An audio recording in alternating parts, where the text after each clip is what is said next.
Chapter 121 Flander, the Four-Eyed Cat Owl, the Invincible Golden Dragon King. Flander. Lu Chen remained calm, his gaze fixed on Flander, who was still standing. Flander, who was singled out by Lu Chen, trembled violently. At this moment, Lu Chen was like the king of hell calling out names, whoever he called out would die. Flander stared at Lu Chen's gleaming dragon claws, his Adam's apple bobbing as he swallowed hard. Lu Chen, your Dean Lu and I are best friends, very good friends. We've been sworn brothers for decades. Lu Chen nodded. The golden triangle, I know. When Flander saw that Lu Chen knew, a smile appeared on his old face, but it quickly disappeared. Lu Chen nonchalantly replied, so what? Liu Erlong is Liu Erlong, and I am me. What does your friendship have to do with me? Flander, come on, it's the same rule. If you can last for 15 minutes, you can become a teacher at Blue Tyrant Academy. Lu Chen looked bored. In his eyes, Flander's strength was about the same as Zhao Wuji, who had been defeated before, and he was not even as good as Liu Erlong. Why would he be interested in him? A sharp screech suddenly escaped Flander's throat. The next second, a pair of huge wings suddenly stretched out from his back, his whole body was covered with feathers, and the pupils in his orange-yellow eyes stood upright. 7 spirit rings, 2 yellow, 2 purple, and 3 black, slowly rose from beneath his feet. Almost simultaneously with the release of his martial spirit, Flander flapped his wings and flew directly into the sky. He looked at Lu Chen at his feet, a smug smile on his face. Now let's see what you can do. As long as I fly high, I will be invincible. Flanders couldn't help but feel a smug look on his face. How could he be so clever? Ridiculous. Lu Chen's first and second chi and blood soul rings lit up simultaneously, their dazzling golden light almost piercing people's eyes. Roar. Immediately afterwards, a dragon roar that shook the training ground trembled slightly exploded from his throat, and every dragon scale on his body shimmered with a dazzling golden light. Within those golden vertical pupils, a ball of brilliant golden flame slowly flickered, exuding a ferocious power capable of destroying the world. Flander's pupils contracted sharply as he looked at Lu Chen's terrifying aura. And all his smugness was instantly replaced by panic. He could no longer think, flapping his wings desperately and rising several meters higher until his back was almost touching the dome of the training field before he finally managed to calm himself down. Lu Chen looked at Flander in the air and smiled. Then he made a move that Flanders never expected. Lu Chen bent his legs slightly, his bright golden dragon eyes staring coldly at him. The golden light around Lu Chen suddenly receded, but it still exuded a terrifying power that was about to be unleashed. Boom! Lu Chen exerted force with both legs, and the bluestone slab beneath his feet shattered instantly. He flew directly towards Flanders like an arrow. Not good. Flander looked at Lu Chen, his soul power surging. His 6th soul ring lit up, and a layer of yellow light instantly erupted, spreading across his entire body. A thick yellow light shield enveloped his entire body. Having done all this, Lu Chen had already arrived in front of Flander. The gun barrel was wrapped in a faint golden light. He slightly lowered his wrist, and the tip of the gun was aimed straight at Flander's heart. Flander instinctively held the eagle wings in front of his chest. Puff! The yellow light shield was as thin as paper. It was pierced the moment it came into contact with the tip of the gun. Swoosh! The sound of the dragon spear piercing through the wings was clearly audible. With a thought, Lu Chen channeled the power of his bloodline into the dragon spear, and the spear tip suddenly unleashed an extremely terrifying devouring power. How is that possible? Flander felt his soul power draining away wildly, his eyes filled with horror. 4th soul skill. Chi blade cut. The 4th spirit ring lit up, and 10 gleaming blades of energy shot out from under the eagle's wings, heading straight for Lu Chen's face. Lu Chen drew his spear, flicked his wrist, and with a few crisp clangs, blocked all the air blades. Taking advantage of the opportunity, Flander flapped its wings and retreated, creating several meters of distance. Seeing Lu Chen land steadily on the ground, all hope vanished from its grasp. The 7th spirit ring lit up, and a dark luster instantly enveloped his entire body. A loud screech rang out, and the originally lean body suddenly swelled up as if inflated, with the bones making a cracking sound like popping beans. A layer of fine, Orange-yellow feathers spread from the spine to the limbs, each feather gleaming with a cold, metallic sheen. The wings on its back grew at a visible speed, eventually unfolding into a pair of enormous eagle wings with a wingspan of 5 meters. A golden mask covered the forehead and chin, revealing only a pair of vertical, orange-yellow pupils, the depths of which gleamed with a fierce, hawk-like light. The original black-rimmed glasses miraculously blended into the mask, as if adding an extra pair of eyes to this giant eagle. A four-eyed owl. Lu Chen smiled faintly, and the golden dragon spear transformed into a golden light that merged into his brow. Then, the Zontai heavy sword appeared in response. The Asura sword intent erupted from his body instantly, and the crimson gold light enveloped his body like flames, causing the surrounding temperature to drop slightly. Killing. A living being leads to foolishness, devouring others and falling into the cycle of karma. As soon as Lu Chen finished speaking, he swung his wrist out and unleashed a sword strike.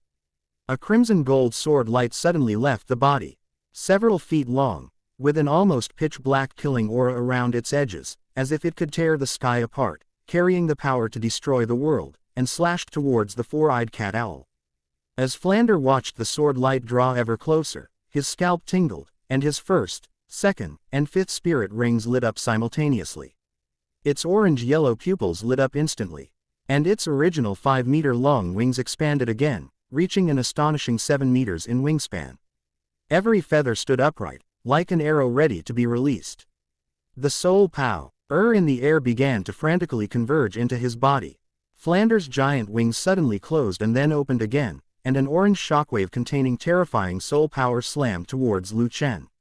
This attack gathered most of the soul power of his martial soul true body, and even the dome of the training ground was shaken and dust fell, and fine cracks appeared on the bluestone slabs on the ground. The crimson gold sword light and the orange shockwave collided fiercely. The training ground floor shattered instantly, turning into countless fragments that shot out in all directions. The sword light quickly neutralized the shockwave and struck Flander directly in the chest. A chilling killing intent instantly enveloped Flander, as if he had fallen into a hellish inferno of corpses and blood. His giant wings were struck by the sword light, feathers flew everywhere, and the wing bones made a cracking sound, almost breaking off. The four-eyed owl's true form suddenly vanished, and Flander, like a kite with a broken string, crashed heavily to the ground, raising a cloud of dust. He coughed up blood, gritted his teeth, and used his remaining eagle wings to support himself on the ground, forcing himself to stand up. Blood constantly seeping from the corner of his mouth. If Lu Chen hadn't shown mercy, that one sword strike would have been enough to bring down the renowned Flying Horn. Flander, an ordinary teacher. With a flick of his wrist, Lu Chen stored the Zontai heavy sword into his soul tool. The dragon scales on his body slowly merged into his bloodline like a receding tide. And his aura also subsided. He turned to the female teacher beside him, his tone returning to calm. "Ms. Li, please prepare the onboarding procedures." "Yes, Teacher Lu," the female teacher replied quickly. Her eyes filled with awe. Flander watched Lu Chen's retreating figure, his face full of bitterness. He took a deep breath, gritted his teeth, and uttered 3 words, "I've learned something." After saying that, he and Zhao Wuji helped the unconscious Lu Qibing and Li Yusong up, then turned and left the soul arena in a disheveled state.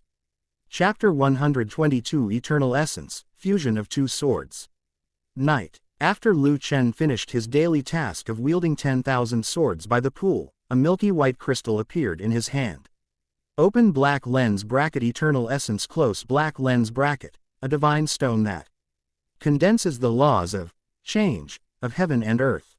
When integrated into a weapon, it can be driven by the wielder's fighting spirit to change the weapon's form at will, allowing the weapon to break through its inherent form and function. The Yongzhen spiritual essence is a translucent milky white spiritual mass, about the size of a palm, with extremely fine silver blue flowing light floating on its surface. It feels like warm jade to the touch but has no physical feel, as if your fingertips can penetrate its surface, yet you can clearly feel the surging energy inside. Lu Chen looked at the divine stone, a hint of joy flashing in his eyes. As his strength increased, the Zontai heavy sword he once wielded was no longer a good match for him. Without any hesitation, Lu Chen's brow flashed with golden light, and the golden dragon spear appeared before him. The Golden Dragon Spear was formed from the 49th rib of the Golden Dragon King. It is a divine artifact and contains immense destructive power. It can absorb the life force of all living beings to replenish its own consumption and enhance its blood and chi. It can be said that the Golden Dragon Spear is the most suitable weapon for Lu Chen to possess at present. Logically speaking, the Golden Dragon Spear should possess the ability to change at will. As Lu Chen spoke, he placed the eternal essence in his hand onto the Golden Dragon Spear. The moment the milky white spiritual essence touched the shaft of the Golden Dragon Spear, the once dormant artifact suddenly emitted a deep dragon roar, as if the sleep-in jewel of the Golden Dragon King had been abruptly awakened. Lu Chen felt a tingling sensation in his fingertips and subconsciously tightened his grip on the gun barrel. However, he saw that the spiritual essence did not slip away like ordinary ore. Instead, it slowly seeped into the dragon scale pattern on the gun body like melted agar. Silver-blue light surged within the milky white spiritual mass, intertwining with the dazzling golden light of the Golden Dragon Spear itself to form a two-colored band of light that wrapped around the spear shaft. Even the air seemed to warm up from this power. Lu Chen raised an eyebrow slightly. To his surprise, the moment the spiritual essence seeped in, he clearly felt a change of consciousness travel along the gun barrel into his mind, as if the gun had suddenly acquired a consciousness of form. Just then, the spiritual essence completely entered the spear shaft, and the light of the Golden Dragon Spear suddenly surged. The Golden Dragon Phantom at the spear tip actually solidified a bit from its semi-transparent state, and the dragon's head slightly raised, letting out a clear dragon roar towards the night sky. Lu Chen felt a surge of power coming from his palm. It was not the pure destructive force he used to experience, but a flexible and malleable energy that could change shape according to his thoughts. Heavy sword. The moment Lu Chen had that thought, the Golden Dragon Spear in his palm suddenly began to vibrate. The length of the spear shaft shortened rapidly, the sharp blade at the tip gradually widened and thickened, and the curvature of the shaft slowly became straight. In the blink of an eye, the originally agile spear transformed into a heavy sword more than 5 feet long. The Golden Dragon Scales on the golden sword blade are still clearly visible. Lu Chen's Asura sword intent surged within him, and then he unleashed a sword strike. The crimson gold sword energy struck the pool instantly, creating waves that were 10 feet high. What surprised Lu Chen even more was that the Golden Dragon Spear's original power remained unchanged when the weapon's form changed. He gripped the golden Xiaogang sword and deliberately thrust it at a withered tree by the pool. As soon as the blade touched the trunk, a pale green life force was forcibly drawn from the withered wood, flowing into his body hurl the sword and transforming into wisps of blood energy that he absorbed. If I could fuse the Asura Demon Sword Martial Soul with the Golden Dragon Spear. Thinking of this, Lu Chen's right hand shone with a crimson gold light, and the Asura Demon Sword appeared in response. Melt. The crimson gold sword within Lu Chen's body suddenly lit up, and then, under the influence of this pure Asura power, the figures of the Asura Demon Sword and the Golden Dragon Sword slowly overlapped. Crimson gold and brilliant gold light shot into the sky. 2 beams of light instantly illuminated the originally dim sky. The sky above Blue Tyrant Academy instantly transformed into 2 distinct colors, crimson gold and brilliant gold. All the teachers and students were captivated by this extraordinary scene, and many of them were simply curious. When they wanted to find out if any great treasures had appeared in the world. A colossal purplish-black dragon soared into the sky, transforming into Ziji, the demon dragon king of hell. She coldly watched the approaching soul masters, and with a slight flick of her slender, white fingers, everyone in the academy prostrated themselves on the ground. Anyone who dares to take another step closer will be killed without mercy. Ziji's cold voice echoed throughout the entire academy. Her gaze fell on a shadowy spot where a disheveled man in his 50s emerged from the darkness. On his chest was a hideous wound, the edges of which glowed with a reddish gold light, and blood kept seeping from it. It was Tanghao. Ever since he was casually injured by the Asura God's sword, not only did his soul power drop to level 92, but the Asura God's power at the wound site was also constantly tormenting his body. Roll. Ziji was too lazy to waste words and slammed a claw at Tanghao. The purplish-black dragon claw was wrapped in terrifying death power and slammed down. The air was compressed by this power and made a sizzling, cracking sound. Tanghao's pupils contracted sharply, and the pitch-black clear sky hammer instantly appeared in his palm, with 9 spirit rings, yellow, yellow, purple, purple, black, black, black, black, and red, emerging one after another. Boom! He gripped the Haoshan hammer tightly with both hands and slammed it down on the dragon claw.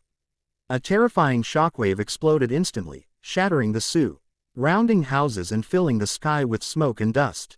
When the dust settled, Tanghao's figure had vanished, leaving only claw marks on the ground that exuded the power of death, and a pool of blood. By the pool, Lu Chen was gritting his teeth, fine beads of sweat appearing on his forehead. Although the crimson gold Asura demon sword and the brilliant gold golden dragon sword gradually drive you closer under the pull of the Asura power, each of the swords exuded an aura of resistance. The Asura demon sword's killing intent was too fierce, determined to annihilate the dragon's might. The golden dragon spear, on the other hand, carried the pride of the dragon race, with the golden light flowing through the dragon scales constantly colliding, as if unwilling to be tainted by the power of Asura. Asura transformation. Golden dragon power. With a low shout, Lu Chen's body resonated with the sounds of swords and dragons. Radiant golden dragon scales instantly covered his arms and chest. His long black hair turned snow white, and his jet black eyes transformed into dragon eyes that gradient from crimson to brilliant gold. This time, the two swords finally stopped resisting and RGED at a speed visible to the naked eye. The crimson gold blade weaved through the brilliant golden dragon scale patterns, transforming into fine, dark golden demonic runes. Meanwhile, the phantom the golden dragon spear's dragon head slowly merged into the hilt of the Asura demon sword, ultimately solidifying into a lifelike golden dragon head shape, with a translucent crimson gold spirit pearl held in its mouth. As the last ray of light faded, a brand new weapon floated in Lu Chen's palm. The sword has a two-tone gradient of red gold wrapped in brilliant gold throughout. The spine of the sword is decorated with patterns of golden dragon scales and Asura patterns. The hilt is a golden dragon head, which carries both the killing aura of Asura and the majesty and tyranny of the golden dragon king. Lu Chen gripped the brand new Asura demon sword, raised his arm slightly, and unleashed a slash. In an instant, the sword energy, a blend of crimson and brilliant gold, soared into the sky. Like a streak of light tearing the heavens and earth apart, instantly creating a terrifying rift in the night sky. The moment the sword energy tore through the sky, tiny fragments of space fell like stardust, turning into pale golden specks of light upon touching the ground and dissipating. Chapter 123. Why do I feel like Tyrone's head is pointy? Lu Chen's hand gripping the sword hilt suddenly tightened, his knuckles turning white. Although the two forces in the new weapon have initially merged, they are still secretly vying for power, and the soul power is accompanied by a piercing pain when it flows through the meridians. The Golden Dragon King's power instantly became violent, and the Asura power autonomously suppressed this power.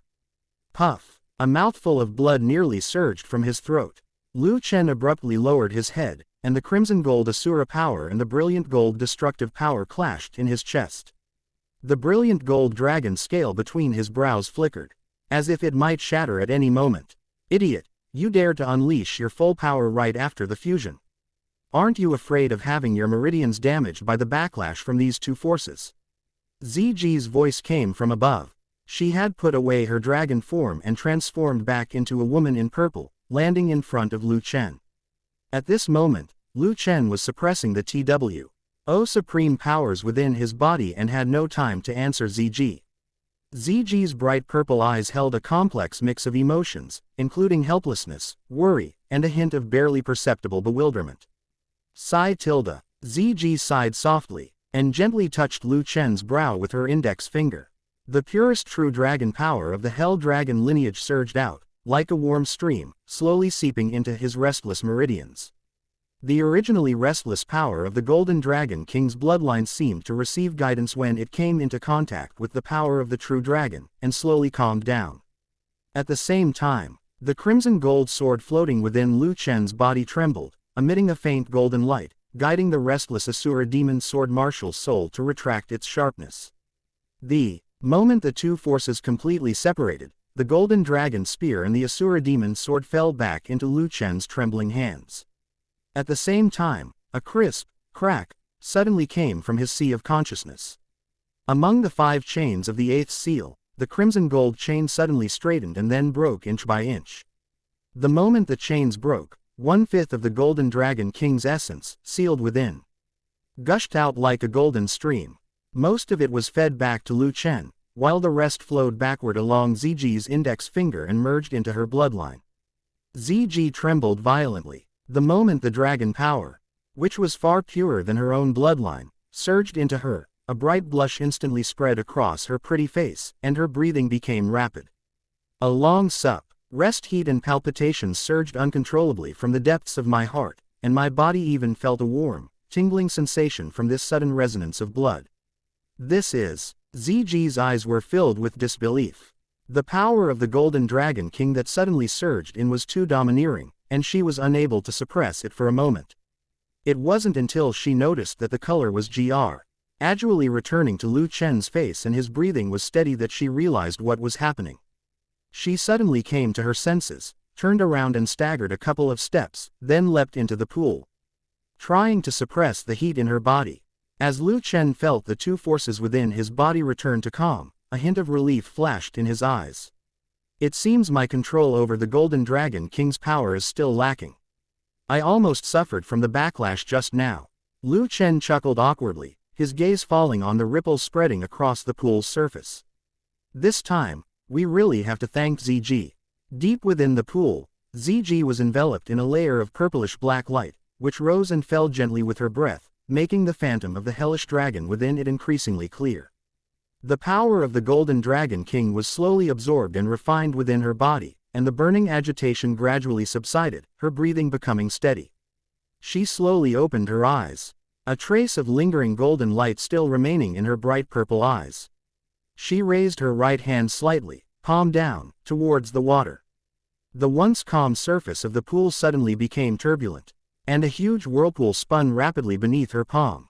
She lightly touched the edge of the whirlpool with the tip of her foot. Ziji's figure was as light as a purple butterfly, flying directly out of the swirling water. A few crystal-clear water droplets still clung to the hem of her purple dress, sliding down the fabric and into the pool. By this time, the sky was already bright. Lu Chen, dressed in black, stood to the side. When he saw Ziji come out, he cupped his hands and said, "Senior Ziji, thank you so much this time." Ziji looked at Lu Chen, a hint of joy flashing in her eyes. But her expression remained aloof, and she simply nodded slightly. "After all this trouble, I wonder if the restaurant still serves breakfast." Lu Chen patted his belly and led Ziji out of the woods.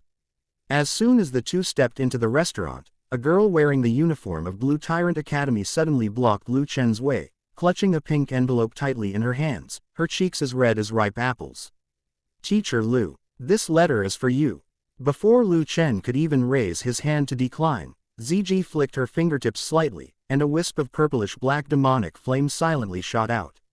The envelope, carrying the girl's heartfelt thoughts, was instantly ignited, turning into ashes that drifted to the ground.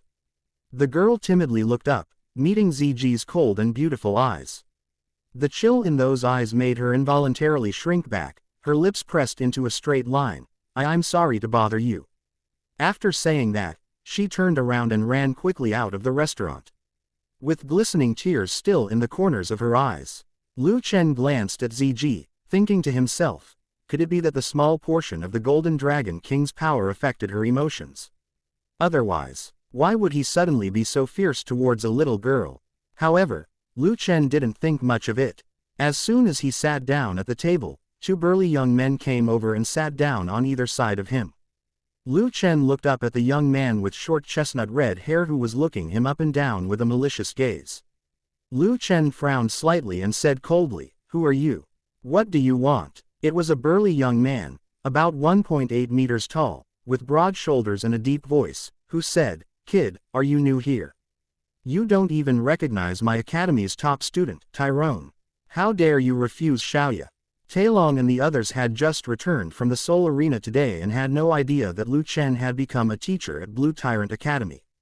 Otherwise, He wouldn't dare to be so presumptuous, even if he had 10 times the courage. Ha! Lu Chen sneered. He wondered who it was, but it turned out to be someone from the Power clan. You brat, how dare you look down on me? Enraged by the sneer, Tyrone raised his right hand and grabbed at Lu Chen's left shoulder. Kid, let me show you what I'm capable of. He let out a low growl and suddenly increased the force in his right hand, his knuckles turning white from the exertion. A minute passed, but the scream that Tyrone had imagined did not come, and Lu Chen did not even frown. 4 minutes later, Tyrone's arms began to tremble slightly, and fine beads of cold sweat appeared on his forehead, but Lu Chen remained calm. Have you made enough of a scene? Lu Chen suddenly raised his hand and accurately grabbed Tai Long's wrist. Before the other party could react, he twisted his wrist slightly. With a soft crack, Tyrone's entire arm was twisted behind his back, and the sharp pain from the joint made his face change instantly. Ouch! It hurts. It hurts. It hurts so much. Tyrone winced in pain, his face pressed against the cold dining table, his nose turning red from the pressure, his voice full of pleading. His screams quickly drew the attention of everyone in the restaurant. Isn't that Tai Long? Is he out of his mind? How dare he mess with Teacher Lu? Why does Talon's head look pointy to me? Did you work out so much that you lost your cerebellum? Ellipsis. Chapter 124 Tano, the Calabash brothers save Grandpa. Listening to the whispers around him, Tyrone quickly realized that he had offended a teacher at the academy. He quickly twisted his body, his voice trembling with tears as he begged for forgiveness. Teacher Lu, I was wrong. Lu Chen didn't even lift his eyelids, but simply flicked his hand. An invisible yet domineering force instantly enveloped Tai Long, throwing him to the ground with a solid thud. The henchman beside him turned pale with fright and rushed forward to help Tyrone up from the ground. Let's go. Tyrone glanced at Lu Chen with lingering fear, then clutched his arm and hurriedly fled the restaurant. Looking at Talon's unconvinced expression, Lu Chen's lips curled up slightly. I remember Talon's grandfather, Titan, was a Contra Lord, right?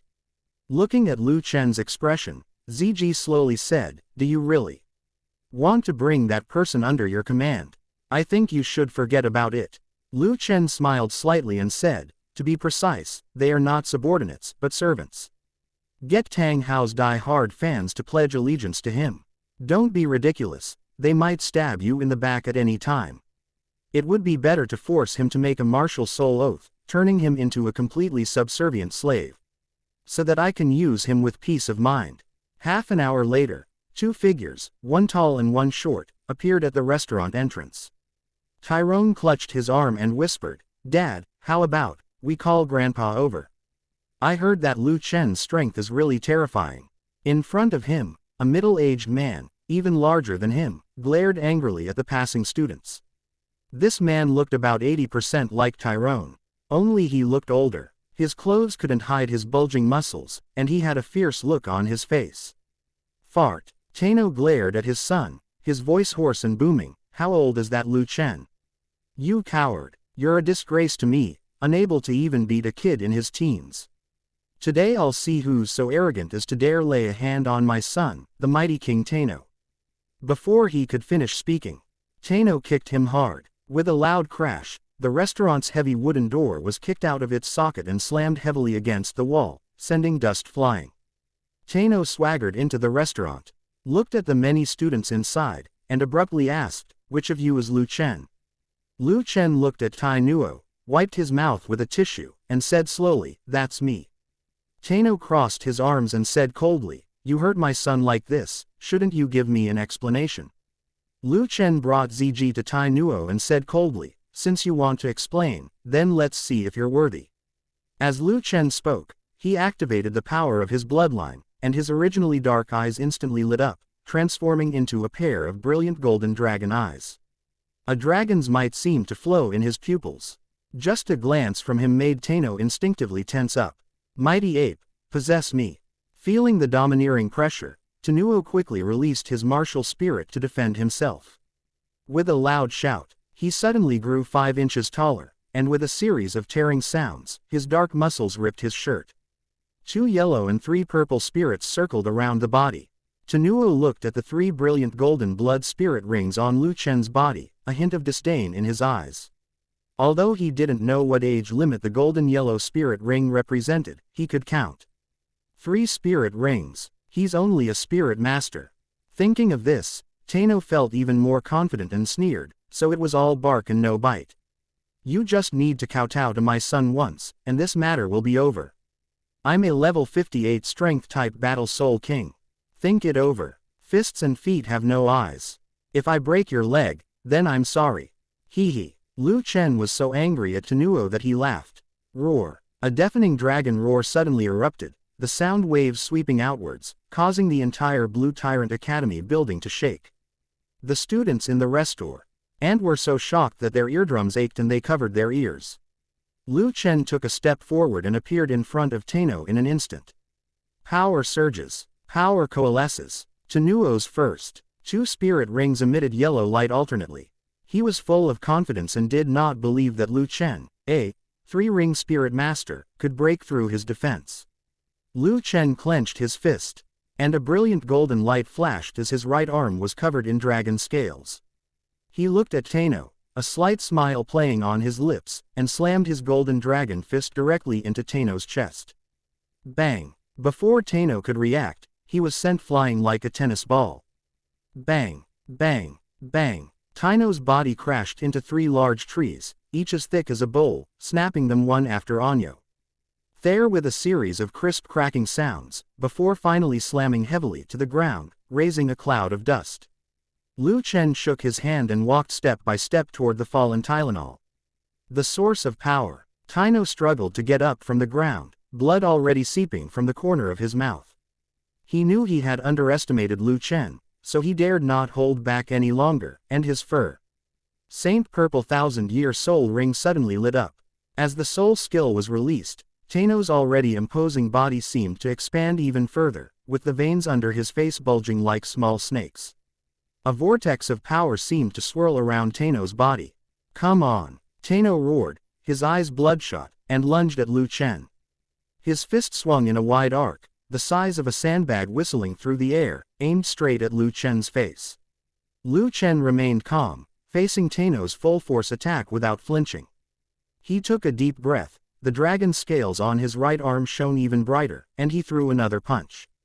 Bang! The moment the 2 fists collided, a crisp crack rang out, and the sound of bones breaking was clearly audible. Tanghao's face turned deathly pale, a painful roar stuck in his throat, and blood gushed out from the wound on his arm. Immediately afterwards, his body flew backward uncontrollably until it crashed heavily into a boulder with a thud, and then slowly slid down.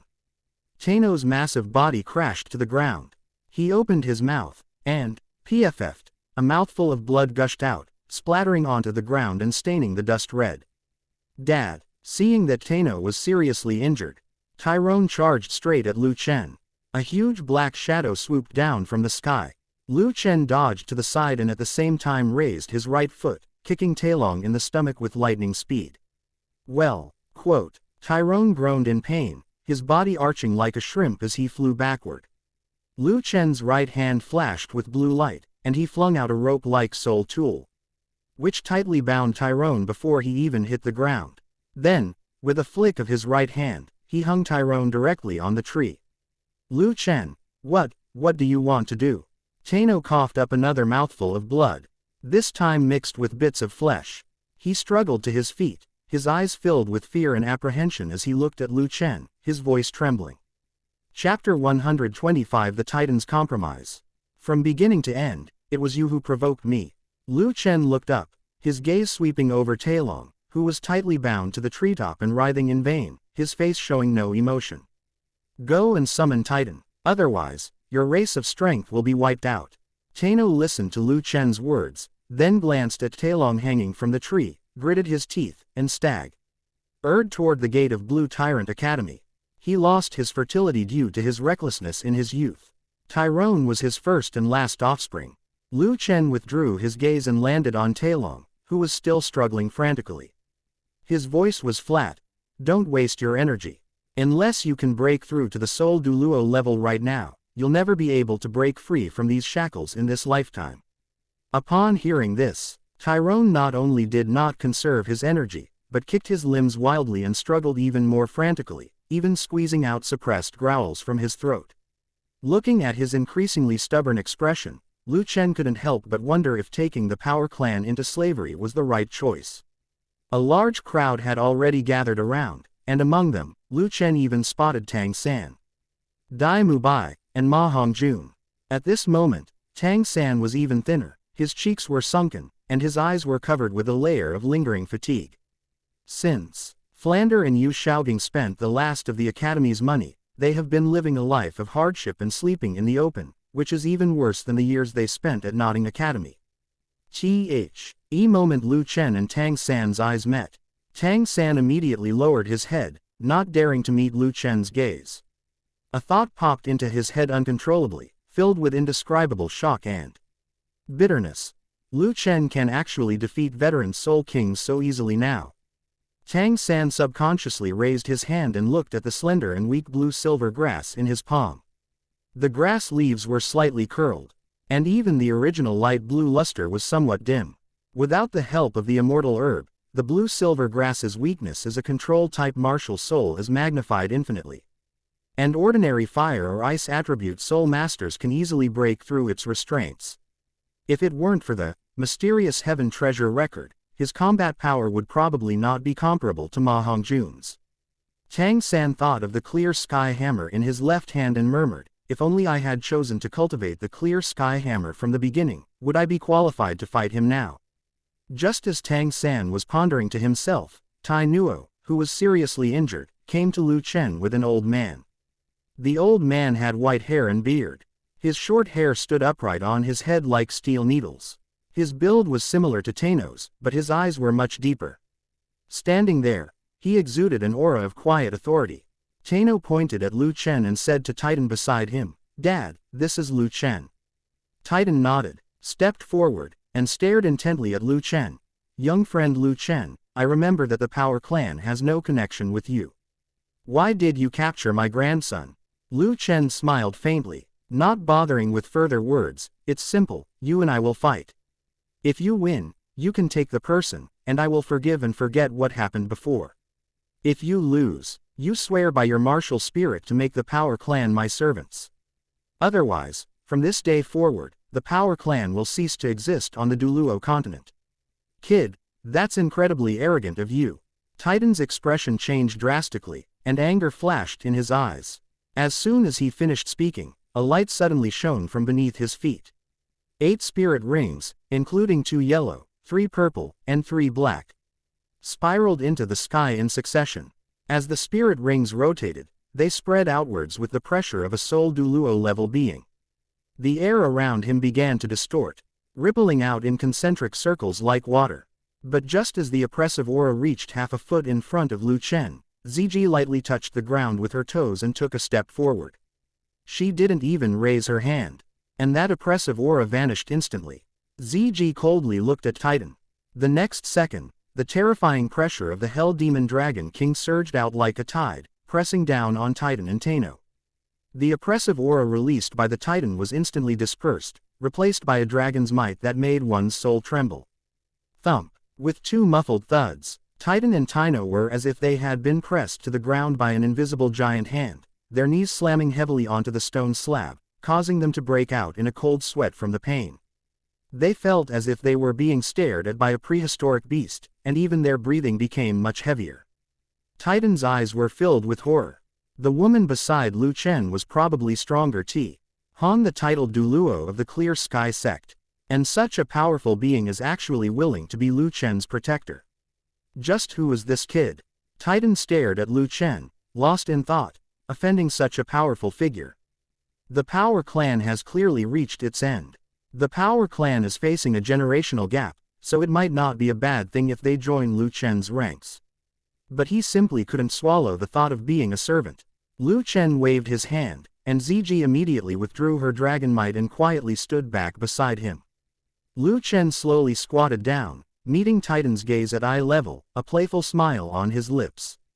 "Chief Titan, what do you think of my proposal now?" Titan was silent for a moment, then finally took a deep breath, suppressed his inner struggle, and slowly nodded, "We'll do as you say." Suddenly, Ziji reached out and shielded Lu Chen behind her, her eyes coldly fixed on the gray-robed man who had vanished in the crowd in an instant. Lu Chen followed Ziji's gaze and only saw a fleeting figure. He sensed the lingering Asura divine power on that person's body and a slight smile appeared on his lips. "You bastard Tanghao, how dare you show your face in front of me?" Lu Chen withdrew his gaze, looked at Titan, and slowly said, "In that case, let's go to the training ground." The news of Lu Chen's battle with Titan Soul quickly spread throughout the entire Blue Tyrant Academy. And even Ning Fengji and Shui Qing, who were far away in the Heavenly Do Imperial Palace, received the news. Ning Fengji sat by the window, took a sip of hot tea, and ran his fingertips along the rim of the teacup as he looked at Shui Qing across from him. "Qing, what do you think of Lu Chen?" Shui Qing put down the memorial in his hand, his voice deep and slow, carrying undisguised approval. "Lu Chen is a true prodigy. If he can be used by our Tiando, he will surely become a pillar of the nation."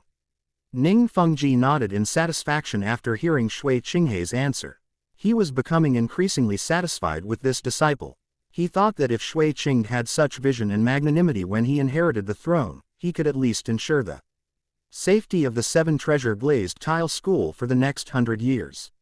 Someone just sent a message that Lu Chen is going to have a soul battle with the patriarch of the Power Clan. Ning Fengji paused here, put down his teacup, and said, "Qing, come with me and see for yourself the strength of this prodigy." Shui Qing stood up, bowed slightly, and said respectfully, "Yes, teacher." Chapter 126 The world loses its color, the sword slays the Vajra. The training ground of Blue Tyrant Academy was already packed with spectators. Even Liu Erlong, who had just finished her seclusion, appeared in the audience. Liu Erlong looked at Shui Qing and Ning Fengji beside him and bowed, saying, "Your Highness, Sect Leader Ning, please follow me to the high platform." Ning Fengji nodded slightly, and he and Shui Qing followed behind Liu Erlong onto the higher platform where the view was more open. On the training field, Lu Chen looked at the Titans standing opposite him with their arms crossed and said, "Let's begin." As soon as Lu Chen finished speaking, the Golden Dragon King bloodline within his body surged forth. Roar. With a deafening roar, Lu Chen's entire her body and arms were instantly covered by a layer of brilliant golden dragon scales. 3 blood and chi rings radiating brilliant golden light slowly rose from behind him. As the rings rotated, ain't dragons might lingered around them. On the high platform, Shui Qing looked at the dazzling golden spirit rings and asked, "Teacher, these 3 spirit rings on Lu Chen's body are probably not produced by spirit beasts, right?" Ning Fengji nodded. "I don't know where Lu Chen got his spirit ring from, but what I can confirm is that Lu Chen doesn't have a second spirit." Off the field, Titan, sensing the domineering dragon aura emanating from Lu Chen, became serious. He raised his fists and pounded his chest twice, the dull, thump-thump, sound like drumbeats echoing throughout every corner of the training ground. "Mighty ape, possess me." With a deep roar from Titan, his body suddenly expanded at a visible speed, making his already imposing figure even more enormous. A dark metallic sheen suddenly appeared on the panel, and the bulging, dark muscles instantly tore the clothes on his body apart, revealing his strong arms covered with blue veins. His arms, in particular, had become several times thicker and extended to below his knees, their exposed surfaces covered with fine black hair. 2 yellow, 3 purple, and 3 black spirits circled around the body. Golden Dragon Body. Golden Dragon Overlord Body. The first 2 chi and blood soul rings on Lu Chen's body lit up instantly. Immediately afterwards, every dragon scale on his body shone with a brilliant golden light. And his muscle lines became even more defined beneath the dragon scales. Crack. Lu Chen took a step forward, and the bluestone slab beneath his feet shattered. His figure appeared in front of Titan as if by teleportation. His right fist, enveloped in a dense golden aura and accompanied by a whistling wind, smashed straight towards Titan's chest. Power surges. Power coalesces. The source of power. Titan reacted extremely quickly, and his first 3 spirit rings lit up almost simultaneously, with yellow, and purple light intertwining and surging into his arms. His arms swelled up again. his muscles bulging like small mountains, as he met Lu Chen's golden dragon fist. Boom! The explosion was like a thunderclap, and the shockwave spread outwards from the point where the two fought. The rubble on the training field was blown several meters away, and the spectators on the sidelines could even feel the scorching heat wave coming towards them. A hint of surprise flashed in both Lu Chen's and Titan's eyes. Lu Chen's lips curled up slightly. As expected of a limit flow soul master, he was able to match Lu Chen's strength in a contest of power. Titan's right arm went numb from the shock, and he hurriedly pulled back his right fist. At the same time, his left palm, the size of a palm fan, slapped towards Lu Chen. Lu Chen blocked with his left arm, catching it steadily with a thud. His arm felt a brief numbness, but he used the force to quickly adjust his posture. His left leg swept across like a steel whip, kicking Titan hard in the abdomen. With a muffled groan, Titan swayed slightly, and the distance between them widened once again. Lu Chen, his figure like a shadow, unleashed a barrage of golden dragon fists at Titan, each punch carrying a brilliant golden flame. The sounds of collisions, bang bang bang, were incessant. The audience in the stands were completely dumbfounded. This is hardly a battle between soul masters. Lu Chen and Titan completely abandoned the fancy soul skills and relied purely on physical strength to fight each other. Every collision was a shocking impact, making everyone present clench their fists and their heartbeats accelerate with the rhythm of the fight. The two threw a punch at the same time. Lu Chen and Titan both retreated simultaneously. Titan looked at his body panel covered in bruises. Even two large bumps on his face, and blood trickling from the corner of his mouth. But instead of retreating, his eyes burned with even stronger fighting spirit. 7th Soul Skill, Martial Soul True Body. Titan's 7th spirit ring lit up, and black light instantly enveloped his entire body. His body, which was already nearly 2 meters tall, began to grow rapidly, his muscles bulging as if inflated. And his black mane grew at a rapid pace from the base of his neck, spreading down his spine to his waist and abdomen. His facial features gradually distorted as his soul power surged, his brow bones protruded high. His eye sockets were sunken, and his large, bell-shaped eyes blazed with a fierce amber light, his pupils shrinking into vertical slits. A colossal beast appeared in the center of the training ground. Lu Chen sensed the ferocious aura of the great ape, and crimson and brilliant gold light simultaneously shone between his brows. The golden dragon spear transformed into a heavy sword, and the Asura demon sword appeared simultaneously in Lu Chen's hands. 5 dazzling soul rings, 2 purple and 3 black, encircled the sword. Melt! Lu Chen let out a low shout and slammed the 2 heavy swords together with both hands. Crimson gold and brilliant gold light shot into the sky instantly, forming a pillar of light. The 2 swords gradually merged in the light. The domineering aura of the golden dragon spear intertwined with the chilling coldness of the Asura demon's sword. The patterns on the sword blades were half dragon scales and half demonic patterns, exuding a heart-palpitating power. Titan grinned, revealing 2 rows of dagger-like canine teeth. Lu Chen, take this! Titan, transformed into a mighty gorilla, roared, shaking the surrounding air. Then, using all 4 limbs, his massive beast body leapt into the air like a small mountain, pressing down on Lu Chen with the force of Mount Tai. Just as Titan's fists slammed down, the T-Wo swords in Lu Chen's hands had completely fused together. 8 spirit rings, 2 purple, 3 black, and 3 brilliant gold, surround the Asura dragon sword. As the spirit rings rotated, the entire training ground fell into a deathly silence, as if even the audience's breath had been cut off. Heaven, Earth, 1, Sword. Lu Chen gripped the Asura dragon sword tightly with both hands, and the power of destruction and the power of Asura within his body merged in an instant. His arm muscles bulged and veins stood out as he swung his arm fiercely at the descending Titan. The sword light, in shades of crimson and brilliant gold, instantly shone brightly.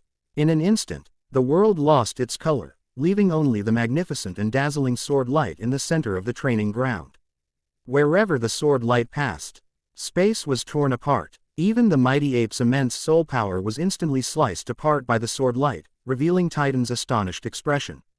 Boom! The massive body of the gorilla slammed heavily onto the ground, causing the training ground to crack once again. When the onlookers came to their senses, they saw that Titan had returned to human form.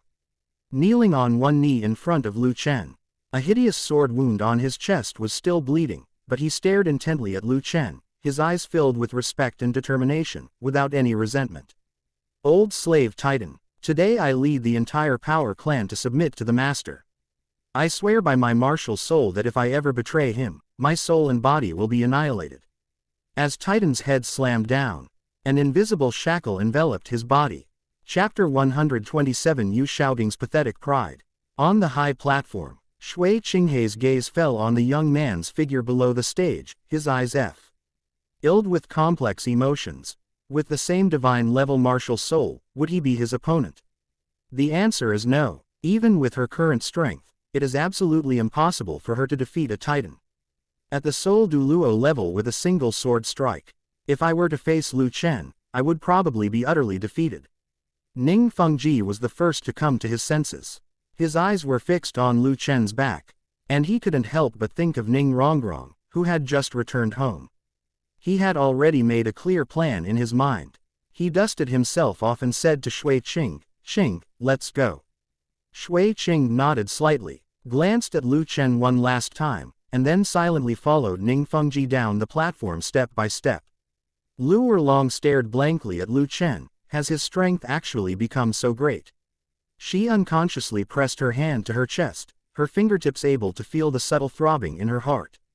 For some reason, ever since absorbing the Golden Dragon King's bloodline power, Lu Chen's image would frequently appear in her mind. Just as she was lost in thought, a familiar voice came from behind her, second sister. Liu Erlong snapped out of her daze. Lu Ked at Flander behind her with a pale face, her eyes filled with joy, and her tone was full of unexpected delight. "Boss Flander. What are you doing here?" Flander scratched the back of his head somewhat awkwardly and explained. "The day before yesterday, I came to apply for a teaching position at the academy, and you happened to be in seclusion at that time. So that's how it is." Liu Erlong's smile widened, and he quickly said, "Since Boss Fu is here, make yourself at home and don't be shy." Flander nodded and reached out to pat Liu Erlong on the shoulder, but Liu Erlong subconsciously pulled away from him. Just then, Liu Erlong saw Lu Chen leading her and Titan away from the training ground and hurriedly said to Flander, "Boss Flander, let's catch up later, I have something urgent to attend to." After Liu Erlong finished speaking, without waiting for Boss Fu to speak, he immediately chased after the direction Lu Chen had left in. Cough cough. Flander coughed twice, and a mouthful of blood spurted from his mouth. He watched Liu Erlong's departing figure, a trace of regret flashing in his eyes. How could his good partner of so many years not have noticed the injuries he had sustained? Leaving the training ground, Lu Chen looked at Titan behind him and slowly said, "Titan, you stay here quietly with the people of the Power Clan. I will contact you when I need you." Titan nodded heavily, his face full of awe, and without saying another word, turned and strode away. Once Titan was out of sight, Lu Chen suddenly felt everything go black, his limbs instantly lost all strength. And his body leaned forward uncontrollably. Upon seeing this, Ziji's heart tightened, and she almost immediately stepped forward to firmly support his arm. Looking at his slightly trembling hands, Lu Chen murmured, "I never expected that sword strike would drain all my strength." Ziji rolled her eyes at Lu Chen, her tone tinged with reproach. "You haven't even fully mastered the power of the Golden Dragon King, and you're already thinking of fusing it with other powers." Lu Chen laughed. That glimmer of opportunity was fleeting. If he didn't take some risks, how could he quickly improve his combat power? Looking at the burning passion in Lu Chen's eyes, Ziji thought to herself, "What a madman." At this moment, Liu Erlong also came over. When he saw Lu Chen's slightly pale face, his heart felt like it was being clenched. She rushed to Lu Chen's side, her voice filled with concern. "Lu Chen, are you all right?" Lu Chen looked at Liu Erlong's hurried appearance, a strange light flashing in his eyes. I was just worried that you wouldn't be able to help me suppress the fire dragon martial soul inside me after you were injured." Liu Erlong felt flustered under his gaze, her eyes instinctively darting away, not daring to meet Lu Chen's eyes. Her heart was pounding like a little deer. Looking at Liu Erlong's expression, Ziji understood. What others may not know is that, as the demon dragon king of hell, she possesses knowledge of some of the secrets of the dragon race. If a lower-ranking dragon absorbs the power of a higher-ranking dragon, it will become dependent on the higher-ranking dragon unless the lower-ranking dragon is stronger than the higher-ranking dragon. In short, while absorbing the energy of the Golden Dragon King, Liu Erlong gradually became Lu Chen's subordinate. What ZG didn't expect was that this situation also applied to human soul masters. Hearing Liu Erlong's words, Lu Chen waved his hand and said, "Dean Liu Erlong, don't worry. I'm not injured, I'm just a little exhausted." Liu Erlong nodded slightly, but the worry on her face did not lessen at all. "No, we must have you checked before we can feel at ease. I'll take you to find the best healing type soul master at Blue Tyrant Academy.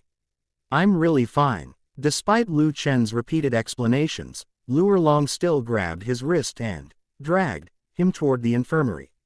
2 dragons. Just then, a weak call came from behind Liu Erlong. Hearing the familiar voice, Lu Chen turned his head to look. Not far away, in the corner of the wall, stood a middle-aged man whose clothes were so tattered that their original color was unrecognizable, whose hair was matted into greasy clumps, and whose face and hands were covered in black grease. His figure was hunched over, and he looked exactly like a homeless beggar on the street. Xiaogang. Lu Chen recognized the man's identity at a glance. He glanced at the anxious Liu Erlong, but she seemed not to hear his calls and continued pulling him forward without stopping. Lu Chen was about to offer a reminder. To everyone's surprise, Xiaogang stumbled and ran toward the 3 of them as if he had gone mad. An indescribable stench assaulted him, a mixture of sweat and grease, which wafted over him with his movements. The pungent smell made Lu Chen and the other 2 frown. On Li then did Liu Erlong notice Xiaogang. She didn't recognize him at all. She raised her hand and released the pressure of a soul saint. "What do you want to do?" Thump. Xiaogang was already weak, and when he was pressed down by this pressure, his legs went weak and he fell heavily to the ground. His knees and palms scraped against the rough ground, and fine bloodstains immediately seeped out. He looked as disheveled as a stray dog. He stared at Liu Erlong in disbelief. She would actually do this to me. Looking at the disheveled beggar in front of him, Liu Erlong said, "I'm sorry, if you need help, you can register at the guardhouse at the entrance of the academy. Our Blue Tyrant Academy does not allow beggars to enter at will." After saying that, she didn't look at Xiaogang again, grabbed Lu Chen and left quickly, leaving Xiaogang frozen in place. She actually called me a beggar." Xiaogang stared at Liu Erlong's departing figure, his disbelief gradually replaced by anger. His face flushed red with extreme humiliation. What he cared about most in his life was the dignity of being a master, but now, he was being driven away by the very person he cherished, treated like a beggar. That already pathetic sense of self-respect was shattered to pieces by Liu Erlong's thoughtless words. Chapter 128 Liu Erlong, addicted to being beaten. Xiao only got up from the ground in a disheveled state after Lu Chen's figure had completely disappeared from sight. His chest was still aching, his eyes were churning with an almost overflowing resentment. His knuckles were white from the force he was using, and his palm was tightly clenching the warm pink bead. Lu Chen. He paused, his eyes darkening further, his tone tinged with twisted jealousy. "If you have someone to blame, blame your dazzling talent. Even Tang San can't compare to you." Xiaogang carefully put away the pink bead in his hand. This was something he had stolen from the Soto City Lord's mansion at a price that was unimaginable to ordinary people. In his eyes, it was enough to ruin Lu Chen's precious treasure. He got up from the ground and limped towards the Blue Tyrant Academy. But before he could take more than a few steps, he bumped right into Tyrone, who was rushing towards him. Talon was already somewhat impatient, and the bump only made him angrier. His brows furrowed as he looked down at Xiaogang, who was curled up in a ball at his feet. His tone was full of impatience. "Who let the beggar in?" "You're the beggar. Your whole family are beggars." Xiaogang was already holding back his anger, and after being scolded like that, he was so angry that he trembled all over and his voice changed. Before he could finish the second half of his curse, Tyrone's right fist, as big as a clay pot, slammed into his face with a gust of wind. Xiaogang was sent flying like a broken doll, sliding several meters on the ground before stopping. Blood instantly spilling from the corner of his mouth. Tailong's hands clenched so tightly they made a crunching sound as he walked step by step toward the fallen Xiaogang, his eyes filled with murderous intent. What do you want to do? Xiaogang shrank back in fright, his voice trembling, but he still forced a tough stance and said, I'm warning you, don't do anything rash. Looking at Xiaogang's expression, Tailong's lips curled into a mocking smile. He bent down and smashed his fist, the size of a sandbag, directly into Xiaogang's right eye. Ah! Xiaogang reamed in pain as his right eye swelled up visibly. Do you know who I am? Xiaogang covered his swollen eyes, pointed at Tailong, and said in a tearful voice, I am Dean Liu Erlong's best friend. How dare you treat me like this? Aren't you afraid that your dean will blame you? Close friend. Tailong chuckled and kicked Xiaogang, who was trying to get up, back to the ground. Do you think I'm stupid? Dean Liu didn't even acknowledge you just now. You think you're a friend just because you say so. Am I your father? You actually believe that? As soon as he finished speaking, Tailong lifted Xiaogang up by the back of his collar with one hand, as if he were a chick. Xiaogang instinctively kicked and thrashed, but weak as he was, he couldn't break free from Tailong's grasp. Tailong carried Xiaogang straight to the main gate of Blue Tyrant Academy, and with a flick of his arm, threw him out of the gate. Xiaogang was so angry that he was trembling all over. But he couldn't even utter a complete sentence. Tyrone looked down at him, then turned to the gatekeeper and said in a deep voice, keep a close eye on it, don't let this thing sneak in again. The gatekeeper recognized Tyrone immediately and bowed, saying, don't worry, we've kept a close watch on him. Tyrone wiped his hands with disgust, then strode towards the academy. Meanwhile, on the other side, Lu Chen, Liu Erlong, and Ziji walked out of the infirmary. Upon learning that Lu Chen was all right, Liu Erlong breathed a sigh of relief. Lu Chen glanced at Liu Erlong, who was completely relieved, and slowly said, I told you long ago that I wasn't injured, I was just a little exhausted. Liu Erlong nodded, her tone tinged with excitement, since you're not injured, then continue fighting with me. She paused, as if she had thought of something, and said with some displeasure, you brat, you held back when you fought me last time, you didn't even use your full strength. This time, you have to use that sword against me. As Liu Erlong spoke, the image of Lu Chen's seemingly world-destroying sword strike involuntarily surfaced in her mind. The SWO road light was like a cascading silver river, but the black-clad youth was even more dazzling than the river itself. Her eyes were full of expectation and eagerness as she looked at Lu Chen, and even her tone softened. At this moment, she had no idea that after absorbing the power of the Golden Dragon King twice, Lu Chen had already taken a significant place in her heart. Lu Chen looked at Liu Erlong and nodded slightly. He also wanted to unlock the eighth seal within his body as soon as possible. The three of them returned to the thatched hut together. Looking at Lu Chen standing opposite her, Liu Erlong couldn't wait any longer. Her arms were instantly covered with crimson dragon scales, and she rushed towards Lu Chen with a single step. Lu Chen, the Golden Dragon King, felt his blood boil, and his fist, wrapped in a faint golden light, slammed out. Liu Erlong raised her arms to block, but did not use any soul power, and just let Lu Chen's fist land on her arms. Well, Liu Erlong was jolted back several steps before regaining her balance. The pain in her arms was clear, but at the same time, a warm breath flowed into her body through her arms, bringing waves of comfort. She pressed forward again, deliberately forcing Lu Chen to make a move, while she herself relied solely on her body to withstand each blow.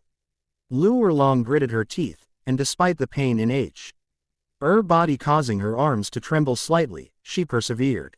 The Fire Dragon martial soul also became active within her, constantly absorbing the power of the Golden Dragon King and integrating it into her own body. As red marks gradually appeared on Liu Erlong's exposed panel, Lu Chen finally raised his hand and stopped her from rushing towards him again. As red marks gradually appeared on Liu Erlong's exposed panel, Lu Chen raised his hand to stop Liu Erlong from attacking again. That's enough for today. Liu Erlong looked at Lu Chen, licked her lips, her eyes filled with fascination for the power of the Golden Dragon King. At this moment, she was like an addict, completely immersed in the feeling of getting stronger by being beaten. After all, who wouldn't be tempted by the idea of getting stronger by getting beaten up? Liu Erlong bit her lip, suppressing the heat within her body, and turned to walk quickly back to the thatched hut, preparing to refine her gains. As Lu Chen watched her departing figure, recalling the intense gaze she had just received, he couldn't help but mutter to himself, "Why do I feel like there's something off about the way Liu Erlong looks at me?" Looking at Liu Erlong's condition, Biji thought to herself, "This woman is really bold. She actually dared to absorb the power scattered by the Golden Dragon King. I guess it won't be long before she becomes Lu Chen's subordinate." Just as Biji was pondering, Lu Chen suddenly said to her, "Senior Biji, please come with me to the Power Clan this time." Lu Chen recalled seeing Tanghao in the crowd earlier. Given his personality, Tanghao would definitely seek revenge on the Power Clan with a vengeance. "Even if we can't kill Tanghao this time, we'll make him pay the price." Murasaki nodded, without asking any further questions. Chapter 129 Tanghao's Night Raid on Titan. Night falls, the Clan of Power. The sect headquarters of the Power Clan is located in a mansion in the south of Tiando City, the capital of the Tiando Empire. From the outside, the mansion covers a vast area, with thick, tall walls exceeding 4 meters in height. The gate was over 2 feet thick, extremely heavy, and would likely be impossible to open without sufficient strength. The gate tower of the mansion was over 6 meters high, and 2 stone sculptures resembling gorillas stood in front of it. Like miniature versions of Titan apes, a plaque hangs high above the gate of the mansion, bearing only one large character: strength. Inside the main hall of the Power Clan, Titan sat upright in the main seat, his body aching slightly from the sword wound, yet he remained as steady as a rock. His gaze swept over Tano and Taelong, who were kneeling below, and he slowly said, "Since our Power Clan has submitted to our lord, we will have no further dealings with the Haoshan sect from now on." "Understood, Dad," Tano said in a deep voice. Titan turned his gaze to Tyrone beside him and said earnestly, "Tyrone, since you are in the same academy as the Lord, I don't expect you to protect the Lord, but you must be extremely respectful to the Lord." "Grandpa, don't worry." Tyrone suddenly looked up, the towering figure appearing in his mind, his eyes filled with determination. "I've kept all of this in mind, and I would never dare to make the slightest mistake." Titan looked at the two of them and nodded in satisfaction. Just then, a terrifying pressure, like a mountain collapsing, suddenly descended upon the Power Clan. Titan's expression turned ugly. He abruptly stood up and said in a deep voice, "Tano, take Tyrone to Shrek Academy immediately to find the master. Tell him about Tanghao. He's here, isn't he?" A chilling voice came from outside the door, interrupting Titan's words. Everyone looked in the direction of the sound and saw a figure in black robes standing like a ghost at the entrance of the hall. His gaze from under the hood was fixed on Titan, like 2 sharp knives that wanted to cut him apart. Tanghao looked at Titan and said in a deep voice, "Titan, didn't I treat you well back then?" Titan pursed his lips, "I don't know how you could say that." Back then, he led the Power Clan against the Spirit Hall, and then disappeared for more than a decade, causing the Power Clan to be fiercely suppressed by the major forces that Tanghao had offended. Looking at Titan's expression, Tanghao felt a little embarrassed. "You should know my temperament. I, Tanghao, hate betrayal the most in my life. I will never be soft-hearted towards those who betray me." Before he finished speaking, a dense black light suddenly surged from Tanghao's right hand. As the light rippled, a massive iron hammer covered in ferocious patterns materialized out of thin air. At the same time, a total of 9 spirit rings quietly appeared on his body: 2 yellow, 2 purple, 4 black, and 1 red. The crimson light of that 100,000-year-old soul ring instantly brought the air pressure in the hall to its limit. Sensing that familiar aura, Titan's pupils contracted sharply, but he did not flinch in the slightest. He immediately took a step forward, and his 7th spirit ring suddenly lit up. Martial Soul True Form. With a low shout, Titan forcibly activated his 7th soul skill. His body rapidly expanded in the yellow light, his hair grew wildly, and in a short moment he transformed into a powerful gorilla 5 meters tall. Tanghao. Titan slammed his massive arms down on his chest with a dull thud. My race of Str. Ength has submitted to Lord Lu Chen today. From this day forward, we have nothing to do with you whatsoever. At the same time, this roar resounded throughout the entire Power clan. Titan's gaze swept over the pale-faced Tanghao and Tyrone behind him, and he had already prepared for the worst. My lord, if my race cannot escape this calamity today, I only hope that you will know of our plight in the future and seek justice for us. Tanghao looked at Titan and instantly understood Titan's thoughts, his eyes growing even colder. His sixth spirit ring lit up, and the clear sky hammer in his hand gleamed with a dark luster as it suddenly grew larger. HMPH, stubbornly persistent. Tanghao snorted coldly, his figure flashing across the hall as if by teleportation. He raised the surging Haoshan hammer high and, with a whoosh, slammed it down fiercely towards Titan. Roar. Titan's first, second, third, and fourth spirit rings lit up simultaneously, his arms instantly expanded several times their original size. And his fist slammed directly towards the clear sky hammer. Boom! A loud bang shook the hall, and the powerful shockwaves sent Tanghao and Tyrone flying. Amidst the smoke and dust, a massive figure was suddenly sent flying backward, crashing to the ground with a deafening roar, leaving spiderweb-like cracks in the hard stone slab. Titan's fur lost its luster, his aura instantly weakened, and he no longer had the strength to maintain his true form. His body rapidly shrank, reverting to human form, and his face was as pale as a sheet of paper. Dad! Tanghao struggled to his feet, ignoring the excruciating pain in his back, and staggered toward Titan.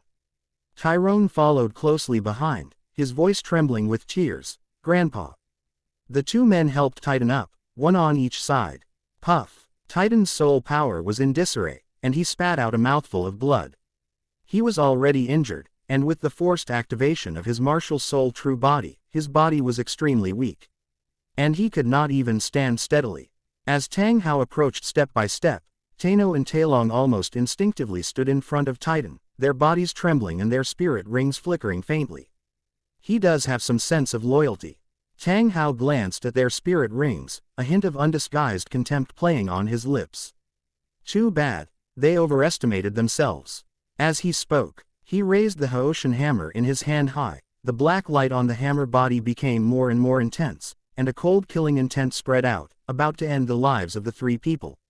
In Tanghao's eyes, the fact that his former subordinates had turned their backs on him and chosen a different lord was blatant betrayal. And he would never tolerate such betrayal in his lifetime. Saint as the clear sky hammer was about to fall, a brilliant golden light pierced straight into Tanghao's back. Tanghao reacted extremely quickly, almost instinctively turning to the side while simultaneously holding the clear sky hammer horizontally behind him. Clang! The clanging of metal against metal was so loud it hurt people's eardrums, and a thin white mark was even shaken off the Haoshan hammer.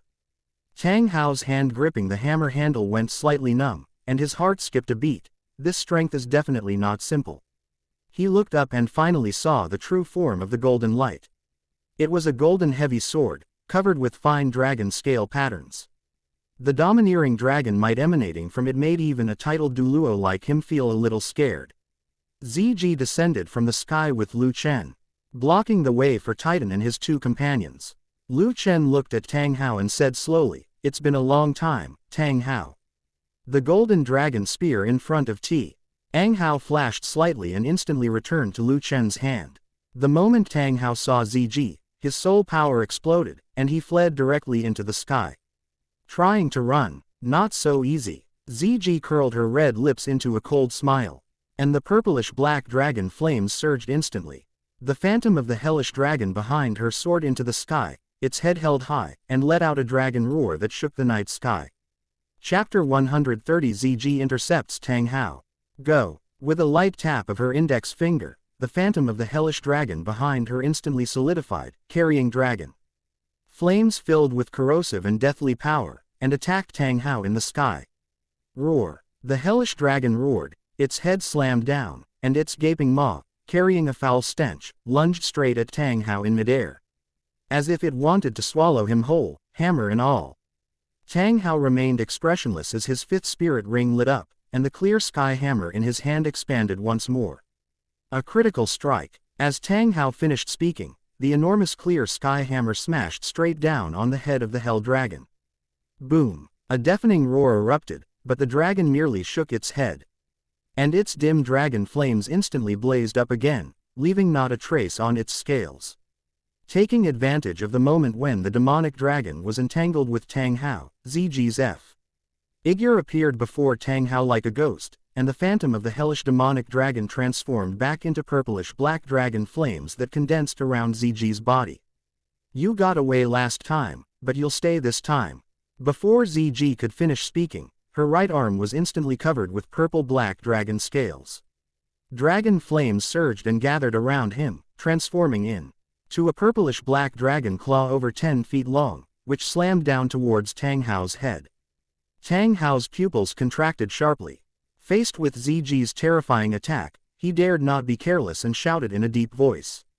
Explode the rings! As Tanghao unleashed his ultimate technique, the 2 yellow spirit rings on the clear sky hammer instantly shattered, and a surge of violent power flooded the hammer, causing it to glow with a blinding yellow light. The next second, the hammer and the dragon claw collided with a deafening roar. Clang! The moment the purplish-black dragon claw collided with the Haoshan hammer, a piercing metallic clang resounded through the sky, and a violent energy shockwave spread out in a ring from the two of them. Lu Chen stood beside Titan, watching Tanghao unleash the ring explosion. Muttering, "Ring explosion, so it has such profound mysteries." Titan, struggling to stay upright, stood beside Lu Chen, looking at the two fighting in the air, a hint of worry appearing in his eyes. "My lord, do you think Senior Ziji can defeat Tanghao?" Lu Chen smiled faintly, his tone firm. "Of course." In the air, the dragon scales on Ziji's arms glowed with a faint purple light. And her dragon claws gripped the hammer tightly, with the power of death seeping wildly into the hammer.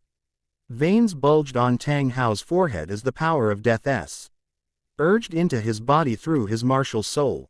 Inside his body, the violent power generated by the exploding rings was constantly suppressed by that cold, deathly force. At the same time, the yellow light on the Haoshan hammer began to dim at a speed visible to the naked eye. Ring shattering. Your strength is indeed greater than before. Ziji's eyes turned cold, and the dragon flames around her surged again. Her giant claws exerted force, actually pushing the Haoshan hammer to the side by half an inch. With his other hand, a purplish-black dragon shadow materialized, aiming straight for Tanghao's heart. But that's not enough. Tanghao's pupils narrowed, and the 3rd and 4th spirit rings on the clear sky hammer lit up simultaneously. A layer of dark golden lightning instantly enveloped the hammer. The lightning was completely annihilated the moment it came into contact with the power of death. Ziji's punch landed squarely on Tanghao's chest. Tanghao suddenly spat out a mouthful of blood, his body flying backward like a kite with a broken string, crashing into the powerful gorilla statue in the center of the mansion with a loud bang, causing the stone sculpture to collapse.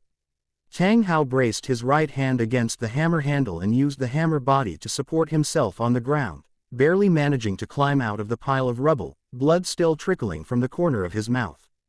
Tanghao's eyes were filled with ruthlessness, 7th soul skill. Haoshan true body. The enormous black Haoshan hammer behind him suddenly burst forth, its intense black light surging and surging. The massive Haoshan hammer unfurled against the wind, transforming into a weapon over 100 meters long. The enormous hammerhead was as big as a small mountain.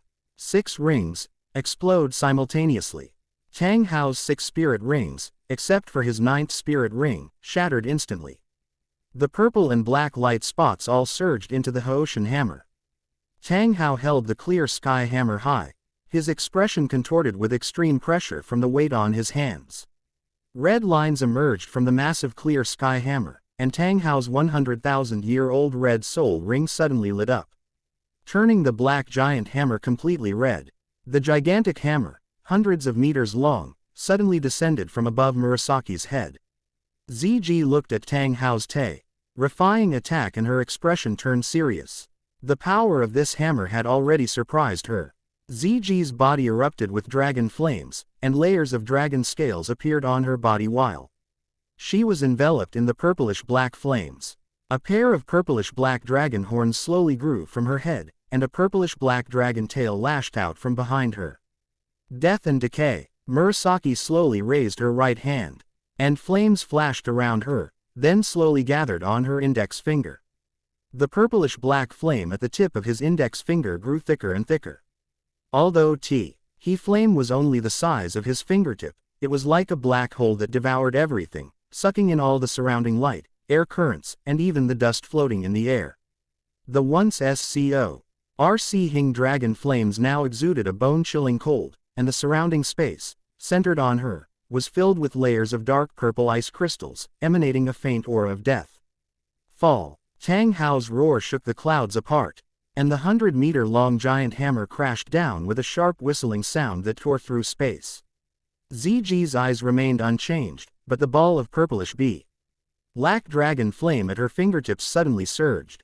It transformed into a purplish-black beam of light, tens of meters in diameter, shooting straight into the sky from her fingertips and colliding violently with the descending red giant hammer. Instead of the expected deafening roar, there was an eerie, deathly silence.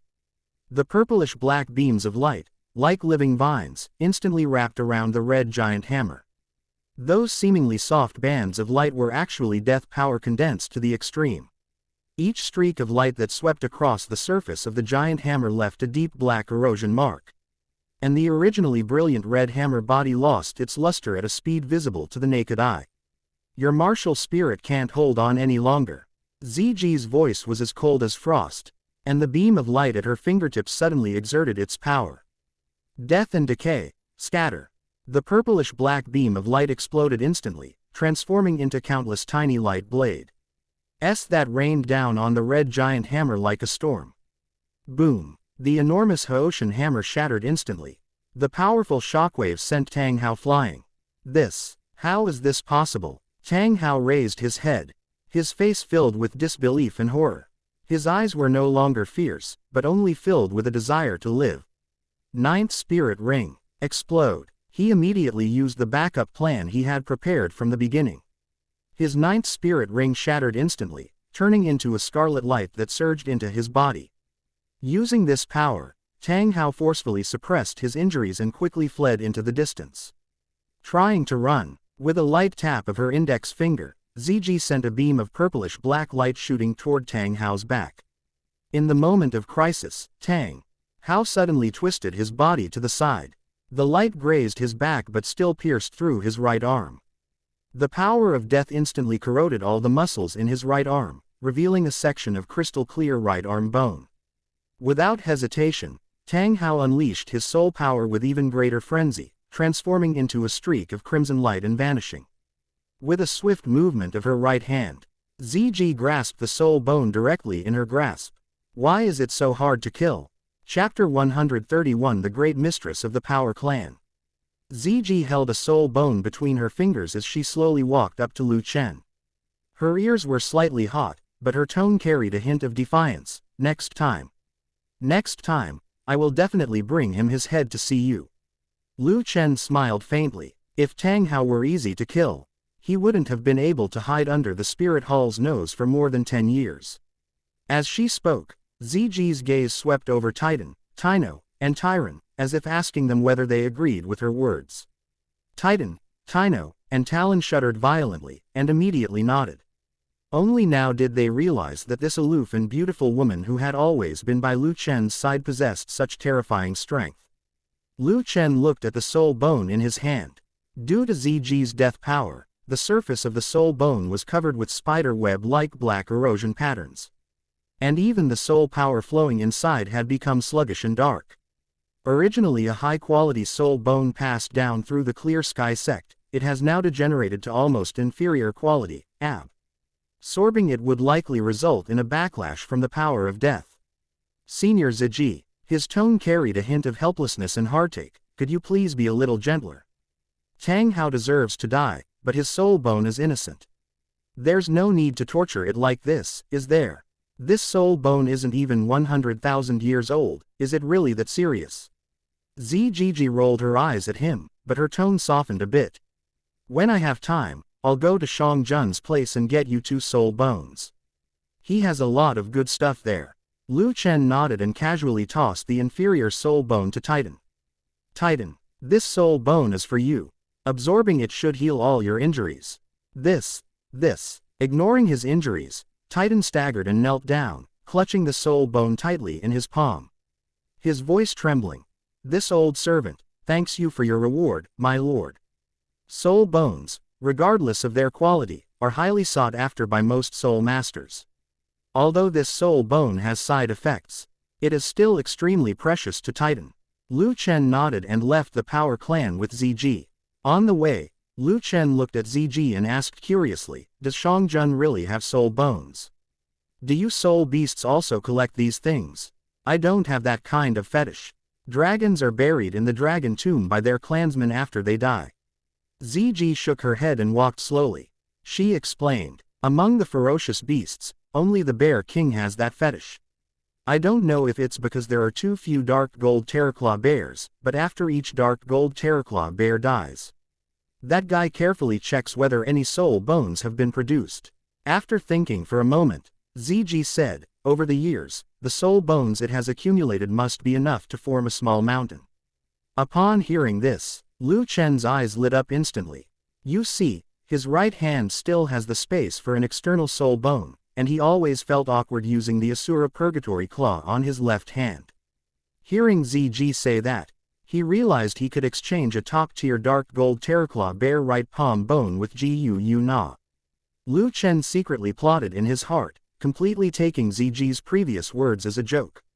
When Lu Chen returned to the thatched cottage, a familiar figure was seen outside the gate. A girl with rabbit ear hair ornaments was tiptoeing, peeking out from outside the fence. Her pink and white skirt swayed gently in the night breeze, like a little rabbit sneaking around looking for food. Lu Chen looked at the familiar rabbit ear hair accessory, and in a flash, he appeared directly behind Xiaowu. Before she could even notice, his arms had already gently wrapped around her slender waist. Ah! Xiaowu was startled at first, but then she smelled the familiar scent and her body went limp. She turned around, looked at the familiar person, and buried her head in Lu Chen's chest. Lu Chen rubbed Xiaowu's head and asked curiously, Xiaowu, what are you doing here? I miss you. Xiaowu looked at Lu Chen's pretty face with a hint of scrutiny in her eyes. What were you doing out with Sister Ziji so late? Lu Chen couldn't help but chuckle as He looked at the serious expression on the little rabbit's face in his arms. He leaned down slightly, scooped her up in his arms, and said in a deliberately ambiguous tone, I'll tell you slowly later. Lu Chen emphasized the word, slowly. Xiaowu's pretty face instantly turned bright red. Her cheek pressed against Lu Chen's warm chest, she could clearly hear his steady heartbeat, and her already burning ears became even hotter. Her little hands quietly gripped the corner of his shirt. As Ziji looked at the two of them, the scene she had, accidentally, discovered earlier flashed through her mind. Her ears turned slightly red, and then she transformed into a streak of purplish-black light that disappeared into the night sky. Lu Chen gently placed Xiaowu on the edge of the cushioned couch. As soon as he straightened up, she grabbed his wrist. Before Lu Chen could react, Xiaowu had already wrapped her arms around Lu Chen's neck, applying slight pressure. Her soft lips, with the gentle warmth unique to a young girl, gently pressed against his lips. The soft touch against his lips made Lu Chen's body stiffen slightly at first, then relax slowly as if he had been soaked in warm water. He could clearly taste the faint scent of herbs on Xiaowu's lips, mixed with the unique sweetness of a young girl, which made his heart flutter. Xiaowu's kiss was awkward yet bold.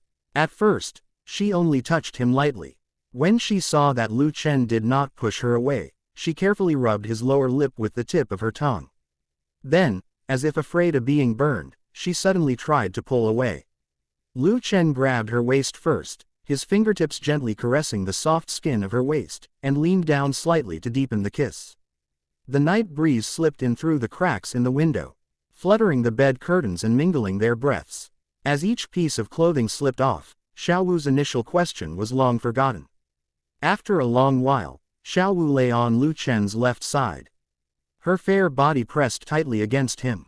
Lu Chen, where did you and Sister Ziji go? Xiaowu's right hand mischievously drew circles on Lu Chen's firm chest, her voice soft and sweet. Lu Chen turned his head and gently kissed Xiao Wu's forehead, his face showing a lingering sense of satisfaction. I went to the Power Clan to handle a small matter. I encountered a clueless soul master, but Ziji took care of it. There was no danger. As Lu Chen spoke, he told Xiao Wu about how he had taken the Li clan as his servants. A hint of joy flashed in Xiao Wu's eyes, and she snuggled her head into Lu Chen's arms. Then does that mean I'll have a lot of little brothers? Lu Chen gently caressed Xiao Wu's slender waist with both hands and nodded, saying, you can understand it that way. Tomorrow I'll take you to the Power Clan so they can meet you, their mistress. Lu Chen gently hooked the soft flesh on her side with his fingertips, and chuckled as he watched the girl. Elle flinched slightly from the ticklish sensation and her ears turned red. You bad guy. Xiao Wu couldn't help but gently press her fingertips against his chest, with a hint of coquettishness. Lu Chensai suppressed his smile, tightened his arms, and held her even closer in his embrace. Chapter 132 The first formal meeting with Ning Rongrong. Early morning. Lu Chen and Xiao Wu, unusually, did not stay in bed. Xiao Wu started clamoring early in the morning to go and see the Power Clan. Lu Chen couldn't refuse Xiao Wu, so he had no choice but to take her hand and head to the mansion of the Power Clan. Ziji did not appear, but Lu Chen could feel her presence constantly near him. Soon, Lu Chen led Lu Chen to the south of Tiando City. Xiao Wu looked at the two stone statues resemble gorillas standing in front of the door, curled her lip, and complained, these two statues are so ugly, just like Ming. Listening to Xiao Wu's words and looking at the two mighty gorilla statues, Lu Chen couldn't help but chuckle softly. Xiao Wu, you can have them replace these two statues according to your wishes in a little while. Upon hearing this, Xiao Wu's eyes lit up immediately. Really? Lu Chen squeezed Xiao Wu's hand. Of course, you are their mistress. Lu Chen walked to the door, and with a slight push of his right hand, he opened the heavy door. As soon as the two went inside, the door clicked shut automatically. Looking at this scene, Lu Chen slowly said, as expected of the Power Clan, who are skilled in forging. The Power Clan relies on forging skills for their livelihood, and Titan is an expert in forging, being one of the three great master blacksmiths in the Douluo continent. Hearing the commotion, Titan came out with Tino and Tyrone. The moment the three of them saw Lu Chen, they all knelt down on one knee in front of Lu Chen and Xiao Wu. They all respectfully said, this old servant Titan talent greets His Majesty. At this point, the three of them were completely convinced by Lu Chen. As for being a servant, you're kidding, he'd be Lu Chen's #1 servant. Others would love to be in this position but can't. Get up. Lu Chen nodded to the three of them, then took Xiao Wu's hand and said, this is your matriarch. From now on, you must treat her with the same respect you would show me. Yes. The three titans immediately knelt on one knee before Xiao Wu and respectfully said, this old servant greets the great mistress. When Xiao Wu heard the words, Grand Mistress, a warm feeling welled up in her heart. Although she and Lu Chen had not gone all the way, Lu Chen had long ago made a promise to her that no matter what, she would always be #1 in his heart. Looking at the three of them, she whispered in Lu Chen's ear, Lu Chen. Shouldn't I do something to show my appreciation? Lu Chen patted Xiao Wu's head and smiled, just wake them up. Xiao Wu nodded, adopting the demeanor of a madam, and said to the three of them, you may rise. Thank you, madam. The three titans stood up and looked at Lu Chen, awaiting his orders. Before Lu Chen could speak, he suddenly sensed a sword intent filled with a chilling killing intent. Lu Chen tightened his grip on Xiao Wu's hand and slowly said to Titan, Titan, open the door and welcome the guest. Yes. Titan stood up and quickly walked to the door, opening the closed door.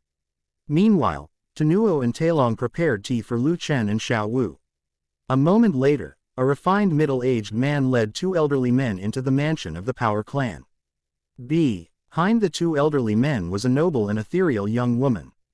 The moment Ning Fengji, Chen Xin, Ji Yu Rong, and Ning Rongrong stepped through the gate, Ziji, who had been secretly protecting Lu Chen, quietly appeared beside him. Lu Chen gently put down the hot tea in his hand, looked at Ning Fengji and slowly said, I wonder what Wind Blue Sect Master Ning of the Seven Treasure Glazed Tile School here.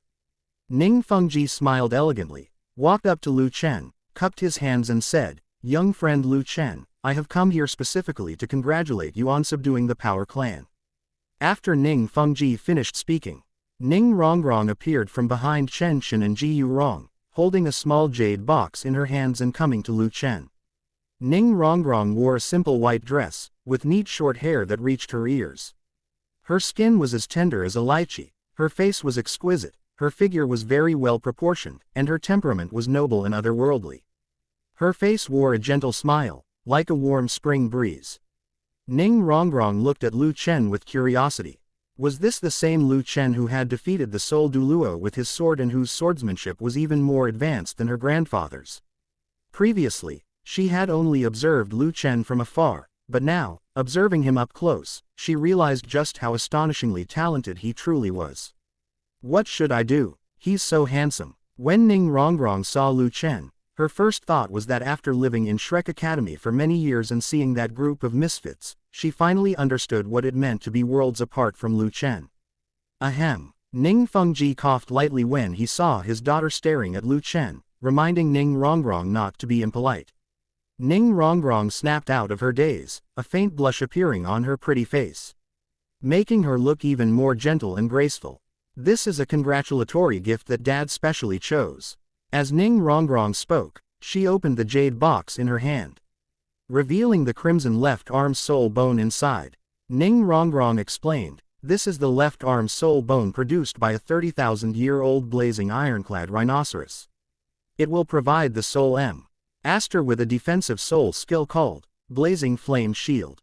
Lu Chen looked at the soul bone in Ning Rongrong's hand, a hint of surprise in his eyes. Although this soul bone wasn't as valuable as the inherited soul bone of the Haoshan sect, it was still quite valuable. What is this old fox up to now? Ning Rongrong did not wait for Lu Chen to take the jade box. She placed the jade box directly on the tea table next to Lu Chen, bowed slightly, and slowly walked back behind Ning Fengji. "Sect leader Ning, you have presented such a generous gift, I should return the favor with a gift in return." Lu Chen gently touched the spatial storage soul tool at his waist with his right hand, and a delicate, small short sword appeared in Lu Chen's hand. The short sword had a faint silver blue sheen, and was about 7 inches long. The spine of the blade was engraved with fine star patterns, and the hilt was wrapped with soft, dark velvet that felt warm to the touch. Although it was a short weapon, it exuded a sharpness that was no less than that of a longsword. Lu Chen ran his fingertips along the spine of the sword. This sword is called a Soul Condensation, and it's a level 7 tool that combines offense and defense. Support-type soul masters are weak in self-defense with their soul power. This sword can condense soul power to unleash sword light, and in times of crisis, it can also draw upon soul power to release Ashtar shield. With Ning Rongrong's strength in wielding this soul tool, it should be sufficient to deal with surprise attacks from those below the Soul Emperor level. As Lu Chen spoke, he gently waved his right hand, and a pale blue sword light passed right past Ning Rongrong's ear and struck a large tree outside. Boom! The 5-meter-thick tree fell to the ground with a crash. Ning Fengji's pupils suddenly contracted, his right hand gripped the scepter tightly, and his gaze was fixed on the short sword. Lu Chen flicked his wrist, and his short sword landed directly in Ning Rongrong's hand. Ning Rongrong looked at the soul-gathering short sword in her hand, then at Lu Chen. With her love-struck tendencies, she couldn't help but start to strategize. Could it be that Lu Chen has feelings for me? Thinking of this, her ears suddenly felt hot. Ning Fengji looked at Lu Chen, who had a calm expression, and said urgently, "Young friend Lu Chen, I wonder if this short sword could." Lu Chen naturally knew Ning Fengji's thoughts and interrupted, "Don't overthink it. I don't know how to make this soul tool either. If you try to dismantle it by force, it will explode." After Lu Chen finished speaking, he said to Titan, "Titan, see the guest out for me." Chapter 133 Change. The change is with that ugly guy. Lu Chen had no desire to deal with these businessmen. Giving the soul-condensing sword to Ning Rongrong was merely to repay the favor of the soul bone. The world of soul masters is not just about the thrill of fighting and killing. The human relationships hidden behind strength often have a greater influence on the situation. Titan walked steadily to Ning Fengji, slightly bending his right arm in a gesture of please. And said in a deep voice, "Sect Master Ning, this old man will see you out of the mansion." Ning Fengji gave Lu Chen a deep look, then said nothing more. He then turned and left the residence of the Power Clan with Chen Xin, Ji Yurong, and Ning Rongrong. The carriage moved slowly. Ning Fengji leaned back on the soft cushions, looked at Chen Xin who was resting with his eyes closed beside him, and lowered his voice slightly. "Uncle Jian, how strong is the woman next to Lu Chen? Has she already taken that step?" Chen Xin shook his head and said slowly, "Probably not. If we give that woman some more time, she might become another peerless master." Ning Fengji gasped, knowing that there were only 3 level 99 peerless Douluo on the Douluo continent at present. Qian Daoliu, known as Invincible in the Sky, is stationed in Wuhan City. Poseidon, known as Invincible on the Sea, guards the island of Poseidon. As for the last one, Tang Chen, who is known as Invincible on Land, has been missing for many years, and his fate remains a mystery. Well, Ning Fengji sighed softly, a layer of worry gathering between his brows. Lu Chen's actions are probably also motivated by the desire to build up his own power. With the rise of someone like him, the landscape of the continent is likely to change. Ning Fengji thought to himself, then turned his head and saw Ning Rongrong staring at the soul-gathering sword. A slight smile appeared on his lips. The 7-treasure glazed tile school might just be able to take another step forward and become even stronger in this upheaval. As the carriage drove away, Titan returned to his residence and reported the situation to Lu Chen. As soon as he entered the living room, he saw a metallic glint fly towards him. He instinctively reached out and caught it, only to find it was a metal ring the size of his palm. Titan looked at the metal ring in his hand, a hint of doubt in his eyes. "My lord, what is this?" "This is a 3rd-tier defensive soul tool called the Guardian Ring, which can probably withstand a full-force attack from a Soul King." After Lu Chen finished speaking, he said, "This soul tool does not have a self-destruct mechanism, so you can disassemble and study it at will." Before he finished speaking, 5 more identical Guardian Rings fell into Titan's hands. Lu Chen leaned back in his chair, his eyes filled with anticipation. "Titan, you only have 6 chances. This soul tool system has rewarded him with at least 100 pieces, but he still needs to put some pressure on Titan, which might bring him some surprises." Titan quickly nodded and promised, "My lord, rest assured, I will never betray your trust." Lu Chen nodded and offered him a glimpse of hope. "Work hard, and if you do well, maybe one day the Power Clan will produce a title Douluo." Upon hearing the words, "Title Douluo," Titan's eyes instantly lit up with astonishing brightness, and even his breathing became more rapid. Xiao Wu, who had long been tired of watching the two discuss soul tools, rested her chin on her hand listlessly and suddenly let out a childish yawn. "Ah." Lu Chen noticed Xiao Wu's tired expression, and pulled her into his arms. "What's wrong? Are you sleepy?" Xiao Wu sat down on his lap, her back against his warm chest, and said softly, "It seems I'm still not suited to be the matriarch. Even listening to you talk is boring."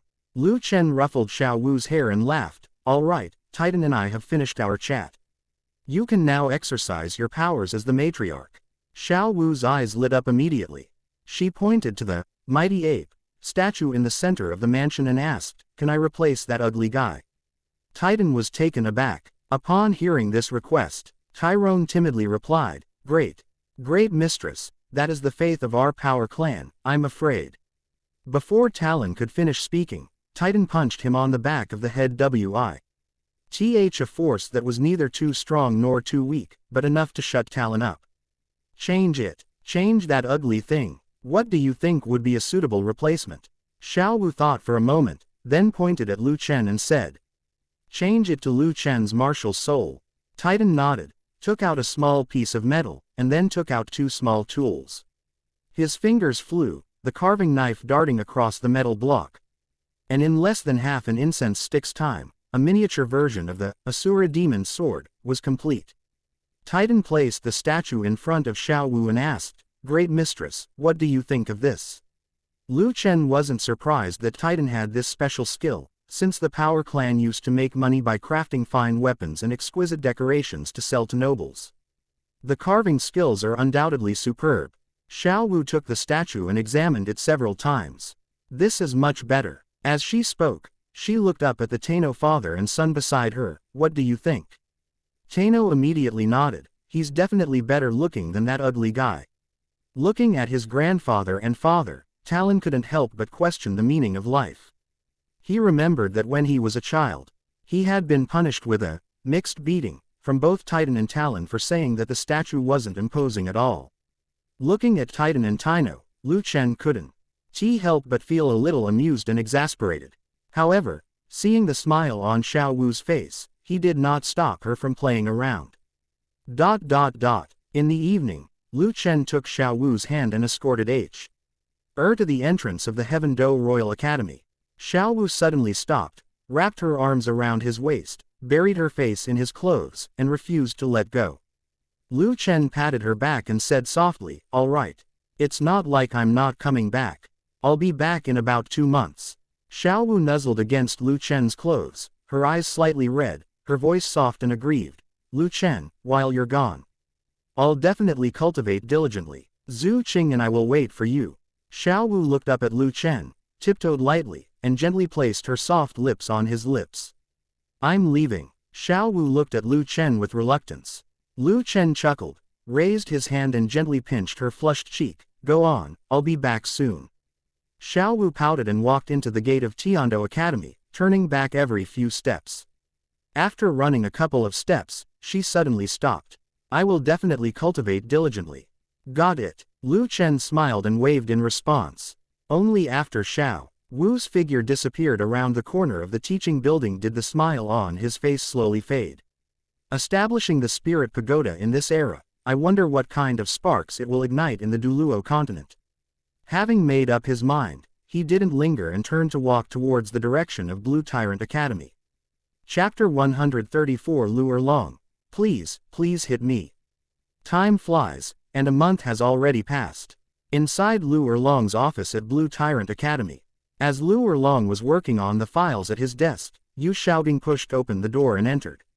He handed a neatly folded resource request form to the table, which was filled with a list of items requested for Tang San. Every single item mentioned above is extremely precious. A few weeks ago, with Flander's help, he finally entered Blue Boss Academy. Liu Erlong picked up the application form, her fingertips tracing over the expensive items, and slowly said, "Xiaogang, let's think about this matter more carefully. Although Tang San's talent is good, he is still quite young among control-type soul masters.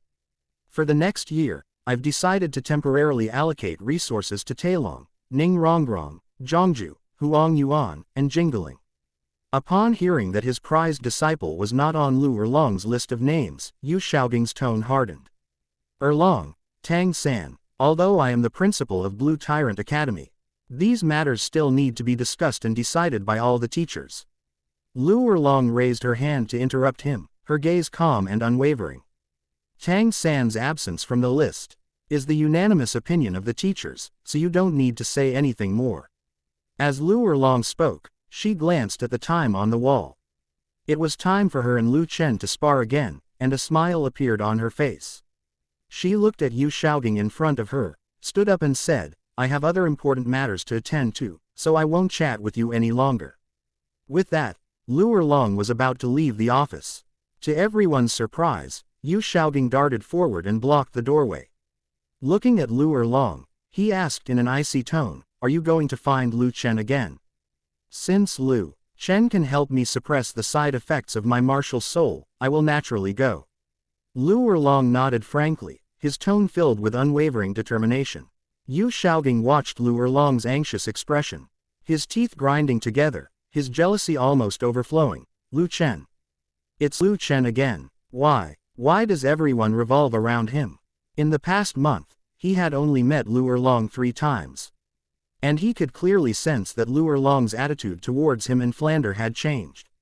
On the contrary, he treated Lu Chen with the same enthusiasm he had shown to himself. "Have you forgotten the friendship we shared back then?" Xiaogang's body trembled slightly with anger as he said this. Liu Erlong simply smiled faintly, her eyes showing no emotion whatsoever. You Xiaogang, what are you talking about? From the moment you ran away from your wedding, we were already even. Liu Erlong's tone was very calm. In the past month, she had already let go of her past obsessions, and she would still subconsciously compare Lu Chen and Yu Xiaogang. Although doing so might be somewhat insulting to Lu Chen, she was increasingly grateful that Yu Xiaogang hadn't married her back then. After Liu Erlong finished speaking, she pushed Yu Xiaogang aside and walked towards the door. No, you can't leave. Yu Xiaogang's eyes suddenly turned red, and he used the meager amount of soul power in his body to grab at Liu Erlong. Liu Erlong frowned slightly, and a pale golden dragon scale appeared between her brows. The scorching dragon might spread out as if it were a tangible thing, carrying the violent aura unique to the fire dragon martial soul, and pressed down hard on Yu Xiaogang. Thump. Yu Xiaogang was forced to kneel on the ground by Long Wei's pressure, his knees hitting the blue bricks, causing him to break out in a cold sweat from the pain. He lay on the ground, his eyes filled with disbelief. Erlong, you actually attacked me. Moreover, he was horrified to discover that the martial soul fusion technique between him and Liu Erlong had disappeared. Seeing Liu Erlong looking down at him, Liu Erlong said coldly, Yu Xiaogang, I have tolerated you time and time again. But that doesn't mean you can push your luck. I've said it before, it's all over between us. No, how could this happen? Erlong, don't leave me. Yu Xiaogang screamed in agony, his fingers digging desperately into the cracks in the ground. Looking at Yu Xiaogang's incompetent appearance, Liu Erlong couldn't help but think of Lu Chen. Although Lu Chen was much younger than Yu Xiaogang, he always exuded a calm and composed aura and would never act hysterically like this. She took a deep breath and said firmly, let me make this clear to you. I already have someone I like, so please don't bother me anymore. After Liu Erlong finished speaking, he activated his soul power, transforming into a crimson afterimage that quickly disappeared at the end of the teaching building's corridor. Yu Xiaogang got up from the ground, his eyes filled with resentment as he watched Liu Erlong's departing figure. Lu Chen, you brought this all on yourself. After Yu Xiaogang finished speaking, he patted the dust off his clothes, put on a ridiculous teacher's role model look, and left the teaching building. At this moment, Liu Erlong was like a crimson lightning bolt. The thought of Lu Chen made her steps even lighter. Blue Tyrant Academy is a key location of the academy. Outside the thatched hut, Lu Chen was continuously absorbing the power of the Golden Dragon King's 8th seal. 3 of the 5 chains had already broken, and his soul power had reached level 59. Lu Chen exhaled a breath of turbid air and slowly opened his eyes. At this moment, he was very close to reaching level 60 in soul power. Murasaki appeared beside him and slowly said, I must leave. My lord summoned me 3 days ago. Lu Chen's gaze inadvertently swept over the silver dragon scale pendant that Ziji had put back on her chest. Senior Ziji, please be careful on your journey. Ziji pursed her lips, the word, goodbye, stuck in her throat, and she ultimately didn't say it. This dragon scale can protect you from one fatal blow. As Ziji spoke, she took out a purplish-black dragon scale from her body and handed it to Lu Chen. I'm leaving. Then, as if afraid that Lu Chen would see something, it flapped its dragon wings and turned into a streak of purplish-black light, disappearing into the air. Lu Chen looked at the purplish-black dragon scale in his hand. This dragon scale seemed to be different from the one on Ziji's body. The patterns on it seemed to be reversed, and there were even faint traces of blood on it. He carefully put away the dragon scales. For some reason, Ziji's departure left him feeling empty, as if something was missing. Just then, a crimson figure flashed past him. Lu Chen looked at Liu Erlong and said helplessly, Liu Erlong, you're still so punctual. Quote, he really didn't understand why Liu Erlong was so obsessed with being beaten up. Her fire dragon martial soul had already evolved a week ago. Liu Erlong's uncontrollable emotions had long since become manageable, but she still came here on time without fail to get beaten up. Liu Erlong stood steadily in front of Lu Chen. Seeing Lu Chen's helplessness, her tone unconsciously carried a hint of pleading. Come on, please, hit me, use your most powerful move against me. Chapter 135 Liu Erlong, influenced by the Golden Dragon King's bloodline. 1 hour later, she only stopped being beaten when red marks appeared on Liu Erlong's exposed skin. There was no pain on her face, but rather an overwhelming infatuation. Liu Erlong looked at Lu Chen, her beautiful eyes seemingly burning with desire. Every time she absorbed the power dissipated by the Golden Dragon King, Lu Chen's image would involuntarily appear in her mind. In the end, my thoughts were completely filled with this figure, leaving no room for anything else. Lu Chen frowned slightly. Liu Erlong's current state seemed a bit off. Lu Chen. Liu Erlong suddenly pounced on Lu Chen. Her whole body almost pressed against him, her right leg, wrapped in black stockings, unconsciously rubbing against Lu Chen's body. Liu Erlong breathed hot air onto Lu Chen's neck, and with a gentle pull of her fingertips on her waist, her black outfit instantly disappeared. The black outfit slid down her smooth skin, instantly reaching her waist, revealing her full shoulders and neck and her mature, voluptuous body. Her fair skin had a rosy glow from the heat. She tilted her head slightly, and her red lips unexpectedly bit Lu Chen's neck. The force was not strong, but it was full of urgency. Lu Chen frowned slightly and took out a milky white pill from his waist. Taking advantage of the moment when Liu Erlong's lips parted slightly as she gasped for breath, he flicked his fingertip. And the pill fell precisely into her mouth. The next second, a refreshing coolness instantly swept through Liu Erlong's body, and the uncontrollable heat in her body instantly subsided. Liu Erlong regained her senses, and when she realized that she was almost naked and pressed against Lu Chen, her cheeks instantly turned bright red. She hurriedly raised her hands to cover her chest, and squatted down awkwardly in front of Lu Chen. Her fingertips trembled as she reached for a cloak to wrap herself in, her eyes filled with panic as she dared not meet Lu Chen's gaze. Liu Erlong opened her mouth, her voice barely audible, a stark contrast to her usual dashing demeanor. "I didn't do anything excessive to you just now." Lu Chen shook his head, "Except when you're on my neck." "Stop," Liu Erlong hurriedly interrupted, frantically picking up his underwear from the ground and scurrying into his thatched hut as if fleeing. "It seems that forcible. Why absorbing the power of the Golden Dragon King will also affect one with the Golden Dragon King's negative emotions." Lu Chen chuckled at the sight. He raised his hand and touched the neck where she had bitten him earlier. It seemed that her warm breath and delicate touch still lingered there. Just then, Tyrone's voice came from the woods. "My lord, my grandfather has cracked that thing." Lu Chen took one last look at Liu Erlong's thatched hut before turning and leaving the woods. After Lu Chen left, the door to the thatched hut was gently pulled open a crack. Liu Erlong, dressed, peeked out. Her eyes filled with lingering shame, yet deep within them lurked a secret joy she herself didn't even realize. She glanced furtively in the direction Lu Chen had left. "Liu Erlong. Liu Erlong, how could you fall for a boy so much younger than yourself? You're almost old enough to be his mother." She raised her hand and patted her burning cheeks, her tone full of frustration and helplessness. Then, with a leap, she plunged directly into the pool. The icy river water enveloped her entire body, barely suppressing the lust burning within her. As soon as Lu Chen stepped out of the woods, Tyrone came up to him and bowed, saying, "Tyrone greets His Majesty." Lu Chen nodded and said calmly, "Let's go." Tyrone stood up, his eyes suddenly catching sight of the pink marks on Lu Chen's neck. "My lord, could it be that it's related to Dean Liu Erlong?" Thinking of this, admiration appeared in his eyes. As expected of the master, even the dean's fiery temper could be tamed. Lu Chen took 2 steps, then, seeing Tai Long still standing there dumbfounded, said, "Silly boy, let's go." "Yes, my lord." Tyrone quickly followed behind Lu Chen. The two soon arrived outside the mansion of the Power Clan. From afar, they could hear Titan's maniacal laughter. "Ha ha ha.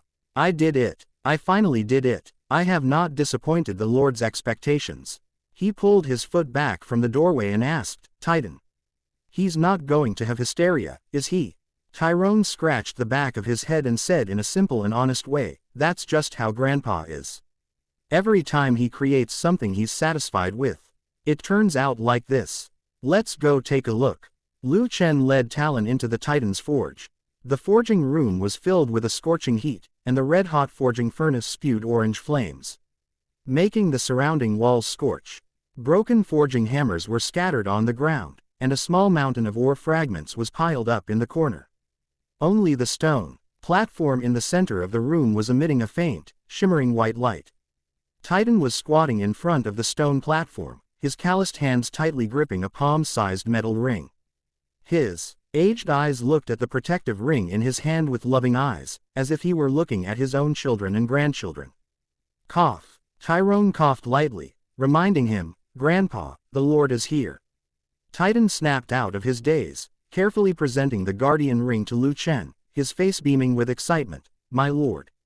I succeeded. A whole month. A whole month." He disassembled very single part of those 6 guardian rings before he could barely create the replica in his hand. Lu Chen took the guardian ring, and as he poured his soul power into it, a light blue halo enveloped him, followed by the formation of a blue shield in front of him. With a thought, Lu Chen's right hand transformed into a golden dragon claw.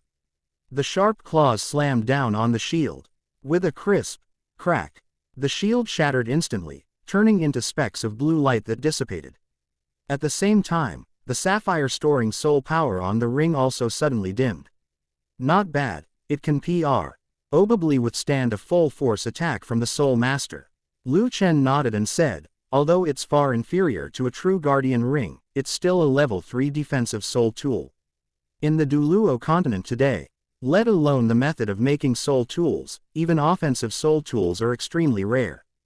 The Titans are already incredibly talented to have created this pseudo-guardian ring." Lu Chen handed the guardian ring to Titan. "Titan, find a few trustworthy experts and have them swear an oath using their martial souls. Then teach them the forging methods for the parts of this soul tool. Let each of them be responsible for making a portion of the parts. Finally, hand it over to another group of people for assembly. Rest assured, my lord, I will never allow the method of making soul tools to be leaked." Tyrone nodded immediately, then asked somewhat hesitantly, "May I ask, what name should we use when selling soul tools?" He paused for a moment, then asked, "My lord, if this old servant dares to ask, what should we use as the name for selling soul tools?" Lu Chen smiled faintly and uttered 3 words. "Let's call it the Spirit Transmission Tower." Chapter 136. Fu L's brilliant idea leads to an opportunity delivered to his doorstep. Blue Tyrant Academy. Yu Xiaogang sneaked into Lu Chen's thatched hut, while Liu Erlong was away dealing with matters related to the Soul Master competition. He looked at the pink bead that had been obtained by offering himself as a bargaining chip, his eyes filled with resentment. He was, according to the city lord of Soto, this pink bead was obtained by his ancestor from the soul beast of an extremely powerful whale. The main function of this whale pearl is to enhance male virility.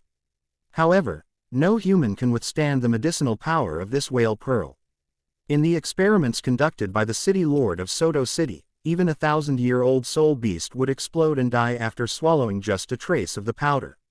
Yu Xiaogang's eyes were filled with ruthlessness. "Don't blame me, you brought this all on yourself."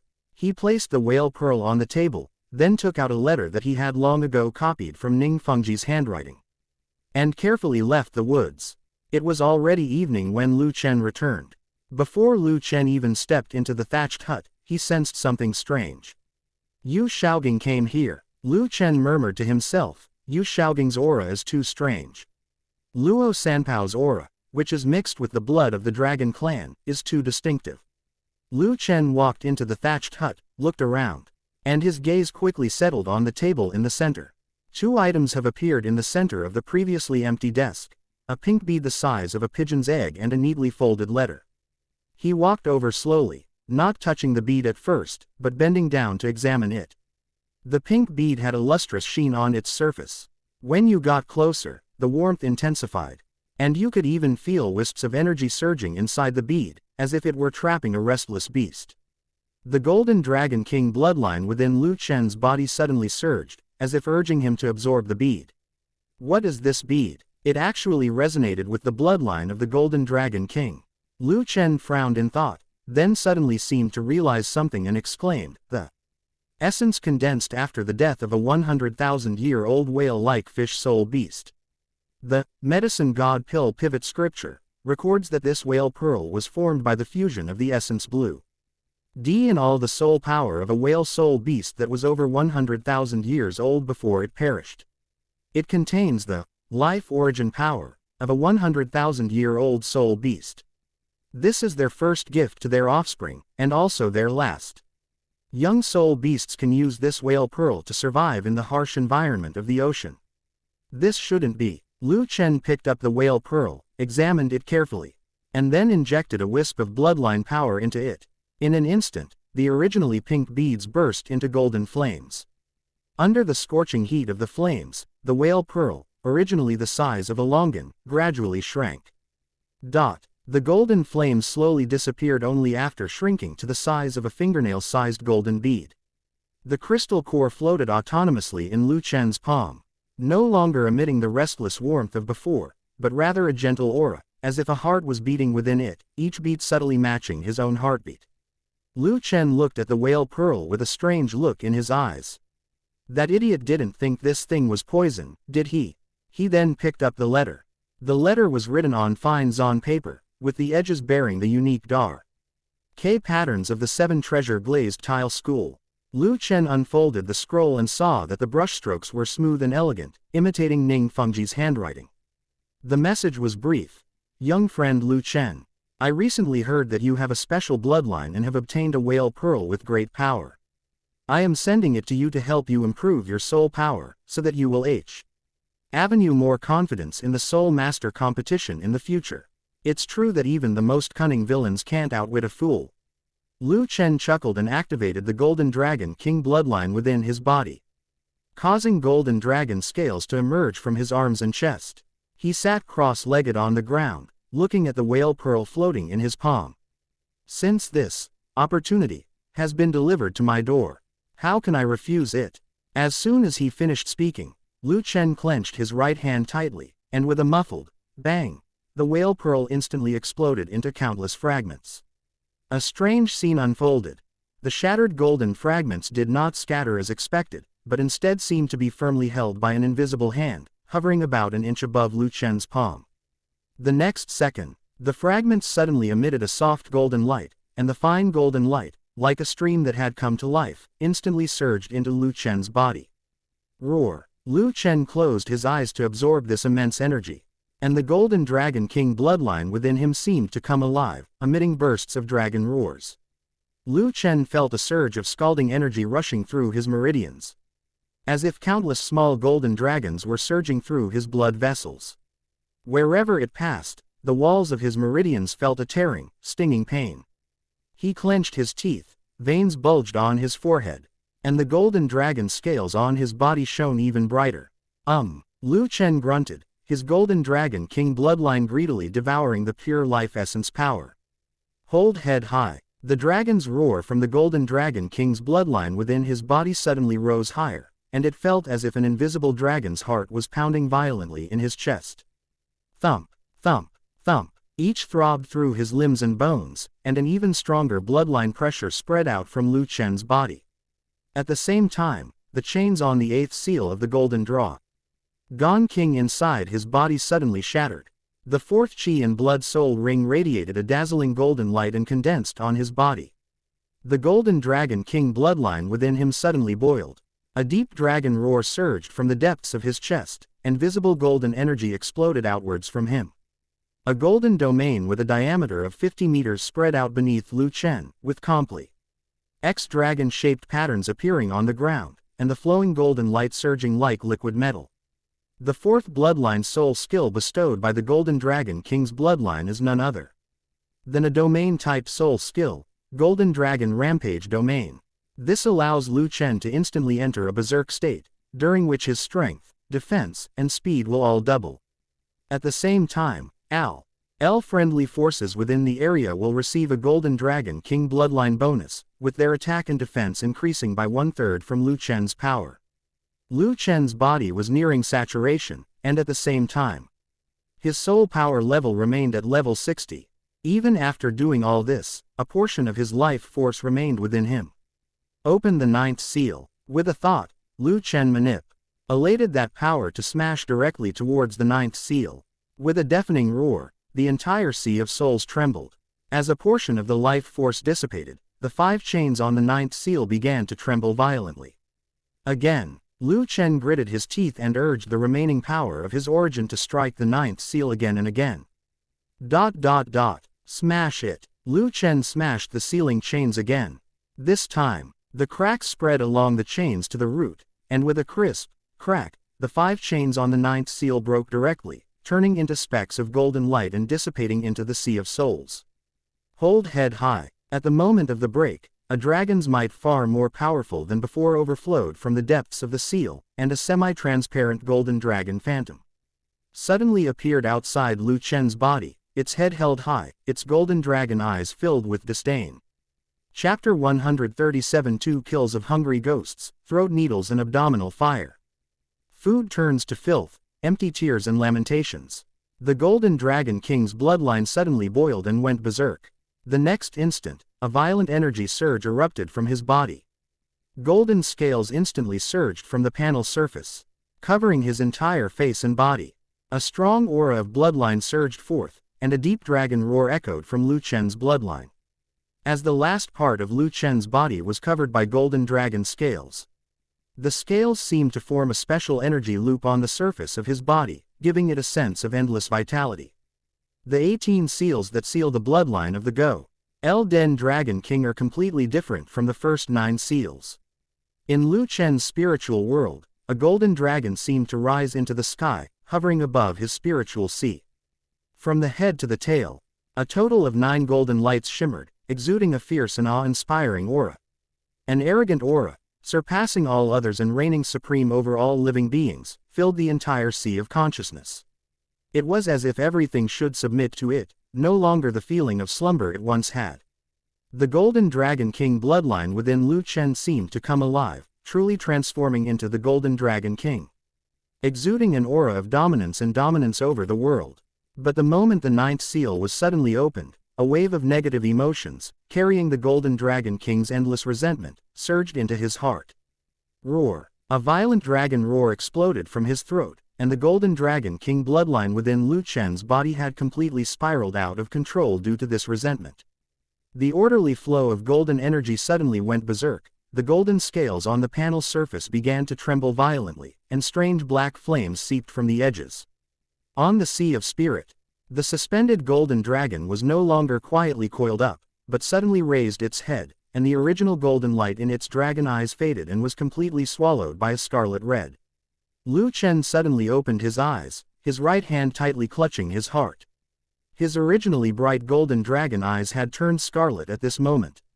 A violent rage, unlike his own, surged in his eyes. Hateful, a hint of regret flashed in Lu Chen's eyes. He never expected that the negative emotions after activating the 9th seal would be so intense. Asura Demon Sword. With a thought, Lu Chen summoned the Asura Demon Sword into his hand. As the Asura Demon Sword appeared, the small crimson gold sword within his body suddenly slashed towards the illusory image of the Golden Dragon King above the Sea of Spirit. With a wave of its giant claw, the phantom of the Golden Dragon King slapped the crimson gold sword away, leaving a long trail of water in the blue waves of the Sea of Spirit. Lu Chen felt as if thousands of steel needles were piercing his mind, and with each pulse of his blood, waves of resentment crashed against his will. A series of fragmented images suddenly flashed through his mind. In the endless darkness of the void, a colossal golden dragon, its scales pierced by countless chains, was connected to a figure whose face was obscured yet exuded supreme power. The dragon's roar shattered the void, and golden dragon blood dripped down, each drop transforming into a falling star. And what surged in its eyes was the same resentment that now filled Lu Chen's chest. A resentment powerful enough to devour heaven and earth. He tried to speak, but only a low growl, like that of a wild beast, escaped his throat. His limbs curled up slightly uncontrollably, and his fingernails dug blood into his palms. Cannot be controlled. Lu Chen's remaining rationality was like a candle flame in a storm, flickering but never going out. In the sea of consciousness, Lu Chen's consciousness transformed into a tiny yet resolute figure, walking towards the golden dragon with scarlet eyes. Seeing that he was advancing instead of retreating, the golden dragon roared angrily. And its dragon breath swept over like a golden torrent. Wherever it passed, the sea of the mind surged and stirred up towering waves. Asura, demon sword. With a thought, Lu Chen conjured a blood-red giant sword over 2 meters long in his hand. The crimson gold sword, which was still locked in a stalemate with the golden dragon king, suddenly spun around and fell directly into Lu Chen's brow. The originally dull dark gold magic patterns instantly lit up with a crimson gold light. The Asura's sword intent materialized, transforming into a crimson gold light shield around him, forcefully blocking the terrifying dragon breath. I understand your hatred. I bear your pain. Lu Chen's voice was hoarse but firm, but I am not you. I will never let resentment dominate everything. As Lu Chen spoke, his black hair moved without wind, turning from jet black to frost white in an instant, with a faint aura of Asura lingering between the strands. Kill the evil spirit twice. A crimson light erupted from the blade of the Asura demon sword, and an extremely dense killing intent surged from Lu Chen's body, actually condensing into a blurry Asura phantom behind him.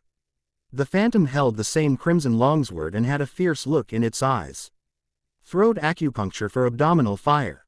Lu Chen took a step forward, his figure shooting like an arrow as he arced towards the golden dragon with his sword, shouting again, seeing food turn to filth, weeping in vain.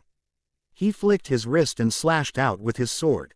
The ultimate killing intent of the Asura's sword resided on the blade, suddenly condensing into a demonic avatar. The demonic form was 10 jong tall, with a blue face and fangs spewing out bloody miasma, echoing the Asura demon sword in Lu Chen's hand. The moment the sword fell, the demonic form crashed directly into the massive head of the golden dragon.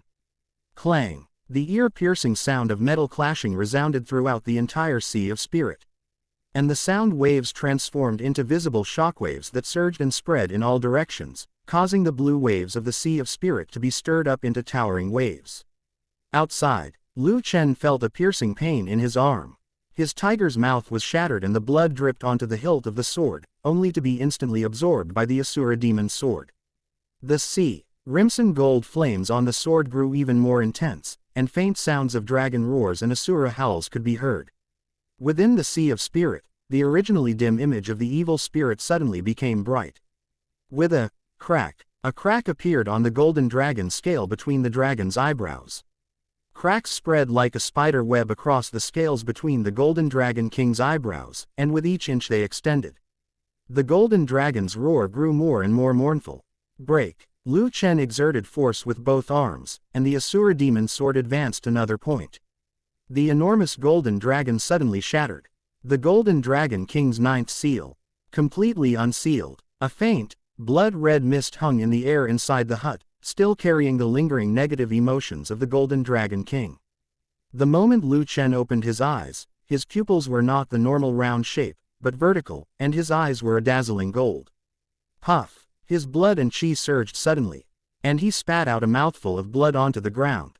The dragon's scales on his body disappeared like the receding tide, revealing a slightly pale panel underneath. At the same time, the golden dragon king's terrifying negative emotions gradually disappeared. Lu Chen's bloodshot eyes slowly faded. He raised his hand to wipe the blood from the corner of his mouth, feeling the chaotic soul power and blood energy within his body. A hint of helplessness flashed in his eyes as he murmured, "It seems that breaking through the remaining seals will only become more difficult." Chapter 138 Liu Erlong's true feelings revealed. It seems that during this period of time, I've probably become no different from ordinary people. Lu Chen felt the extremely bad state of his body and a hint of helplessness appeared in his eyes. Just as Lu Chen got up, there was a sudden knocking sound at the door. Immediately afterwards, Liu Erlong's voice, tinged with a hint of probing, came in. "Lu Chen, aren't you asleep yet?" She had just finished dealing with the affairs of the academy when she heard some noise from Lu Chen's side, and driven by curiosity, she came to Lu Chen's door. "Lu Chen, I'm so sorry about what happened today. I don't know why I acted that way. I felt like I couldn't control my body." Liu Erlong twirled the hem of her skirt with her fingertips, a blush rising on her face. Just as Lu Chen was about to speak, his soul power and blood energy suddenly stagnated, followed by 2 rapid and violent coughs. Cough cough. Hearing Lu Chen cough, Liu Erlong's nose twitched slightly. And she smelled a very faint scent of blood. Lu Chen, what's wrong with you? Liu Erlong's face suddenly turned ugly, and he was about to open the door. Seeing the doorknob turn, Lu Chen quickly said, Liu Erlong, don't come in. Keep in mind that the room is still filled with the resentment of the Golden Dragon King. If Liu Erlong goes berserk, I won't be able to handle her in my current state. The moment Lu Chen finished speaking, Liu Erlong suddenly flung the door open. As the cold air rushed into the room, the crimson resentment surged out of the door with the airflow. Lu Chen. Liu Erlong was already feeling guilty about what happened during the day, and in her daze, she was completely unprepared. That resentment instantly entered her mind and directly overwhelmed her reason. Seeing this, Lu Chen thought to himself, this is terrible. He looked out the window. Now there was probably only one way out. Of the 36 stratagems, running away was the best. Before he could take a step, Liu Erlong suddenly called out in a low voice, Lu Chen tilde tilde. Liu Erlong's beautiful eyes lit up, and she leapt towards Lu Chen in a flash, pinning him down before he could even get up. Liu Erlong's voluptuous chest pressed tightly against Lu Chen's chest, making it almost impossible for him to breathe. Liu Erlong, wake up. Lu Chen subconsciously raised his hands to push her away. But Liu Erlong grabbed his wrists first. Her fingers tightened suddenly, pinning Lu Chen's hands firmly to the ground. Her beautiful, pinkish eyes held none of their usual cheerfulness, only a confused look. Shrouded in the resentment of the Golden Dragon King, she nuzzled her nose against Lu Chen's neck, her voice soft and sticky, tinged with an uncontrollable possessiveness. Lu Chen, don't hide. You looked at me during the day, didn't you too? Looking at the dragon scale between Liu Erlong's eyebrows, Lu Chen was speechless. Why would she need to you? Say her sole power to suppress an ordinary person, like him who couldn't even kill a chicken. Liu Erlong, you. Before Lu Chen could finish speaking, Liu Erlong's red lips had already kissed him. The moment their lips touched, Lu Chen felt a scalding heat spread from his lips and teeth, a heat unique to Liu Erlong, as fiery as a raging fire. Amidst the intense heat, there was also a hint of ill brought by the resentment of the Golden Dragon King, like ice and fire intertwined. Lu Chen could clearly smell the fragrance in her hair, and his breath hitched for a beat. Liu Erlong's kiss was haphazard and filled with an uncontrollable urgency. Occasionally, her teeth would brush against his lips, the slight sting only making the intense heat even more pronounced. Ha, ah, ha. Only when Liu Erlong's breathing became rapid did she slowly stand up. Lu Chen. I love you. Under the influence of the Golden Dragon King's negative emotions, she finally said what she had never dared to say before. Lu Chen's mind was a little blank. Liu Erlong, what is she talking about? Hasn't she been getting beaten up the whole month? Before Lu Chen could react, Liu Erlong had already taken off his outer garment. At this moment, Liu Erlong was wearing a black camisole bra with layers of delicate lace at the neckline, outlining a charming deep V-neck. The matching lace straps hung loosely on her shoulders, swaying gently with her breath. The long, black stockings with lace trim tightly hugged her slender legs, perfectly showcasing their lines. My body feels so strange, so hot. As Liu Erlong spoke, her delicate hand slowly caressed Lu Chen's clothes, her fingertips clumsily pulling open his shirt. Looking at Lu Chen's strong, well-proportioned upper body, her beautiful eyes instantly lit up. Lu Chen, help me. I feel so bad. A faint red glow had begun to emanate from Liu Erlong's skin, and her hands unconsciously scratched her fair skin, leaving faint red marks. Fine beads of sweat trickled down her cheeks from her forehead, and her expression was both pained and confused. Seeing this, Lu Chen quickly took out a calming and concentration pill from his storage soul tool and put it into Liu Erlong's mouth. But after waiting for a while, her condition did not improve at all. Instead, she became more and more anxious. Liu Erlong's hands began to caress Lu Chen's body. Lu Chen, kiss me. Liu Erlong's red lips pressed against mine again. Lu Chen's pupils contracted sharply, because the bloody resentment in Liu Erlong's body was faintly trying to seep into his body through their touching lips. Oh no! Lu Chen was shocked. The suppressed heat surged up instantly. As if sensing Lu Chen's unusual behavior, Liu Erlong Ying gently stroked his body with her delicate hands, removing his clothes one by one. Just a few minutes later, the two were completely naked before each other, and their figures slowly intertwined in the moonlight. The air was thick with heat and a faint, lingering resentment. Dot dot dot. Dot dot dot. Dot dot dot. The next morning, Liu Erlong's eyelashes trembled slightly, the scent lingering around her nose both strange and familiar, the faint scent of herbs and trees emanating from Lu Chen, mixed with her own lingering fragrance from last night. The smell instantly cleared her mind of confusion. Liu Erlong suddenly opened his eyes, his gaze falling on his bare shoulders, then down to see their naked bodies pressed together, clothes scattered not far away, and the conspicuous bloodstains on the carpet. Those fragmented images instantly flooded my mind. The Golden Dragon King's confusion when he was possessed by resentment, the uncontrollable kiss, the confession that slipped out, and the tender moments from last night. I took Lu Chen. Her cheeks flushed bright red, the color spreading from her ears all the way down her neck, even the skin around her collarbone turned a light red. My heart was pounding wildly, as if it had been hit by a heavy hammer, almost bursting out of my chest. How could I? Liu Erlong's voice was soft and hoarse, with an undisguised panic. She subconsciously wanted to back away, but forgot that she was still being held by Lu Chen. The movement only brought the two of them closer together. The warmth of their skin touching instantly spread throughout her body, making her tremble. Chapter 139 Applying Ointment to Liu Erlong. Lu Chen was awakened by Liu Erlong's movements. His gaze, which had just shaken off sleep, fell on Liu Erlong's face with a hint of confusion until it met her flustered eyes. The moment their eyes met, the air seemed to freeze.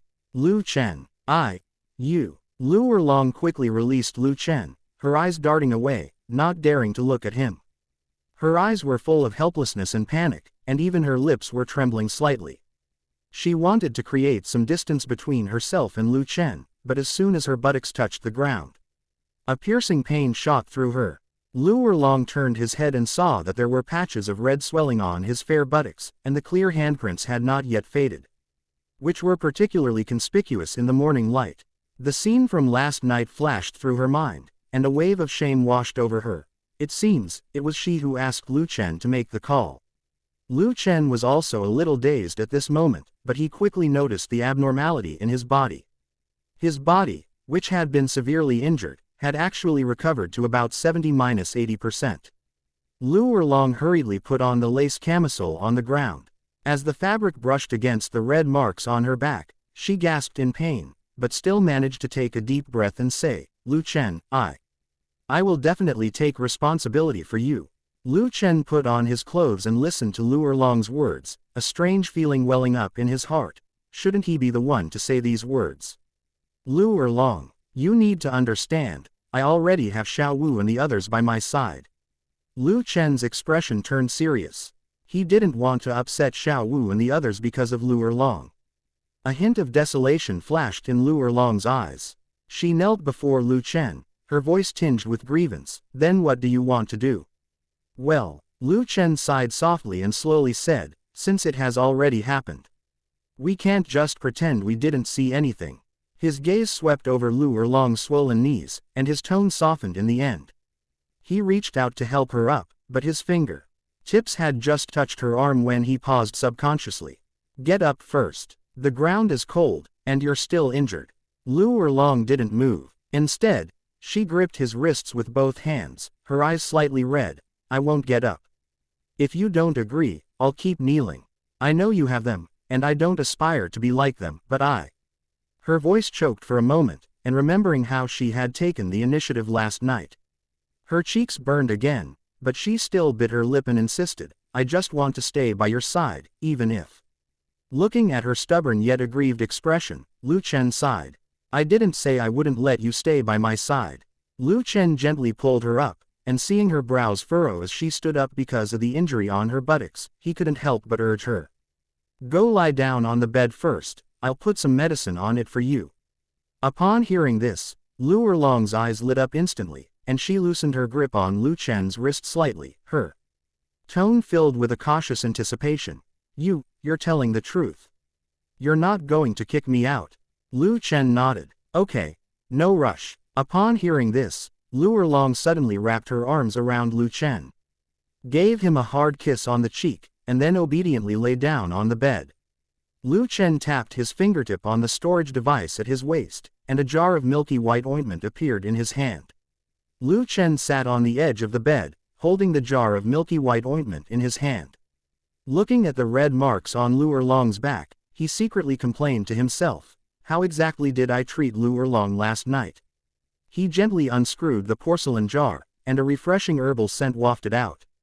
He dabbed a little ointment on his fingertip and said softly, "Bear with it, the ointment will feel a little cool when you first apply it." Liu Erlong didn't turn around, only gave a muffled hum, but the tips of her ears turned red and even the skin on her neck was tinged with pink. When Lu Chen's fingertips touched her swollen skin, she couldn't help but flinch and let out a soft moan. Liu Erlong's shoulders trembled, even though she was in so much pain that her fingertips were gripping the sheets. She insisted on straightening her back. "Did I hurt you?" Lu Chen gently spread the ointment on the swollen area with his fingertips and said softly, "Bear with it. If you don't treat it properly, it will leave a scar." Liu Erlong nodded, buried his head in the pillow, and endured the pain without saying a word. A cool sensation spread across her back, gradually overpowering the burning pain. Liu Erlong slowly loosened his grip on the bed sheet, and the white marks on his knuckles from the previous exertion gradually faded away. Lu Chen quickly applied the medicine to all the red marks on Liu Erlong's back. As the medicine penetrated, the red marks visibly faded. Finally, only Lu Chen's gaze fell on Liu Erlong's swollen buttocks. Liu Erlong suddenly turned around, but the movement was too sudden and aggravated his injury, causing him to wince in pain. Ouch! Lu Chen frowned slightly, sat directly on Liu Erlong's lap, pressed his right hand on her back, and pushed her head back into the pillow. "Don't move, Lu Chen. I can handle that myself." Liu Erlong's tone was somewhat anxious, and she struggled slightly, twisting her arm as she tried to snatch the ointment from his hand. Lu Chen gently patted Liu Erlong's pert buttocks with his left hand. Liu Erlong froze instantly, a strange sensation spreading through his body, a tingling numbness mixed with a slight pain. "If you dare to move again, next time it won't be so lenient." Upon hearing Lu Chen's words, Liu Erlong fell completely silent, even her breathing became soft, with only her back rising and falling slightly. Lu Chen's fingertips, stained with ointment, hovered above Liu Erlong's swollen skin, paused for a moment, and then gently fell. The coolness of the ointment instantly spread, and her body trembled uncontrollably. A soft moan escaped her throat. Liu Erlong buried her face even deeper, the pillowcase became slightly hot from her breath, and even her earlobes turned so red they looked like they were about to bleed. Lu Chen's movements were very gentle. His fingertips slowly circled along the edge of the redness and swelling, each stroke carrying just the right amount of force, so as not to pull on the wound and to allow the medicine to penetrate well. Half an hour later, Lu Chen looked at his work with great satisfaction. Liu Erlong's entire body turned pink with embarrassment. Lu Chen slowly got up from her and said, "Don't get it wet for the next 3 days. Otherwise the ointment will be much less effective." Liu Erlong knelt on the bed and nodded blankly. At this moment, her mind was in complete chaos, and she couldn't hear what Lu Chen was saying at all. Seeing her like this, Lu Chen placed the ointment in front of her and said softly, "I'll be setting off for the Stardo Great Forest this afternoon to obtain my 6th spirit ring. While I'm gone, please apply the ointment yourself." As soon as she finished speaking, Liu Erlong, ignoring her own pain, threw herself on Lu Chen and whispered in his ear, "Since that's the case, why don't we?" She whispered in Lu Chen's ear, "After all, last night was your first time." Lu Chen felt his male pride had been challenged. He flipped over and pinned Liu Erlong beneath him. "Looks like someone's not happy about this. ... Chapter 140 Departure to the Stars. First encounter with the Auspicious Beast. Until night fell, Lu Chensai and Liu Erlong stopped. Liu Erlong truly lives up to his reputation as a powerful offensive soul saint. His physical endurance far surpasses that of Du Guyan and Yi Lingling. Liu Erlong rested her head on Lu Chen's chest, and her delicate body, where the red marks had already faded, now had new injuries. For some reason, she was fascinated by this feeling. Liu Erlong looked up at Lu Chen, and her mind couldn't help but wander. This is the man who is Liu Erlong, strong and charming. Lu Chen stroked Liu Erlong's smooth skin with his right hand, thinking to himself, 30 is like a wolf, 40 is like a tiger, the ancients were right. Compared to Yi Lingling's shyness, Liu Erlong was much bolder. It's unclear whether it's because Liu Erlong possesses pure fire dragon blood, but Lu Chen's injuries have completely healed. Erlong, Lu Chen called softly. Liu Erlong looked up at him. Her beautiful eyes filled with love. What's wrong? Lu Chen took out a token with the words, Spirit Transmission, engraved on it. If anyone comes looking for trouble while I'm away, take this token to Senior Dugu. And he will help you. Liu Erlong took the token, feeling a warmth in her heart. She looked at Lu Chen and gently touched his cheek with her red lips. I understand. She curled up against Lu Chen, and her exhaustion quickly lulled her to sleep. The next morning, Liu Erlong stood in front of Lu Chen and straightened Lu Chen's clothes. With reluctance in her eyes, she slowly said, Lu Chen, how about I go to the Stardow Great Forest with you? Lu Chen shook his head, directly rejecting Liu Erlong's suggestion. His goal this time was to contract a 100,000-year-old soul spirit. So it was really inconvenient to bring Liu Erlong along. Oh Liu Erlong's face showed a hint of loneliness. Seeing her like this, Lu Chen reached out and put his arm around her slender waist, leaned down, and kissed her directly. A soft humming sound accompanied by a faint sucking sound came from Liu Erlong's mouth. After a long while, Lu Chen finally released Liu Erlong. Liu Erlong, panting, pressed herself against Lu Chen, nuzzling against his chest before reluctantly letting go. I'll wait for you to come back. Lu Chen nodded, and with a flash, his black figure disappeared into the woods. 7 days later, Lu Chen stepped into the Stardow Great Forest once again. He sensed the scent of the surrounding plants and trees, and a hint of anticipation appeared in his eyes. Lu Chen reached out and touched the purplish-black dragon scale pendant around his neck, murmuring, I wonder if ZG is all right now. He gathered his scattered thoughts, released the Golden Dragon King's aura, and flew towards the core area of the Stardow Great Forest. At the same time, the three-eyed golden lion, which was chasing a 30,000-year-old silver moon fox, suddenly stopped. It turned its head to look at the outer edge of the Stardow Great Forest, a hint of joy flashing in its eyes. That person is here again. Just then, the Crimson King's massive body walked out from in front of the three-eyed golden lion, its head in front of it biting the dying 30,000-year-old silver moon fox. What's wrong, Auspicious Beast? The Crimson King put the silver moon fox down and pressed its giant claws, which gleamed with a crimson gold luster, firmly against it. The three-eyed golden lion had lost its appetite and was running towards Lu Chen, its claws treading on 4 balls of golden flame. At this moment, Lu Chen was on a big tree, watching a battle between an armored rhinoceros and a scorpion-tailed flame tiger not far away. Lu Chen picked up the water pouch and took a big gulp. Looks like that armored rhinoceros is going to lose.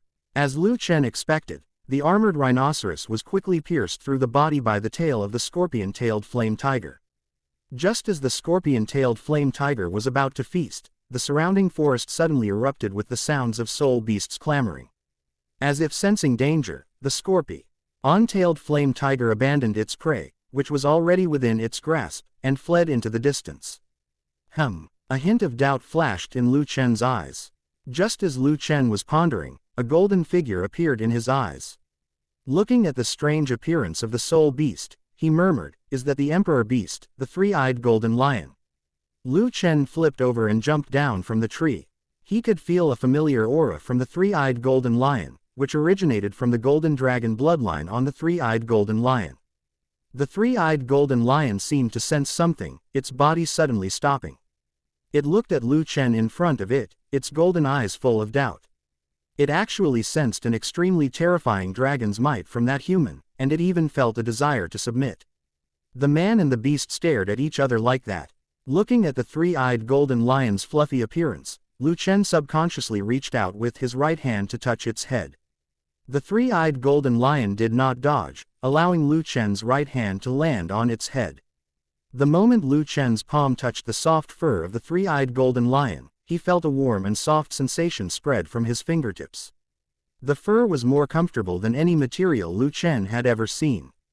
Lu Chen couldn't resist rubbing the fur of the three-eyed golden lion. Wu tilde HMPH. The three-eyed golden lion comfortably narrowed its golden eyes, letting out soft whimpers in its throat. It unconsciously nuzzled its head against Lu Chen's palm, its previously tense body completely relaxing. And even the dragon claws standing on the four golden flames curled up slightly. Lu Chen looked at the three-eyed golden lion and asked, "What are you doing here? You should know this is the outer perimeter. Be careful not to get killed by human soul masters." As soon as he finished speaking, heavy footsteps came from behind the three-eyed golden lion, accompanied by the cracking sound of trees being snapped. Lu Chen looked in the direction of the sound and saw the Crimson King's massive body rushing towards them. Its crimson fur gleamed coldly in the light and shadow of the forest. And its terrifying canines emitted a crimson gold luster. But when the Crimson King saw the scene before him, his running steps suddenly stopped, and his huge body trembled slightly. It clearly saw that the human's palm was landing on the Auspicious Beast's head, and the three-eyed golden lion not only did not resist, but instead showed a dependent attitude. What terrified it even more was he dragon's might emanating from that human, which pressed down on its bloodline like an invisible giant wave, making it instinctively want to prostrate itself on the ground. Roar! The Crimson King, barely suppressing his bloodline, let out a low roar, attempting to awaken the three-eyed golden lion. Upon hearing the Crimson King's roar, the three-eyed golden lion raised its head and shook it. A clear, melodious female voice rang out from its mouth, "Crimson King, he meant no harm." The three-eyed golden lion's eyes were full of reassuring meaning. Then it turned its head and rubbed its cheek against Lu Chen's wrist. "You are the human with the bloodline of the Dragon King, that DTN and the others mentioned, right?" Lu Chen nodded. The three-eyed golden lion pointed at the Crimson King and then said, "Crimson King, carry him on your back." The Crimson King wanted to refuse, but seeing the threat in the Auspicious Beast's eyes, it groaned helplessly and bowed slightly in front of Lu Chen. Chapter 141 Reunion with Murasaki. Seeing that the Crimson King had a bit of a doting father vibe, Lu Chen quickly waved his hand and said, "Senior Crimson King, there's no need to trouble you. I can run there myself." The Crimson King was slightly taken aback, then gave him a look that said, "You're smart enough to know what's good for you," before slowly moving his SSIVE body to the side of the three-eyed golden lion. Perhaps due to its lineage as the Golden Dragon King, the three-eyed golden lion felt a natural affinity for Lu Chen. Even knowing he was human, it still came closer. Its furry head gently rubbing against Lu Chen's palm, the soft touch making his palm itch. The three-eyed golden lion looked at Lu Chen and asked, "I've heard that you humans all have names.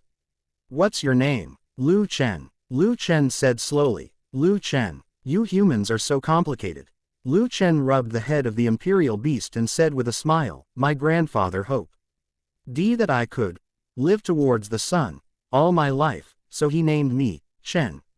Curiosity instantly lit up the three-eyed golden lion's eyes, and then it excitedly wiggled its ears. "Lu Chen, can you give me a human name too?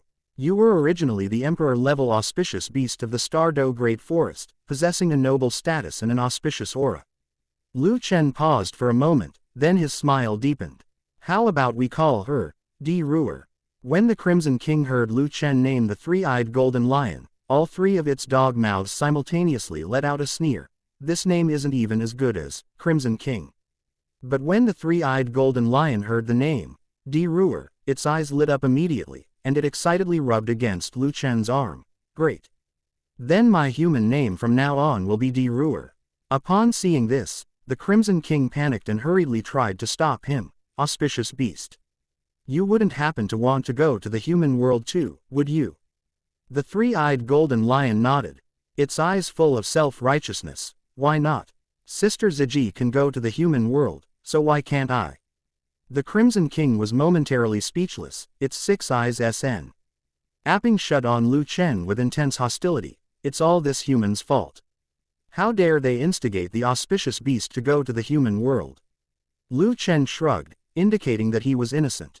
Just then, the purplish-black dragon scale on Lu Chen's chest suddenly lit up, its faint purple light standing out conspicuously in the dim forest. The Crimson King's gaze was instantly drawn to that unique dragon scale. The moment it saw the dragon scale, its voice trembled slightly. This is Purple Princesses. Before the Crimson King could finish speaking, a purplish-black figure suddenly appeared in the sky. Ziji's melodious voice rang out, Red King. Shut up, it's just an ordinary dragon scale. As Ziji slowly descended from the sky, her gaze towards the Crimson King held a hint of threat. The Red King immediately cowered, his three mouths clenching tightly at the same time, and a low whimpering sound came from his throat. It knew that the dragon scale was no ordinary one. Murasaki Harem actually gave something so important to a human. The hostility in its eyes as it looked at Lu Chen was gradually replaced by confusion. What is so special about this human that makes Murasaki so concerned? Lu Chen looked at Ziji and said slowly, it's been a long time. Senior Ziji. She wore a light purple lace dress. The lace was sheer, revealing glimpses of her fair skin. The ruffles on the hem of the dress were light and graceful, subtly revealing her skin as she swayed. The stockings on her legs, as thin as cicada wings, exuded a hazy allure. The purple, floral pattern meandered down to her private parts, accentuating the beautiful curves of her legs and creating an even more alluring, veiled effect. Come with me. The Lord wants to see you. Ziji reached out and grabbed Lu Chen's shoulder. With a flap of her purplish-black dragon wings, she carried Lu Chen toward the core area. The three-eyed golden lion and the Crimson King exchanged a glance and set off to follow behind Ziji. Feeling the overwhelming dragon aura emanating from Lu Chen, Ziji asked with concern, it seems that the Golden Dragon King bloodline within you has awakened. Lu Chen nodded. During the time you were away, I had quite a few opportunities, but it was just luck. Zimei looked at Lu Chen and saw him hanging his dragon scale on his chest. The corners of her mouth curled up slightly, and she lowered her voice and said, put that dragon scale away. Don't let the master find out. Lu Chen nodded. Although he didn't know why Ziji wanted him to do this, he still put the dragon scale into the spatial storage soul tool that the system rewarded him with. A few minutes later, Ziji brought Lu Chen to the shore of the Lake of Life. Ji Yuina was sitting on a rock by the lake, idly wading in the water with her toes. The clear water slid down her skirt, splashing up tiny droplets. She was still wearing a simple white dress without any decoration, but just sitting there quietly. She seemed to radiate light, easily attracting everyone's attention. My lord, Ziji said softly as she landed. Ji Yuina responded softly, slowly turned around, glanced at Lu Chen, and then said to Ziji. You can go down now. Ziji nodded, glanced at Lu Chen one last time before leaving, and then turned to go. Ji Yuina slowly walked up to Lu Chen, her beautiful eyes calmly looking at him, and said slowly, your soul power has reached level 60. You must have come for a 100,000-year-old soul spirit, right? Yes, Lu Chen replied calmly, looking into his clear eyes. Ji Yuina showed no anger. Instead, she leaned forward slightly, bringing herself closer to Lu Chen. I want control of the spirit pagoda. Oh, Lu Chen was amused by Ji Yuina's word. This silly girl wouldn't still be thinking about eliminating soul masters and reviving soul beasts, would she? She didn't succeed even when the God Realm disappeared tens of thousands of years later. Let alone now when the God Realm's strength is still at its peak. Do you think this is possible? Lu Chen extended his right hand, spreading out his 5 fingers, his tone leaving no room for negotiation, at most 50%. The soul beasts and humans each have half. Only in this way can the spirit pagoda truly develop, benefiting both sides. Ji Yuina remained silent for a moment, seemingly weighing the pros and cons. Before slowly nodding in agreement, she stared at Lu Chen, her tone still indifferent. As for your soul spirit, go find Ziji. She will take you to find Biji. With Biji around, the difficulty of contracting a 100,000-year-old soul spirit will be greatly reduced. After saying that, she lightly tapped her toes, and the surrounding space rippled instantly. The next second, Her figure vanished without a trace, as if she had never existed. What a proud and arrogant person. Lu Chen sighed. Once I reach the god level, let's see if you can still be so arrogant. Just as Lu Chen was in a daze, Ziji had already come to Lu Chen's side. Come with me. Lu Chen looked at Ziji, and just as he was about to speak, Ziji grabbed his wrist and pulled him away from the lake of life. Murasaki, what's wrong? Lu Chen was somewhat puzzled. It seemed as if Ziji was deliberately distancing herself from him. Chapter 142 First Encounter with Bridget. Only a FTER they were far from the lake of life did Ziji release Lu Chen's hand. She looked at Lu Chen and asked, Lu Chen, what kind of soul spirit do you want? Lu Chen thought for a moment and then asked in return, does the Stardow Great Forest have evil soul beasts that are only 100,000 years old and only know how to kill? Ziji rolled her eyes at Lu Chen and said with some dissatisfaction, no. Those kinds of soul beasts are killed by other soul beasts as soon as they show their faces. I've lived for so long and I've never seen an evil soul beast last 100,000 years. After listening to Ziji's words, Lu Chen fell into deep thought. It seems that the dark demon evil god tiger is currently hiding somewhere out of the way. Those soul beasts are not yet ready to emerge, so they probably won't appear. Looking at Lu Chen's appearance, Ziji said, come with me first. Biji should know something about a 100,000-year-old soul beast that is seriously injured. Lu Chen nodded and followed closely behind Ziji. The two traveled through the middle layer of the Stardow Great Forest. Here, the branches and leaves of towering ancient trees intertwined to form an impenetrable dome, with only a few scattered rays of sunlight barely managing to penetrate. However, the surrounding environment did not appear dark. It was filled with a plant that emitted a soft green light, illuminating the entire valley. Ziji led Lu Chen through the valley, and along the way they could see carnivorous soul beasts and docile herbivorous soul beasts lying side by side in the grass. All the spirit beasts in this valley have been saved by Biji. They voluntarily stayed to protect Biji's safety. She slowly introduced, Biji is the patriarch of the Emerald Swan clan and the strongest healing-type soul beast. In just 100,000 years, she has broken through the bottleneck 5 times. In terms of cultivation speed alone, even DTN cannot compare to Biji. Lu Chen nodded. The Emerald Swan is an extremely rare soul beast, and even in the current Douluo continent, it is hard to find a trace of it. The reason for this is that the Emerald Swan is too fragile, especially when it is young. It is easy for it to become food for other soul beasts. Furthermore, they themselves embody the pure life force of nature, making them a great tonic for any soul beast. Thinking of this, he could not help but feel curious. What exactly does this so-called kindest soul beast look like? Ziji led Lu Chen all the way to the very center of the valley. There was a crystal-clear pool of water, its surface shimmering with a faint, luminous glow. Everything around seemed peaceful, as if this valley was a secluded paradise, free from strife and slaughter. On the bank of the pool stood a green-haired woman, squatting on the ground, holding a small white tiger in her arms. There was a wound on the white tiger cub's leg, from which a trickle of blood was seeping. The woman's long, emerald green hair cascaded down like a waterfall. Her face was exquisitely beautiful, and her eyes seemed to hold the purest green. A pair of enormous green wings unfolded behind her, the feathers layered and shimmering with a lustrous sheen, as if carved from jade. Her clothes were mainly green and white, as if they were carefully woven from flowers, leaves and feathers, making her look like an elven goddess born from nature. Noble and gentle. At this moment, the woman's hands glowed with a soft emerald green light, and with her gentle touch, the wounds on the white tiger cub healed at a speed visible to the naked eye. Bridget put the white tiger down and said softly, "Be careful next time, and don't run around like that again." As if understanding Brigitta's words, the little white tiger nuzzled her leg affectionately before hopping and skipping into the grass and disappearing by the pond.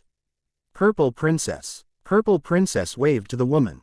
Upon hearing the sound, Biji turned her head, and when her emerald eyes fell on Ziji and Lu Chen, a gentle smile instantly spread across her face, and her jade wings gently folded behind her. She stood up and walked towards the two of them, staring directly at Lu Chen, and said, "Ziji, This must be the human with the bloodline of the Dragon King, right? Ziji nodded and said, "My lord, you asked me to bring him to you so that you can select a suitable 100,000-year-old soul spirit for him." When Bridget heard the words, 10,000 years, a hint of surprise flashed in her emerald green eyes. However, after considering that he human before her possessed the bloodline of the Golden Dragon King, which was no weaker than that of the Lord, she felt that it was only natural. As an emerald swan, she has not grown to her current state through force. Other ferocious beasts may care about Lu Chen's human identity, but she will not. Since Lu Chen possesses the bloodline of the Dragon King, his growth might very well bring benefits to the soul beast race. Lu Chen stepped forward and bowed respectfully, saying, "Senior Biji." Bridget nodded, walked slowly to a large tree, and gently tapped the trunk with her index finger. Soon, a small, bright green bird emerged from among the leaves. This little bird is only about half the size of a palm. Its feathers are mainly light bluish-gray with fine silver-blue stripes along the edges of its wings. Its beak is hooked and has small serrations at the tip. Lu Chen looked at the little bird's appearance, a hint of surprise flashing in his eyes. The bird looked very similar to the emerald bird, but he could tell that it was a feathered falcon, which was even rarer than the emerald bird and would even prey on it. Biji smiled and nodded, extending her index finger for the feathered falcon to stand on. "Little Feng, go and call those big guys over. Tell them I have a way to keep them alive." Lingfang falcon nodded, flapped its wings, and instantly disappeared from Biji's hands. As expected of the featherwind falcon, which excels in space and extreme wind. Lu Chen exclaimed in admiration as he watched this scene. Within minutes, the falcon returned to Brigitta's shoulder and chirped a few times in her ear. "Yeah." A pang of sadness welled up in Brigitta's eyes. "Are only 3 beast kings still alive?" As soon as he finished speaking, a slight tremor came from the ground, followed by a series of thumping sounds, as if some enormous creature was approaching step by step from the depths of the valley. Next came a giant bear covered in dark brown fur. It was 3 jong tall, and its left forepaw was severed at the wrist, with black scabs of blood clotted at the cut, clearly indicating that it had been severely injured by a sharp weapon. The giant bear's eyes were cloudy, but a glimmer of light appeared when it saw Bridget, and a low, hoarse growl came from its throat. "This is the Earth Bear, a 100,000-year-old soul beast, skill. Led in Earth-type defense and immense strength." Biji explained softly, her gaze falling on its severed hand. 10 years ago, it fought against a human titled Douluo. Although the human died, its Han-di was also broken by its martial soul true body, and its essence was severely damaged. Now, its lifespan is probably only 3 years left. Bridget looked at the Earth Bear and said softly, "If you are willing to follow him, you may be able to gain eternal life." The Earth Bear glanced at Lu Chen, then shook its head. Although it could smell the pure dragon's might emanating from Lu Chen, it still chose to refuse. It lay down and let out a low whimper. Immediately afterwards, 2 fluffy little bears crawled out from its back. Bridget crouched down and gently rubbed the heads of the 2 little bears. When she looked at the Earth Bear, her smile held a hint of understanding. "In that case, let's not force it." The Earth Bear nodded slightly, stood up, and used its intact right paw to protect the 2 cubs as it left the valley step by step. Chapter 143 Azure Bull Python. "Lu Chen, do you think I'm suitable?" As the Earth Bear departed, a soft rustling sound echoed from the depths of the valley. Unlike the heavy tremors of a giant bear, this sound was more like fallen leaves being crushed by something, carrying an inexplicable sense of oppression. Everyone looked in the direction of the sound and saw a dark golden figure slowly sliding out from the bushes. It was a giant python over 15 meters long, its entire body covered in dark gold scales with emerald patterns entwined around the edges, like fine jade inlaid in gold. Unfortunately, 3 scales were missing from its abdomen, revealing a pale pink wound underneath, with a thin layer of white frost around the wound. Its left eye was covered with a cloudy white film, while its right eye was surprisingly bright, its turquoise vertical pupil full of vigilance, and its body swayed slightly as it swam, clear. Y indicating that it was having some difficulty moving. Azure-eyed dark gold python. Lu Chen was somewhat surprised. This soul beast's status among python-type soul beasts was similar to that of T. He dark gold terraclaw bear among bear-type soul beasts. Bridget nodded and introduced, this is a 150,000-year-old blue-eyed dark gold python. Ah Jin. Looking at the green-eyed, dark gold python, Biji said. This is the human that DTN mentioned. Do you want to become a soul spirit? Perhaps one day in the future, you can reach a realm that even I have never reached. The emerald-eyed, dark gold python's vertical pupils swept over Lu Chen, shook its head, then bid farewell to Biji and left. A hint of doubt appeared in Lu Chen's eyes. Am I being rejected? Biji couldn't help but smile and explained. Although this azure-eyed dark gold python is injured, it still has several hundred years left to live. If it can find a suitable opportunity, it may be able to extend its lifespan. Naturally, it will not easily choose the path of the soul spirit. Lu Chen listened to Biji's words of comfort and nodded gently, without saying anything more. Ziji said calmly, isn't there still one more chance? What's the rush? Well, Lu Chen sighed and frowned. The intelligence of a 100,000-year-old soul beast is no less than that of a human. Even with Senior Biji's help, it will probably be difficult to find a suitable soul spirit. A moment later, heavy footsteps suddenly came from behind the vine-covered rock wall. It was a soul beast that resembled a deer, but its body was 3 times thicker than that of an ordinary deer. Its silver-gray fur was adorned with emerald-green star patterns, and its antlers on its head were forked like the gnarled branches of an ancient tree, with a bright white bead hanging at the end of each branch. The most peculiar thing about it is its limbs. The knees of its forelegs are covered with translucent scales, while its hind legs have a strange twisted curve, and dark red scars can be vaguely seen under the scales. The spirit wood deer king. Lu Chen's eyes flashed with understanding. He had seen records in ancient books that the spirit rhinoceros deer king was skilled in healing and spiritual power, and the spirit rhinoceros deer king that was over 100,000 years old could even see into people's hearts.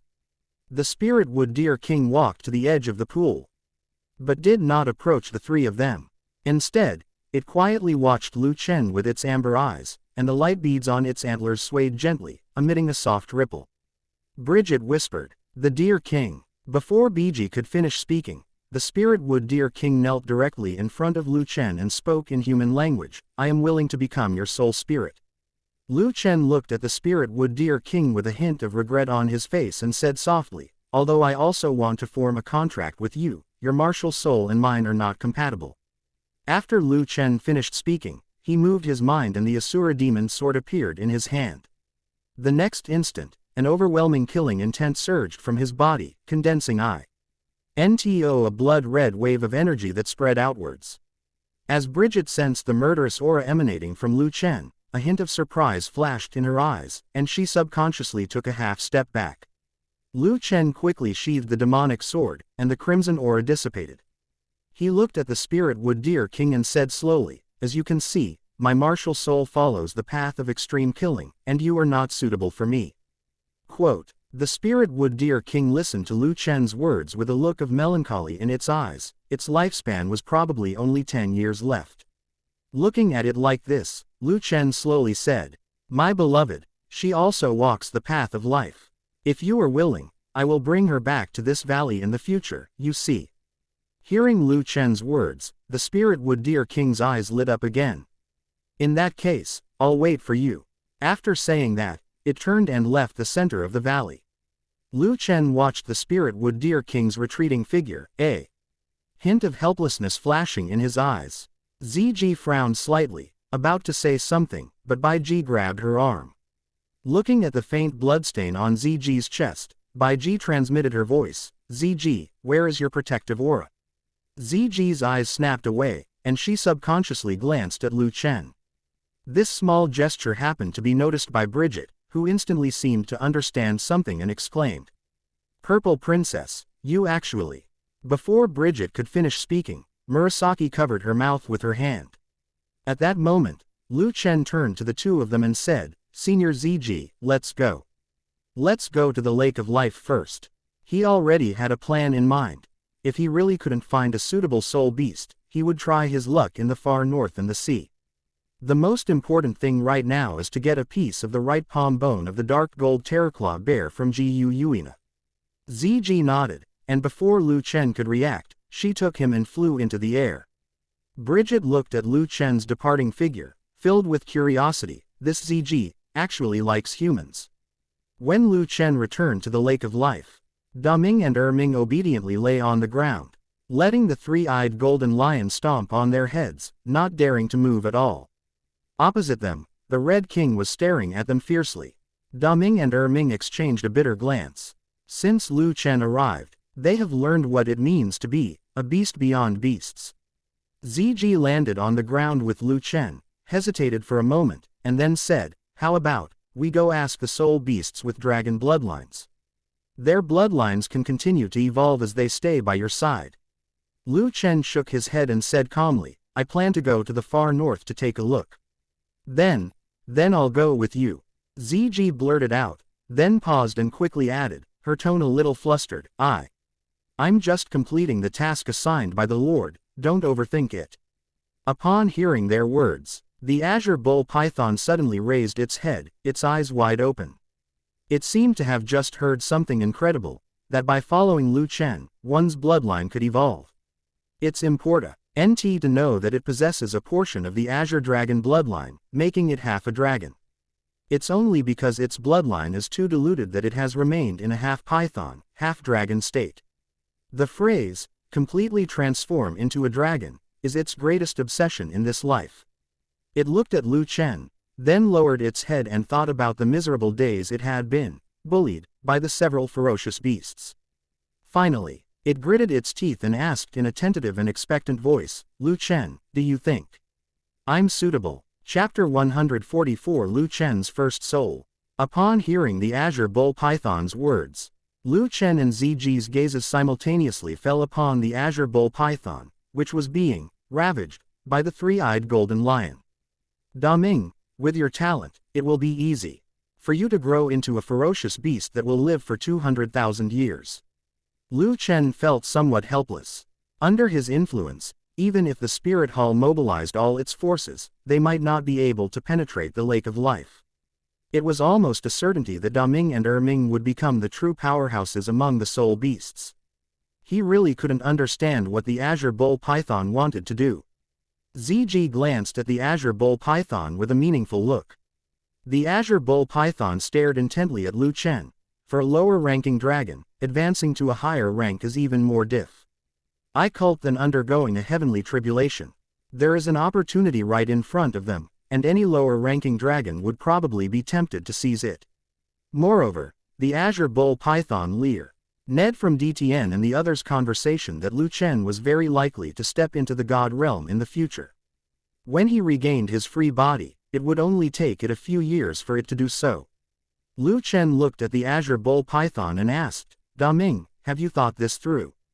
The azure bull python nodded its massive bull head forcefully. It truly was willing. Wah! Erming Su denly pounced and grabbed onto Daming's python body, his eyes, as big as lanterns, wide open. The great Ming lashed Erming's head with its python tail and said irritably, "Speak like a human." Ing gripped the python scales tightly with his large hands. His honest voice rang out, I want to leave." Looking at these two soul beasts that could dominate a region once they grew up, Lu Chen couldn't help but chuckle. "What's so special about this? Do I have talent but don't want to work hard? So, which of you two will go first?" Lu Chen then explained, "I only have one soul ring slot available right now. So I can only contract one soul spirit. I come first." The Titan ape didn't see anything wrong at all. Instead, he first tested the quality of the soul spirit for his elder brother. The azure bull python glanced at its honest-looking younger brother and thought to itself, "This Erming actually wants to take my place. Can the first soul spirit compare to the second soul spirit?" It flicked its tail, shielding Erming behind it, and said, "Erming, the Lake of Life still needs your protection. I'll go first." The azure bull python approached Lu Chen, bent down, and said, "Lu Chen, I am willing to become your soul spirit." Lu Chen nodded, a crimson gold light emanating from his fingertips. "During this process, you just need to relax and not resist.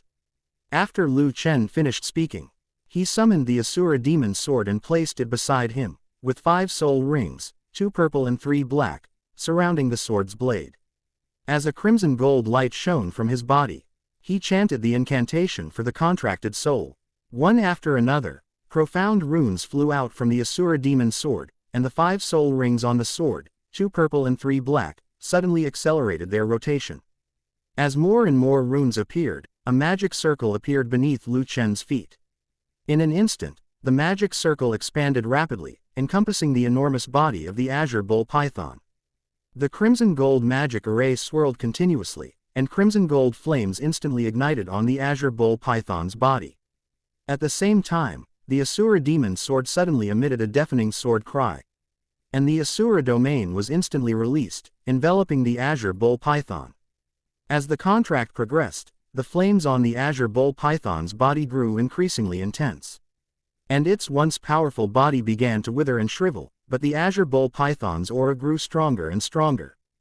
Go! Lu Chen lightly tapped his fingertip, and the surrounding crimson G. Old runes instantly surged into the Asura demon sword and the azure bull python. The runes landed on it, guiding its soul essence and its own soul power. A series of magnificent lights continuously emanated from Lu Chen's body, coiling around the azure bull python. His spiritual energy began to surge forth, merging with the spiritual essence of the azure bull python, guiding and drawing closer to each other. The process of merging the contract went exceptionally smoothly, just as Lu Chen's mental energy was about to be exhausted. The azure bull python's true form finally vanished completely, replaced by a small, bluish gold snake about a foot long. Bloodline is truly evolving. The azure bull python's voice was filled with shock. It then leapt toward the sword hilt, transforming into a stream of light and merging into the sword. At that moment, all 5 spirit rings on the Asura demon sword began to tremble slightly. Immediately afterwards, a blood-red spirit ring appeared, slowly descending and appearing in the 6th position. Within the Asura domain, blood mist surged, as if something was about to burst forth from within. Immediately afterwards, a bull's roar came from within the blood mist. A sky-blue bull python, formed from the aura of slaughter, was born from the blood mist. The azure bull python, formed from the blood mist, was over 3 jong long. Its azure gold scales were shrouded in dark blood-red patterns amidst the killing intent. The horns on its head gleamed with a crimson gold luster, and its eyes were filled with icy coldness.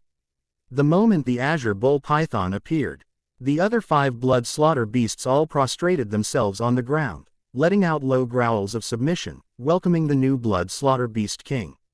What is this? Erming looked at the bloodthirsty beast and asked uncertainly, Big brother, is he alive again?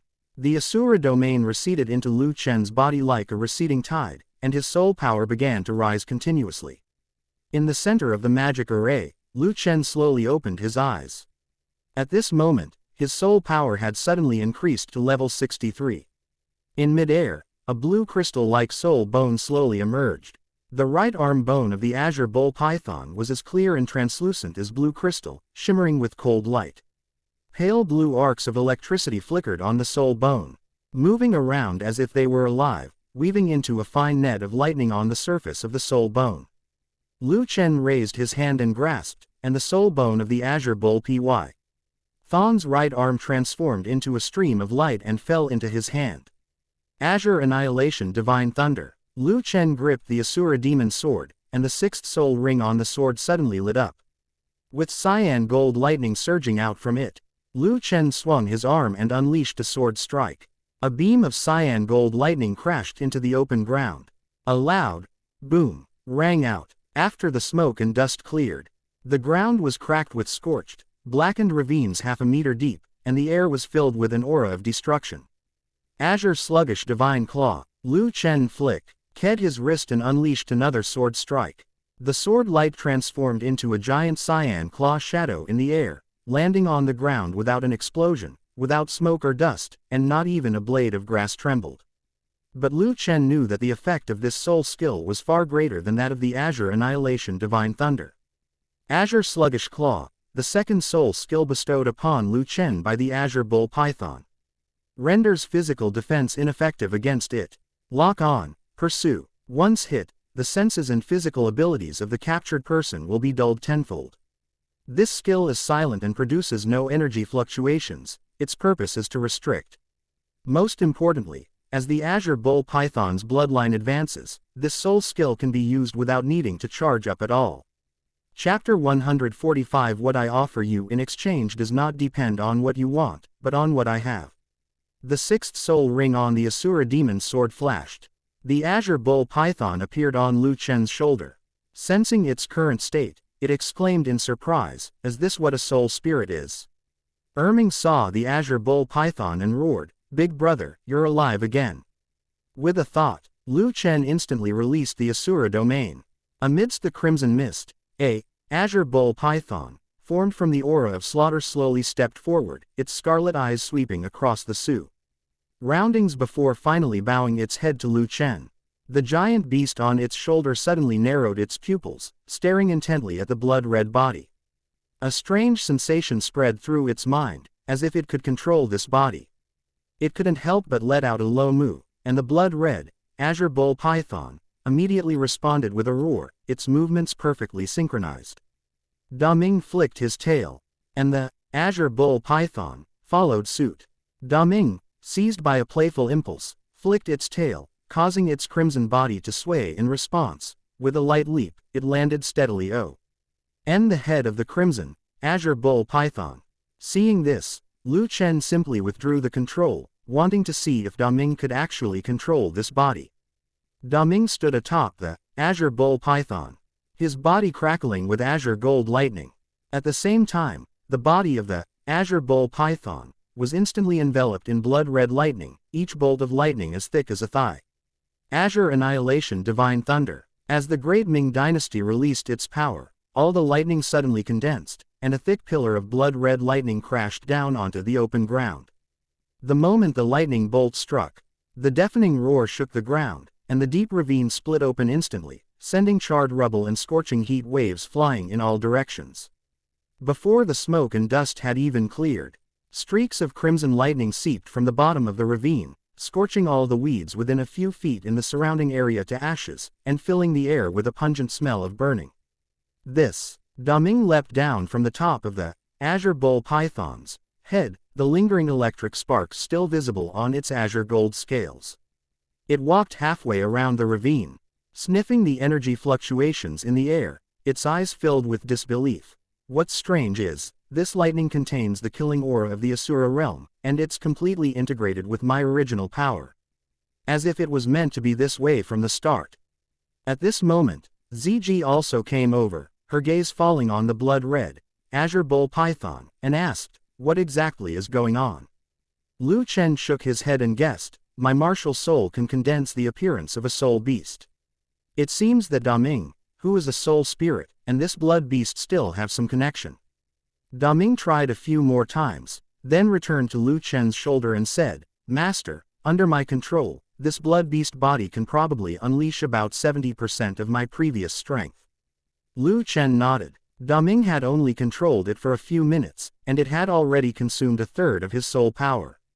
Ziji suddenly noticed the Azure Bull Python soul bone on Lu Chen's right hand and asked, "Lu Chen, don't you plan to absorb this soul bone?" Lu Chen smiled faintly, the scene beneath the yin-yang well of ice and fire appearing in his mind, and slowly said, "I have seen a soul bone of better quality that is more compatible with me. I will absorb it when I am strong enough." He paused, his tone filled with anticipation. This trip is just one thing away from being complete. He was about to call out to Jiu Yuina in exchange for the dark gold terror claw right palm bone. Ziji suddenly stopped him and said telepathically, "What you want, I have." Lu Chen's eyes lit up with joy. He had initially thought that Ziji was just saying it casually, but he never expected that she would actually keep her word. At this moment, the three-eyed golden lion jumped off Erming's head. It looked at Lu Chen and Ziji and said, "Lu Chen, I also want to go to the human world." As soon as the three-eyed golden lion finished speaking, Wang Bing's cold gaze immediately locked onto Lu Chen, filled with undisguised vigilance. "Oh," Lu Chen sighed helplessly. He rubbed the head of the three-eyed golden lion and said, Auspicious Beast, the human world is not a good place for soul beasts. I heard before that a 100,000-year-old plant-type soul beast was tricked and sacrificed by humans after it transformed into human form, and it is still planted in a dark and sunless cave. The three-eyed golden lion pointed at ZG beside it and said indignantly, "Then why can ZG go with you? I want to go too." Looking at the little guy who was less than 10,000 years old, ZG said irritably, "I am under the orders of the master to carry out the mission of reviving the soul beasts. I am not going there to play around." She paused after speaking, then added, Even if Lu Chen agrees to take you to the human world, the Lord will absolutely not agree." Upon hearing this, the three-eyed golden lion came to the lake of life, slapped its furry paws on the lake's surface, and declared loudly, "My lord, I also wish to experience the human world." As soon as he finished speaking, a bright green whirlpool suddenly appeared in the lake of life, and then Deepening emerged from the lake. His golden dragon eyes swept over everyone present, lingering on Lu Chen for a while before he grabbed the three-eyed golden lion in his hand. "The Lord hasn't agreed, so why? I'd better stay obediently in the Stardow Great Forest." After saying that, Deepening grabbed the three-eyed golden lion and disappeared from the spot. The Crimson King secretly breathed a sigh of relief, thankfully. The imperial beast hadn't been abducted by this human. Lu Chen came to Ming's side and said, "Ming, while Ming is away, you stay in the Lake of Life. With the Crimson King and the others there. No creature can break in." Ming patted his chest and said in a deep voice, "You'd better work hard at your cultivation. I'll be waiting for you." Lu Chen nodded in agreement. After explaining everything, Lu Chen and ZG headed towards the outer edge of the Stardow Forest. As soon as they stepped out of the forest, ZG took out a piece of dark gold right palm bone and handed it to Lu Chen. "ZG, you." Lu Chen reached out to catch it with delight, but ZG easily dodged it by flicking her arm. "There's no such thing as a free lunch. I went through a lot of trouble to get this soul bone." ZG looked at him with a smile on her face. It was placed in the most conspicuous position in the cave by Xiaogang. Although it is only 1,000 years old, its quality is much higher than the soul bone in your left hand. Lu Chen stared intently at the right palm bone, his eyes burning with desire. He could feel the soul bone in his left hand trembling slightly. Bloodline suppression. 4 words flashed through Lu Chen's mind. This soul bone probably came from Xiaogang's son or grandson. Otherwise, it wouldn't possess such a pure bloodline. "What do you want?" Lu Chen asked directly. ZG's lips curled up slightly, her tone teasing. "Is there anything about you that I would like? What I offer you in exchange doesn't depend on what you want, but on what I have." Lu Chen replied calmly. Upon hearing Lu Chen's words, a smile appeared in ZG's eyes, and she slowly said, "I want you." Lu Chen quickly waved his hand and said, "Senior ZG, I would never sell my body." "Who?" ZG rolled her eyes at Lu Chen and said angrily, "What are you thinking? I want a drop of your essence blood containing the energy of the Golden Dragon King." Chapter 146 Tanghao's Sneaky Demeanor. Make a deal. With a thought, Lu Chen sent a drop of golden blood, as solid as amber, seeping from between his fingers and hovering in midair. The moment the essence blood appeared, the surrounding air seemed to turn golden, and a pressure originating from the ancient dragon race quietly spread, causing ZG's pupils to suddenly contract. "It's purer than I thought." With a slight twitch of her fingertips, ZG enveloped the drop of blood essence with a purplish-black soul force and carefully placed it into her palm. "Here you go." She handed a soul bone to Lu Chen. "Absorb it quickly, I'll protect you." Lu Chen nodded and sat cross-legged on the ground. A wisp of crimson gold soul power was released from his right hand and landed on the right palm bone of the dark gold dinosaur claw bear. The next instant, the soul bone suddenly shone with a dazzling dark golden light, and 5 sharp light blades shot out from the bone's surface with a whoosh, instantly tearing a boulder half the height of a person next to it to shreds.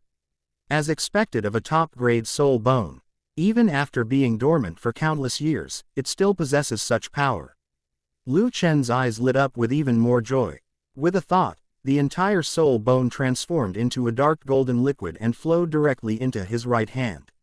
Seeing this, ZG's lips curled up slightly.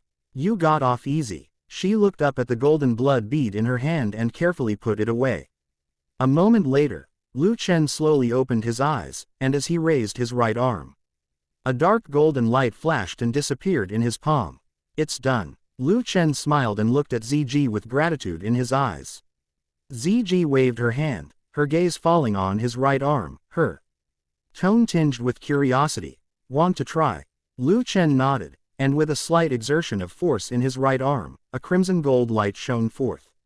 In the next instant, 5 crimson gold blades shot out, their surfaces covered with fine golden dragon scales.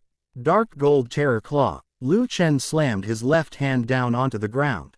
Boom! The crimson gold claw, carrying a fierce force, tore through the air and slammed into the ground. The resulting ring of air surged outwards, sending the surrounding fallen leaves flying everywhere. 5 sharp blades slammed into the ground, and dark golden light burst forth instantly. 5 sharp blades slammed into the ground, and a burst of dark golden light suddenly erupted.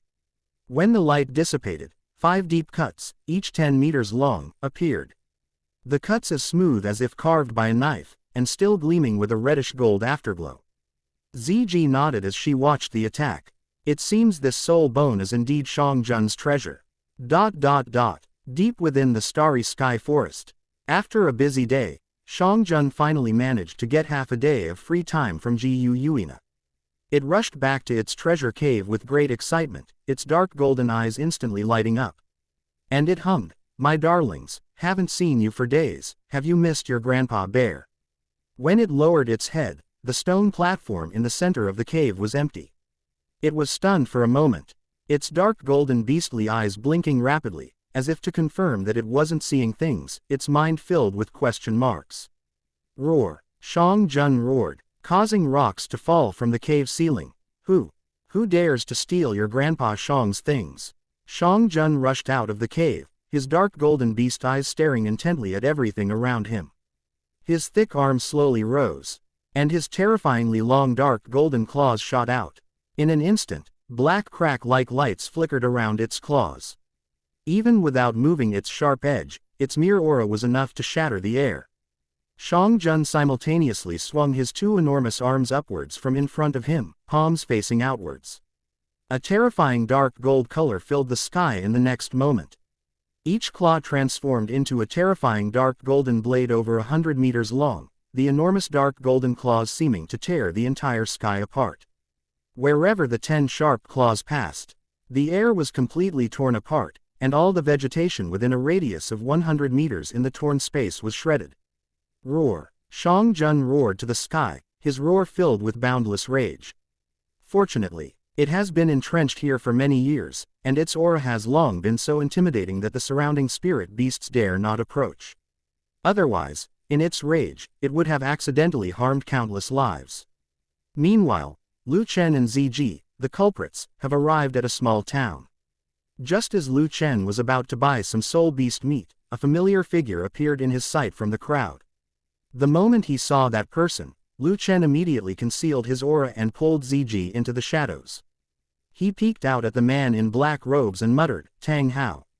What's he doing here?" At this moment, Tanghao was in a terrible state. His clothes were stained with blood, his right arm was empty, his hair was messy, his eyes were bloodshot, and his whole aura was extremely weak. He was no longer the Haoshan he once was. Upon hearing the name, Tanghao, Ziji's beautiful purple eyes instantly blazed with fury, and she was about to rush out and kill Tanghao. Lu Chen grabbed Ziji's wrist and whispered, "There are too many people here. Be careful not to hurt innocent people." Ziji glared at Lu Chen, her cheeks puffed out slightly, and she shrank behind him with a displeased expression. Seeing that Tanghao was about to leave, Lu Chen said to Ziji, "Ziji, let's follow him." Ziji nodded, and a purple-black mist emanated from her body, enveloping the 2 of them as she followed Tanghao at a distance. The 2 followed Tanghao to a dilapidated village. In the distance, on a low slope, stood a faded wooden sign with the 3 crooked charact. Urs, Holy Soul Village, faded to light gray from sun and rain. In the shadows, Lu Chen stared at those 3 words and murmured, "Holy Soul Village. Isn't that where Tanghao hid for 6 years? Why would he come back?" Upon hearing this, Ziji's tone was full of disdain.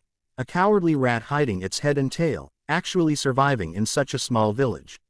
Lu Chen pondered for a moment, realizing that he absolutely did not believe Tanghao was the kind of person who would return to his hometown. He then seemed to realize something, a knowing glint in his eyes. Could it be for that blue-silver emperor? Just as Lu Chen had expected, Tanghao did not enter the village, but instead bypassed the main road and went straight into a grove of trees. Follow them. Lu Chen and Ziji exchanged a glance, then vanished and silently followed. Tanghao walked through layers of shaded trees and soon arrived in front of a waterfall. He stared at the waterfall, then suddenly said in a cold voice, "After following us for so long, shouldn't we come out now?" Upon hearing this, Ziji assumed that she and Lu Chen had been exposed and immediately tried to leave. Lu Chen gripped her wrist with his right hand and transmitted his voice, "With Tanghao's current strength, how could he possibly discover you? He's bluffing you." After a while, Tanghao saw that there was no movement in the forest. He raised his hand and pressed it on the waterfall rock wall. His soul power surged at his fingertips, and the originally rapid water flow split to both sides, revealing the moss-covered stone wall behind it. After a while, seeing no movement in the forest, Tanghao pressed his withered hand against the waterfall rock wall, his fingertips surging with soul power. The originally turbulent water flow split to both sides, revealing the moss-covered stone wall behind it.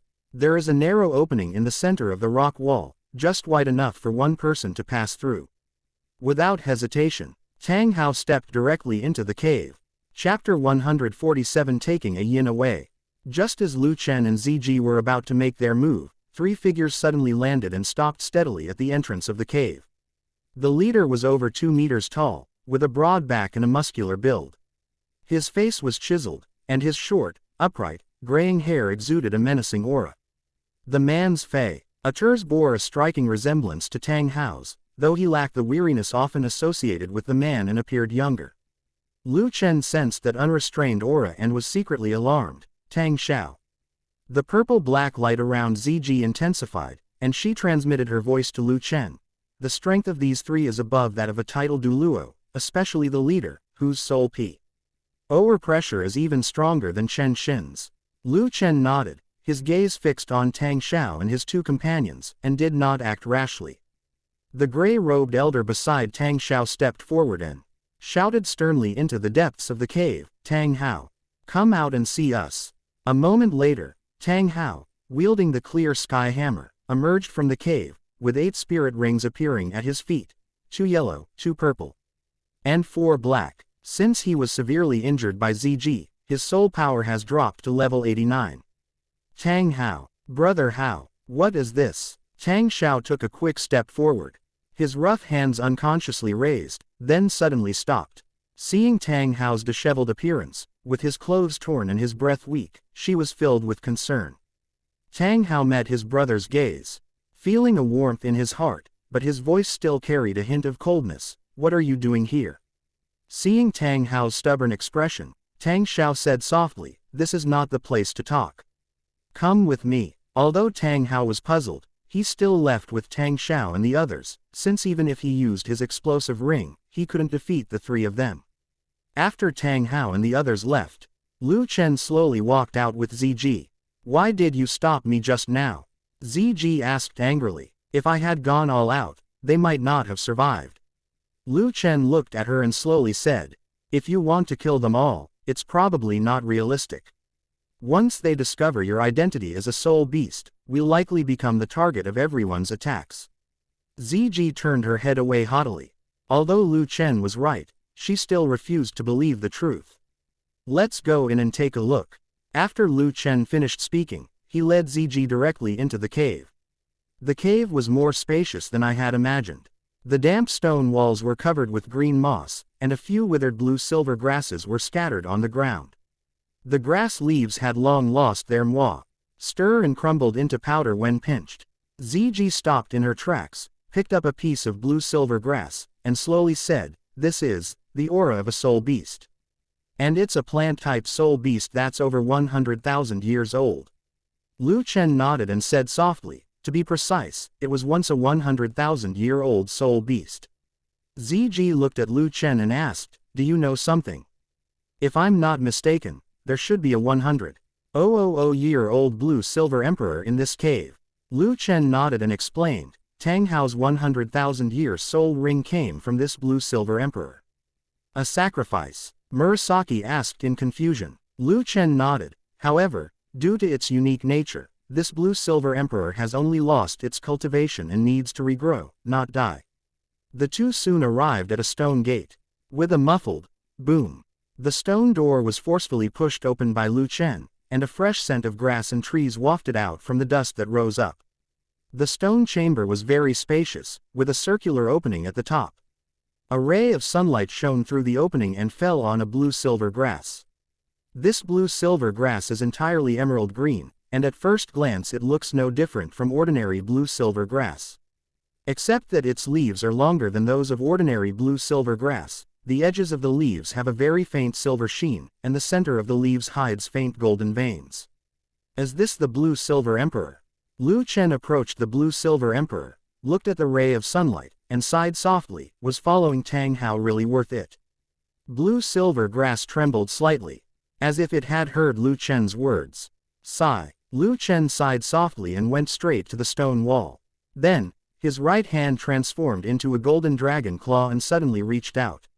The moment his fingertips touched the hard object, he snapped it shut, and a black patterned jade box was forcibly pulled out of the stone layer. Lu Chen gently opened the jade box, and an extremely rich life force surged forth like a tide, instantly filling the entire stone chamber. Inside the jade box lay a half-foot-long bone of the soul. The soul bone was crystal clear, with fine blue-gold patterns wrapped around its surface, like the veins on a blue-silver emperor leaf magnified several times. Each pattern was slowly flowing, as if life was pulsating within it.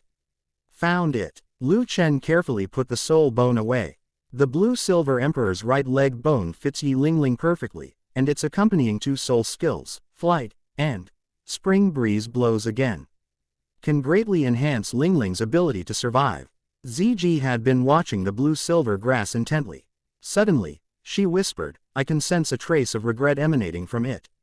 Lu Chen came to Ziji's side, made a grasping motion with his right hand, and his soul power transformed into an invisible barrier, lifting up the blue-silver emperor along with the soil below. Lu Chen took out the Ruyi treasure pouch and threw the blue-silver emperor directly into it. "Are you kidding? Blue-silver emperor's right leg bone has already been removed. Are you really going to leave Ah Yin here?"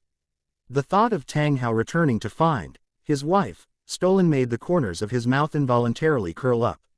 Looking at the empty cave, Ziji slowly said, "Let's go.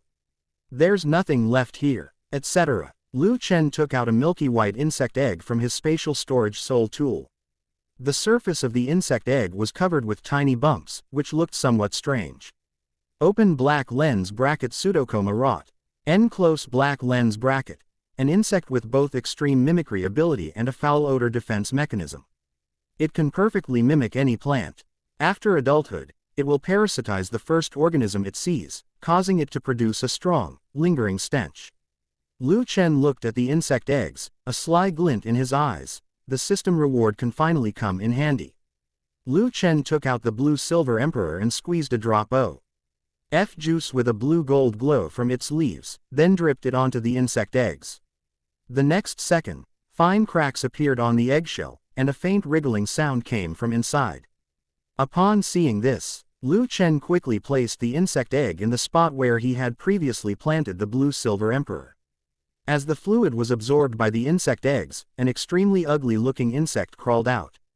Its body is flat and grayish-brown, covered with irregular wart-like protrusions, resembling a withered leaf parasitized by fungi.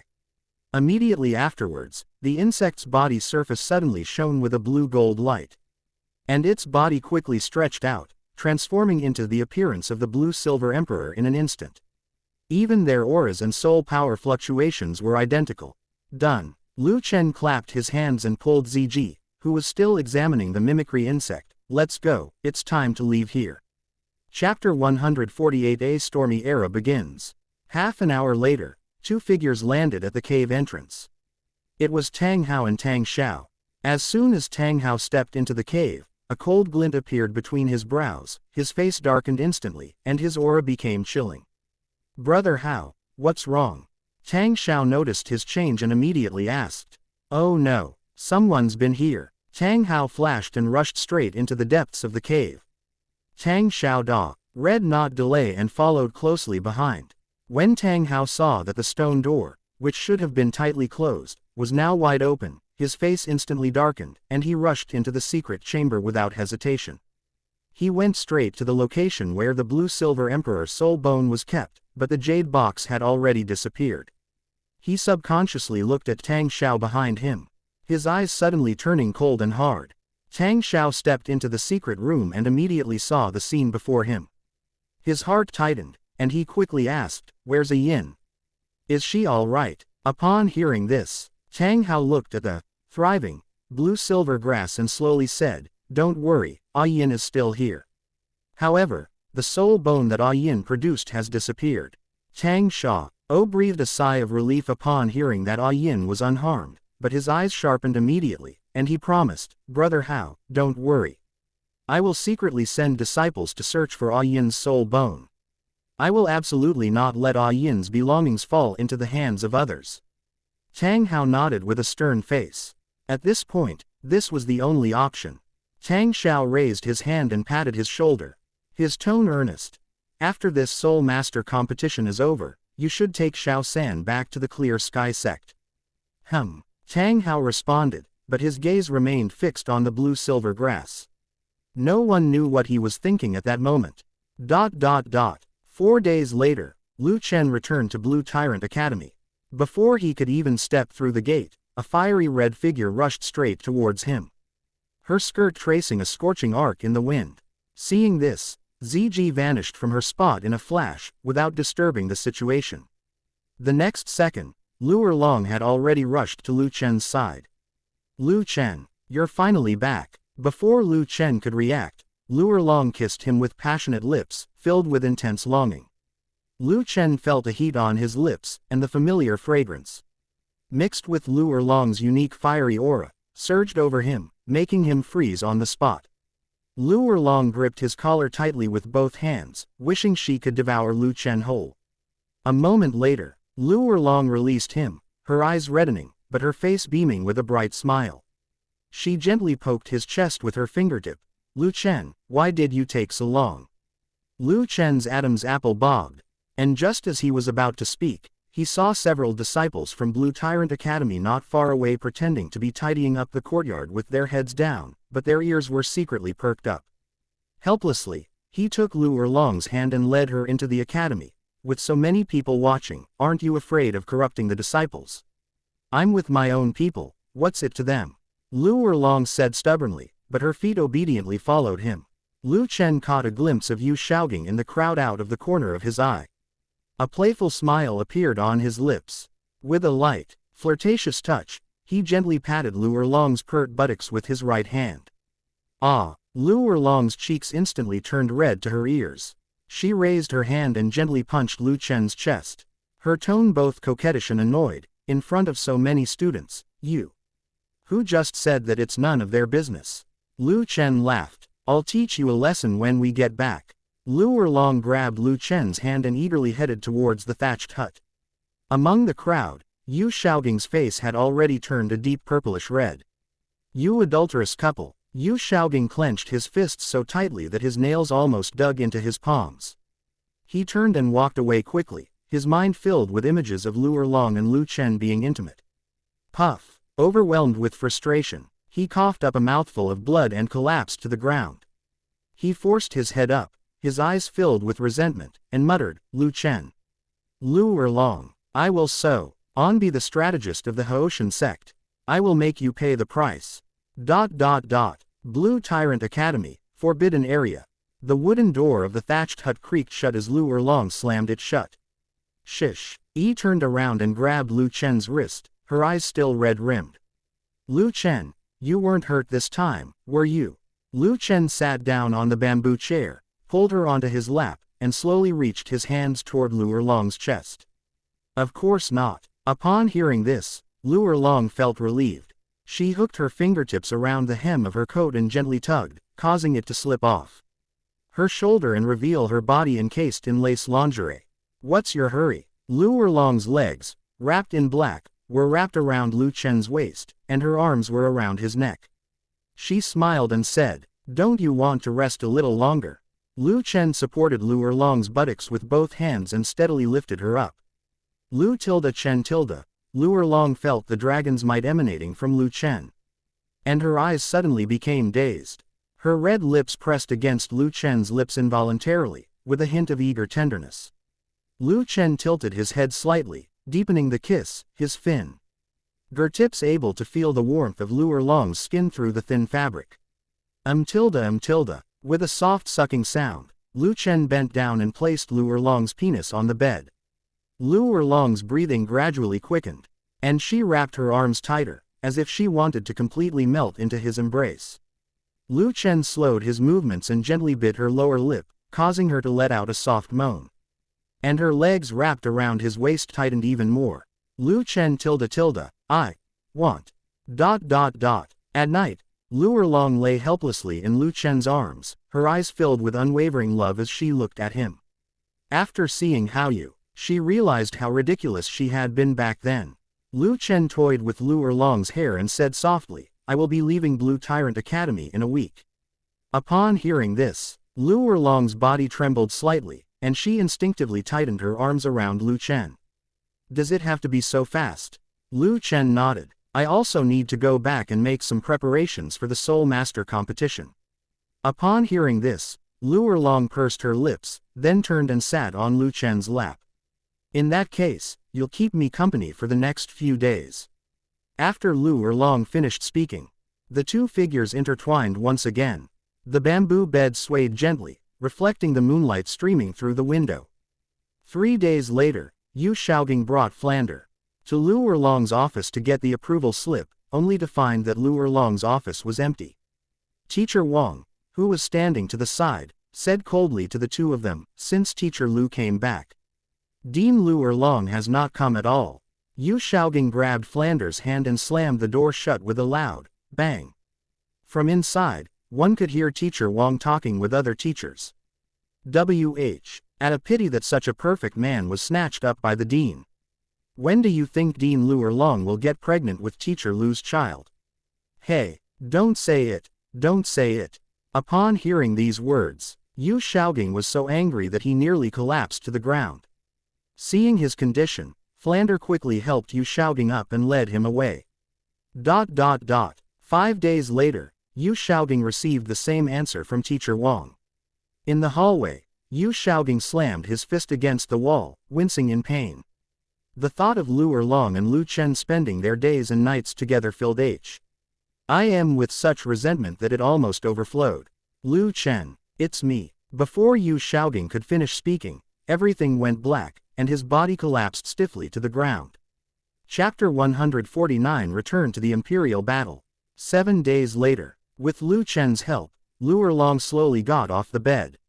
Lu Chen looked at her slightly unsteady figure, his eyes filled with helplessness. For 7 whole days, he and Liu Erlong spent most of their time in bed. Liu Erlong looked at her clothes, which had been torn to shreds by Lu Chen, and said coquettishly, "It's all your fault. Now I have no clothes to wear." Lu Chen gave Liu Erlong's chest a hard squeeze, annoyed. "I don't know who insisted on this." Liu Erlong's body trembled slightly, and her pretty face instantly turned red. She quickly stepped forward and covered Lu Chen's mouth with her hand. "Don't say anything. I'll wear your clothes." Seeing this, Lu Chen had no choice but to take out a white robe from his spatial store. Soul tool and place it in front of Liu Erlong. When the white robe was put on Liu Erlong, it was indeed so wide that the hem reached 3 inches below her ankles.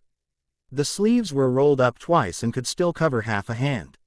The collar was loose and slipped to her shoulders, revealing a small patch of fair skin, which made her already delicate face look even more like a ripe peach. There was no way around it. Due to the bloodline of the Golden Dragon King, Lu Chen's body was already extremely imposing. Even Xiao Wu, who was exceptionally tall, could only reach his lips.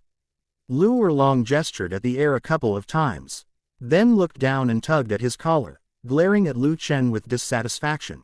Your clothes are way too big, I trip over them every few steps. Even so, she sniffed the air, noticing the faint scent of Lu Chen still lingering on his robe, which warmed her heart for no apparent reason. Lu Chen walked over and reached out to help her roll up her sleeves a little tighter. When his fingertips touched the delicate panel on her wrist, Liu Erlong pulled her hand back as if she had been burned, and the tips of her ears turned even redder. Too big, Lu Chen chuckled. I can't exactly make you go out wrapped in a blanket, can I? You still dare to talk back. Liu Erlong raised her hand and punched him in the chest, but the force was so light it was like a tickle. If it weren't for you. ... With a slight effort, Lu Chen lifted Liu Erlong up in his arms. Liu Erlong exclaimed in surprise, instinctively reaching out to grab Lu Chen's shirt collar. What are you doing? Her cheeks flushed instantly, but she didn't actually struggle. She just glared at him angrily. Put me down, I can walk by myself.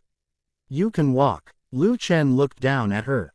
Are you sure? Of course. As Liu Erlong spoke, her tone became uncertain, so she simply rested her head gently against his chest, letting Lu Chen carry her toward the academy gate. Along the way, Lu Chen's actions attracted everyone's attention. But no one found it strange. The news that Lu Chen and Liu Erlong were together had already spread throughout the entire Blue Tyrant Academy. Upon arriving at the entrance of Blue Tyrant Academy, Lu Chen gently put Liu Erlong down. I'm leaving, Lu Chen said, giving her a gentle kiss on her smooth forehead. Liu Erlong thoughtfully straightened his collar and said softly, okay, be careful and take good care of yourself. Lu Chen nodded, and a flash of blood-red light suddenly appeared on his body, revealing a small, cyan gold python on his shoulder. Daming, send Erlong back. As soon as Lu Chen finished speaking, Daming's body instantly grew larger, transforming into a giant python over 10 meters long, its cyan gold scales gleaming in the sunlight. The azure bull python slowly lowered its head and respectfully said, Yes, master. Liu Erlong stared at the enormous creature, his eyes filled with shock. Lu Chen took Liu Erlong's hand and slowly led her onto the head of the azure bull python. This is a soul spirit. When you reach level 80, I'll give you one as a gift, how about it? Really? Liu Erlong stood on tiptoe and pecked Lu Chen on the cheek, excitedly saying, It's settled then. Okay. Lu Chen nodded, jumped off the azure bull python's head, and waved, saying, Goodbye, take care.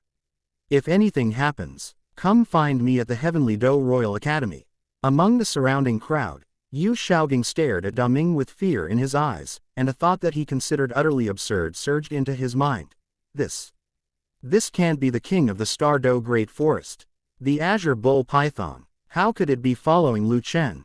Impossible. Absolutely impossible. Yu Xiaogang shook his head frantically, then, as if to comfort himself, said, It must be Lu Chen's trick. That's right, it must be. When Daming completed his mission, he transformed into a streak of light and landed on my shoulder. His crimson gold soul power flashed slightly, and he instantly disappeared from the spot. In less than half an hour, he had already appeared outside the gates of the Heaven Dou Royal Academy. Lu Chen first returned to the villa and found that Xiaowu and Zhu Qing were not in the room. It seems they're all at the training ground. Lu Chen took out a black mask from his spatial storage soul tool, covered his face completely, then deliberately changed into a blue robe, and walked towards the training ground. At this moment, in the exclusive training ground of the Heavenly Dou Royal team, Xiaowu was locked in combat with Zhu Zuqing, their pinkish-white and purplish-black light and shadow constantly colliding. Since Zhu Zuqing acquired the bloodline of the Netherworld Demon Dragon, her speed has increased dramatically, and even her attack power is no weaker than that of Yu Tianeng, a powerful attack-type soul master. Yu Tianeng looked at Zhu Zuqing's hands, which were covered with purplish-black dragon scales, and his eyes were full of envy. Although he is now a 4-ring soul master, he couldn't even last 10 minutes against Zhu Zuqing. He once said that his blue lightning Tyrannosaurus martial soul was the #1 offensive beast martial soul in the world, but now it seems that he was just a joke. However, under Lu Chen's influence, Xiaowu's own combat strength is also quite remarkable. In battle, She uses a perfect combination of soft skills and soul skills, and is even slightly stronger than Zhu Zuqing. As their soul power was depleted, Xiao Wu and Zhu Zuqing stopped fighting at the same time. Zuqing, you're getting more and more amazing. Xiao Wu looked at Zhu Zuqing and said happily, if our soul power is equal, I'm afraid I'm no match for you. Zhu Zuqing smiled slightly, and the purplish-black dragon scales on her hands slowly disappeared. Just then, two begonia petals shimmering with a soft golden light descended from the sky, precisely merging into the two women's bodies and instantly replenishing their depleted soul power and physical strength. Lingling. Xiao Wu snuggled up to Yi Lingling, nuzzling her head against Yi Lingling's chest. It's so great to have you here. I don't have to worry about energy expenditure at all. Yi Lingling smiled faintly, about to speak. Sudden, boom. With a loud crash, the sturdy stone gate of the training ground was smashed open, sending debris flying everywhere. A tall figure walked in slowly, his face hidden by a black mask. He held a long iron spear that gleamed coldly in his hand, and exuded a faint sense of oppression. It was Lu Chen in disguise. His gaze swept over everyone present, his voice deep and magnetic, carrying a hint of provocation. Anyone here who can fight? Chapter 150 Lu Chen returns. In an instant, all eyes were focused on Lu Chen, and the air seemed to freeze for a moment. Xiao Wu glanced at Lu Chen, and her beautiful pink eyes lit up instantly. The two possess a 100% compatibility of martial souls, and as long as they are not far apart, their minds are connected. Lu Chen gave Xiao Wu a look. Xiao Wu immediately understood, and pretended to be angry, saying indignantly, "Where did you come from, you little thief, daring to act so presumptuously at the Heavenly Dou Royal Academy?" Right. Upon hearing Xiao Wu speak, Shimo and Shimo immediately rolled up their sleeves, glared angrily, and echoed loudly, "Believe it or not, Xiao Wu will beat you so badly that even your parents won't recognize you." Upon hearing this, Xiao Wu quickly winked at Lu Chen, then moved closer to Zhu Zuqing, giving him an innocent look that seemed to say, "This has nothing to do with me. That depends on whether you have the ability." After Lu Chen finished speaking, he flicked his spear and charged straight at Shimo. The gun tip sliced through the air, producing a sharp whistling sound. Graphite's pupils contracted sharply, the tortoise shell in his hand suddenly lit up, and he abruptly crossed his arms to block the shield in front of him. A dull bang rang out. Graphite was instantly sent flying backward. Seeing this, Shimo suddenly threw his shield at Lu Chen. Lu Chen turned around and kicked the shield. His right leg, carrying immense force, slammed into the incoming shield, sending the T.C.K. tortoise shell flying towards the millstone. At the same time, Yu Tianeng's blue-purple soul power erupted instantly, and his first soul ring lit up, Thunder Dragon Claw. The claws, crackling with violent lightning, lunged straight at Lu Chen's face with lightning speed. However, Lu Chen simply turned slightly to the side, easily avoiding the attack. At the same time, he flipped his wrist and swept his spear out horizontally. The tip of the spear grazed Yu Tianeng's shoulder, leaving a shallow bloodstain. Yi Lingling's begonia ring on her finger glowed slightly with a white light.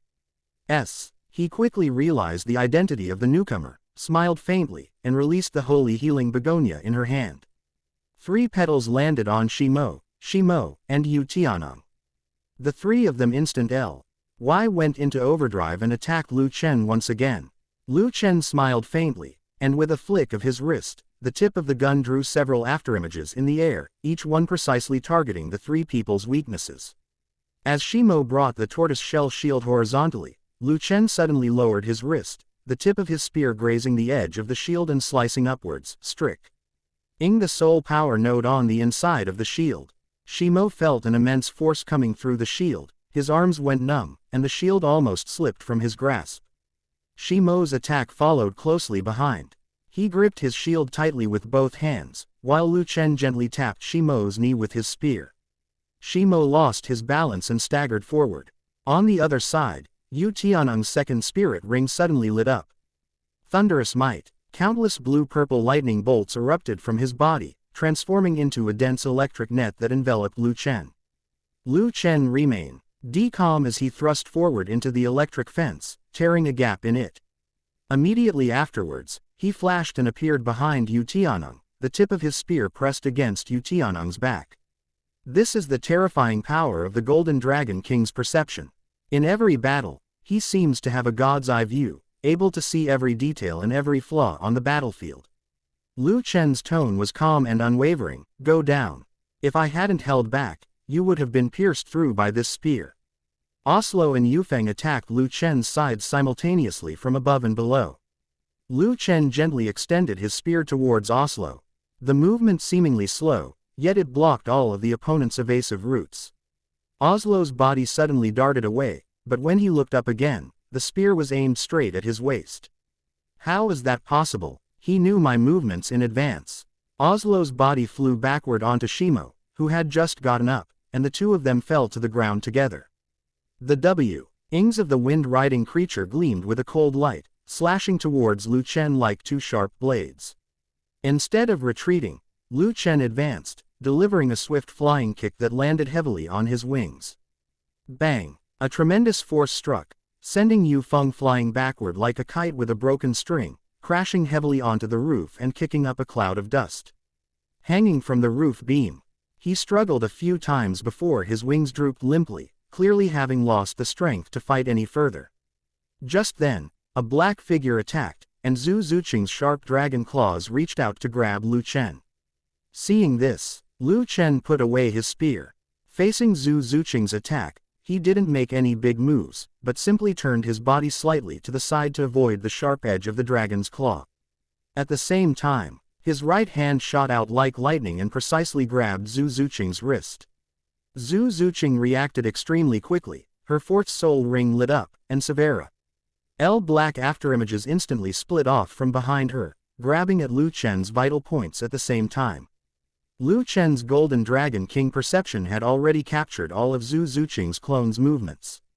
He gently twisted the hand holding Zhu Zuqing's wrist, and a gentle yet irresistible force came through. Zhu Zuqing felt her arm go numb and her body instantly disintegrated. Immediately afterwards, Zhu Zuqing seemed to realize something, and her gaze towards Lu Chen softened instantly. A smile appeared in Lu Chen's eyes. He winked at Zhu Zuqing and then released her. The latter immediately understood, and in a flash, landed beside Xiao Wu. Dugu Yan looked at Lu Chen, but she didn't make a move. From the moment Lu Chen entered, she realized that the person in front of her was the man she had been longing for. Yi Lingling stepped forward, and the holy healing immortal begonia in her hand shone with a soft golden light.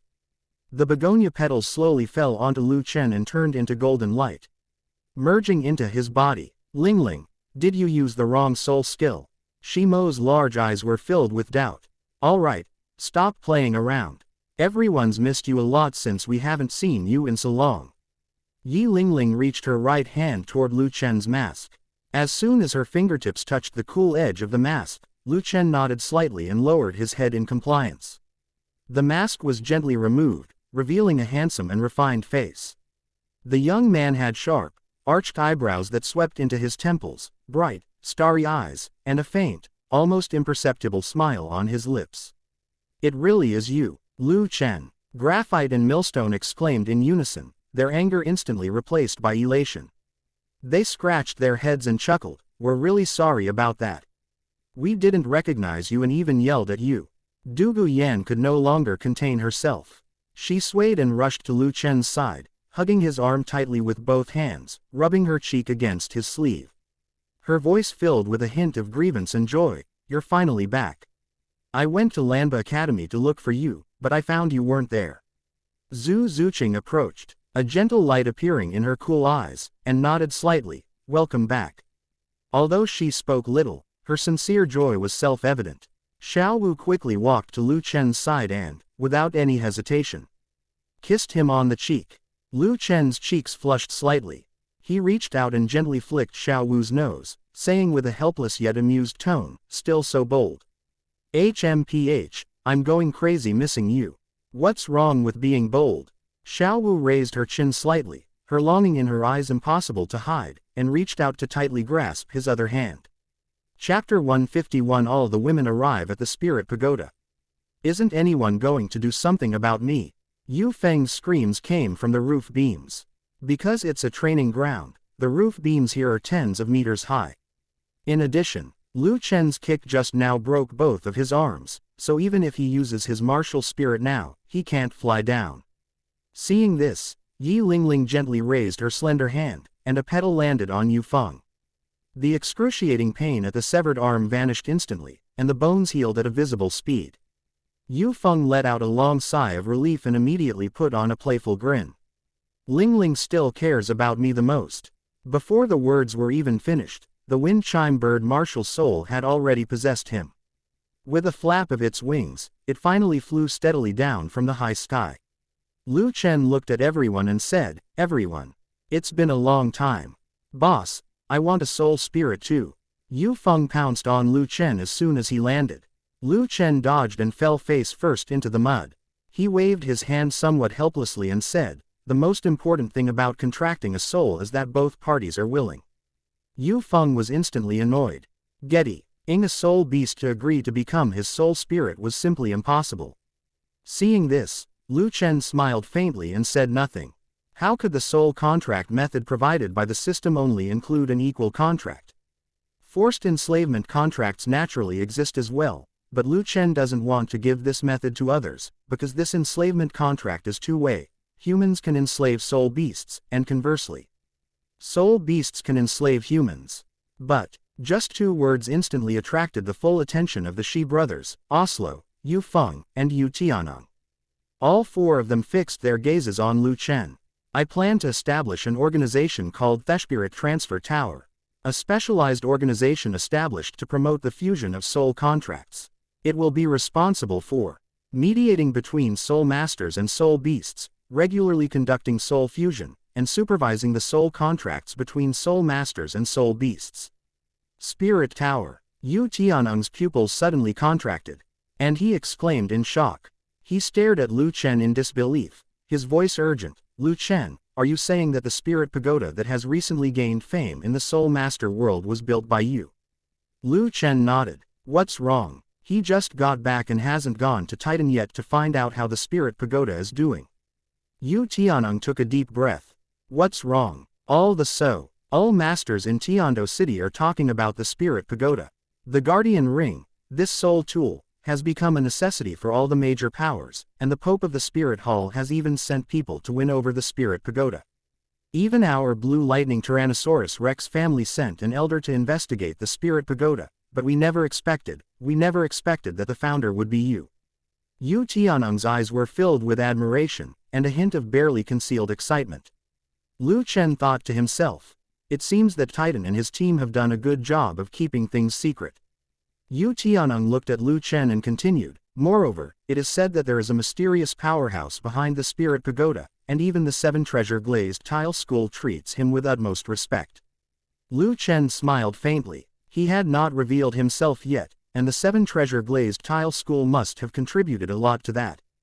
The Shi brothers exchanged a glance, and Shimo spoke in a deep voice. "Eldest brother, can we join the Spirit Pagoda? It's better to work with you than for the two of us to just wander around aimlessly." Upon hearing what Shimo said, Yu Feng quickly replied, "Boss. I also want to join the Spirit Pagoda." Osro's eyes gleamed with a burning light as he stared intently at Lu Chen, clearly also tempted. Lu Chen looked at the four of them and said, "I know you are here for the soul spirit, but joining the Spirit Pagoda requires you to swear an oath with your martial soul that you will never betray the Spirit Pagoda. This is like putting a shackle on you. Are you willing to do that?" The four of them immediately fell into thought. Stone Mill spoke first. "I want to join the Spirit Pagoda." Shimo nodded in agreement. "Boss, we are willing to swear on our martial souls that we will never betray the Spirit Pagoda." "Good." Lu Chen patted the two on the shoulders, took out two tokens engraved with the words, "Spirit Pagoda," from his storage soul tool, and handed them over, saying, "Welcome to join us."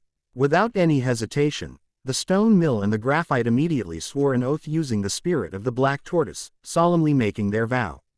Yu Feng scratched his head with some difficulty. "Boss, I'm afraid I have to go back and ask the family for their opinion first. After all, I am the only heir of the family and cannot make a decision on my own." Quote. Lu Chen nodded understandingly, without saying anything more. Upon seeing Graphite and Stone Mill join the Spirit Pagoda, Osro immediately declared, "I swear." By my martial soul that after joining the Spirit Pagoda, I will faithfully fulfill my duties for life and never betray it. Lu Chen nodded and handed him a token. Seeing this, Yu Tian unclenched his fist but said nothing. He knew very well that the Blue Lightning Tyrannosaurus Rex family would never allow him to join another force, even though he knew that following Lu Chen might give him a brighter future.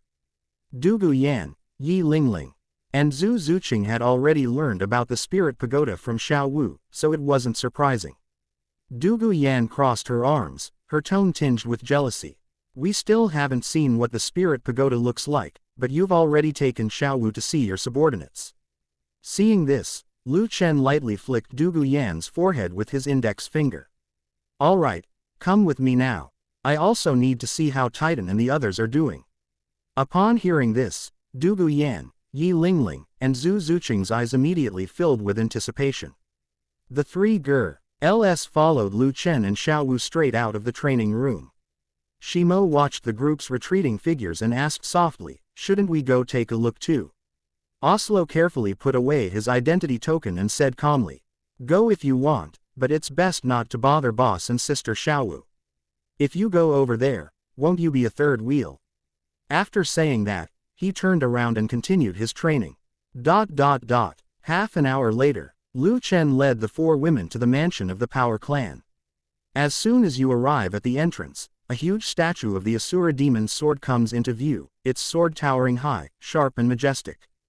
Du Guyan couldn't help but exclaim, this statue is so cool. It even bears a slight resemblance to Lu Chen's martial spirit. Zhu Zuqing nodded in deep agreement. Xiao Wu exclaimed excitedly, you guys have no idea how ugly I was back then, just like Erming. Who is Erming? Du Guyan, Yi Lingling, and Zhu Zuqing almost simultaneously noticed something was wrong and all looked at Xiao Wu. Erming. It. Xiao Wu gently squeezed Lu Chen's hand, wanting to ask for his help. Seeing this, Lu Chen smiled and urged, all right, stop worrying about this, let's go in. Didn't you want to see how the Guardian Ring is made? With Lu Chen's help, the three women quickly put the problem out of their minds. Lu Chen gently patted Xiao Wu's head and said softly, you should tell them your identity now. You can't wait until they find out before you tell them, can you? Xiao Wu raised her head, her pink eyes filled with hesitation, her long eyelashes trembling slightly. Lu Chenxi extended his index finger and gently stroked the tip of her pretty nose, comforting her, don't worry, no matter what happens, I will always be on your side. No matter when or where, I will never let you face this alone. Xiao Wu nodded, the hesitation in her eyes gradually replaced by determination. Chapter 152 Planning and Building the Spirit Pagoda. Lu Chen, holding Xiao Wu's hand, led Zhu Zuqing, Du Guyan, and Yi Lingling into the mansion of the Power Clan. Before long, Titan strode up to greet them. Old servant Titan greets His Majesty, and greets all the mistresses. Titan knelt on one knee, his expression respectful. Lu Chen nodded and said calmly, get up. Titan rose and looked at the four beautiful women beside Lu Chen. Each with her own unique charm. He thought to himself, I never imagined my lord would have four confidants, no. It should be 5, according to that grandson of Tyrone, my lord seems to have won over that tyrannical Liu Erlong, my lord truly lives up to his name. Lu Chen slowly said, Titan, take us to see the production process of the Guardian Ring. Yes. Titan led the group to a secluded courtyard.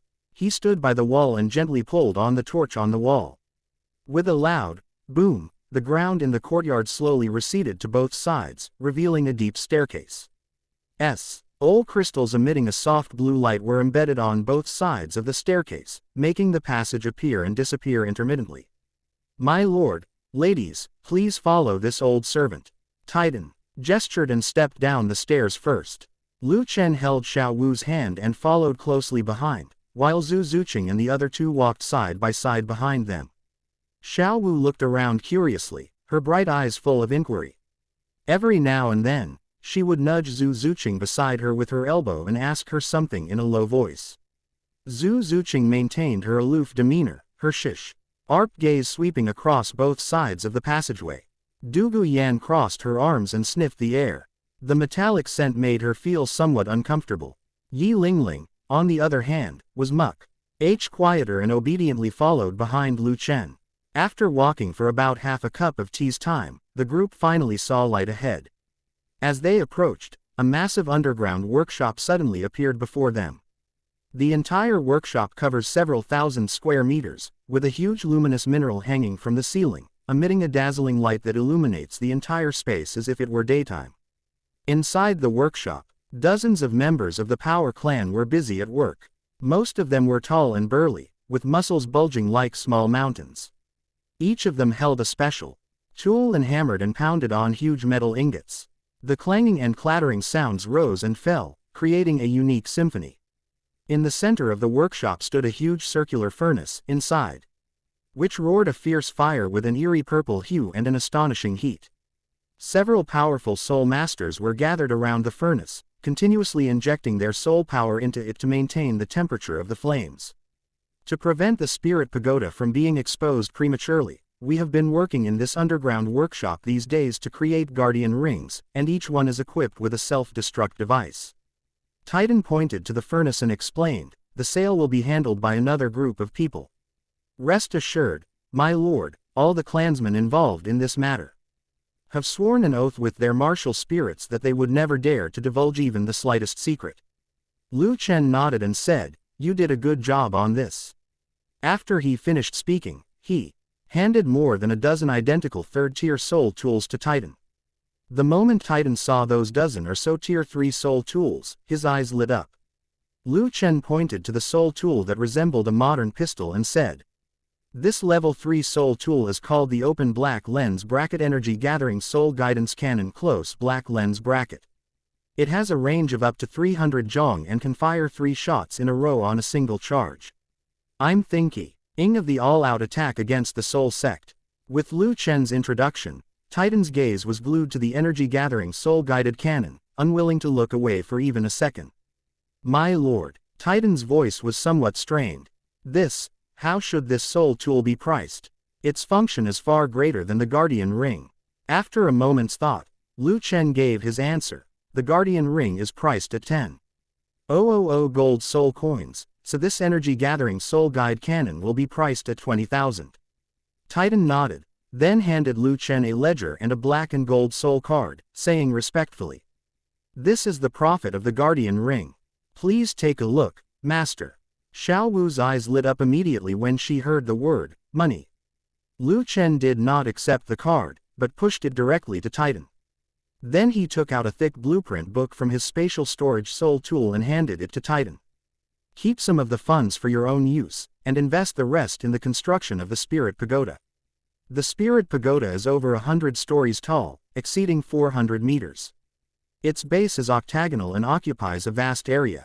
Titan stared blankly at the blueprints in his hand, completely bewildered. He couldn't fathom the purpose of such a magnificent and towering building. Upon seeing this, Lu Chen's hand suddenly burst forth with crimson gold light, and the Asura demon sword appeared out of thin air. With 5 soul rings, purple, black, and black, slowly emerging from the hilt.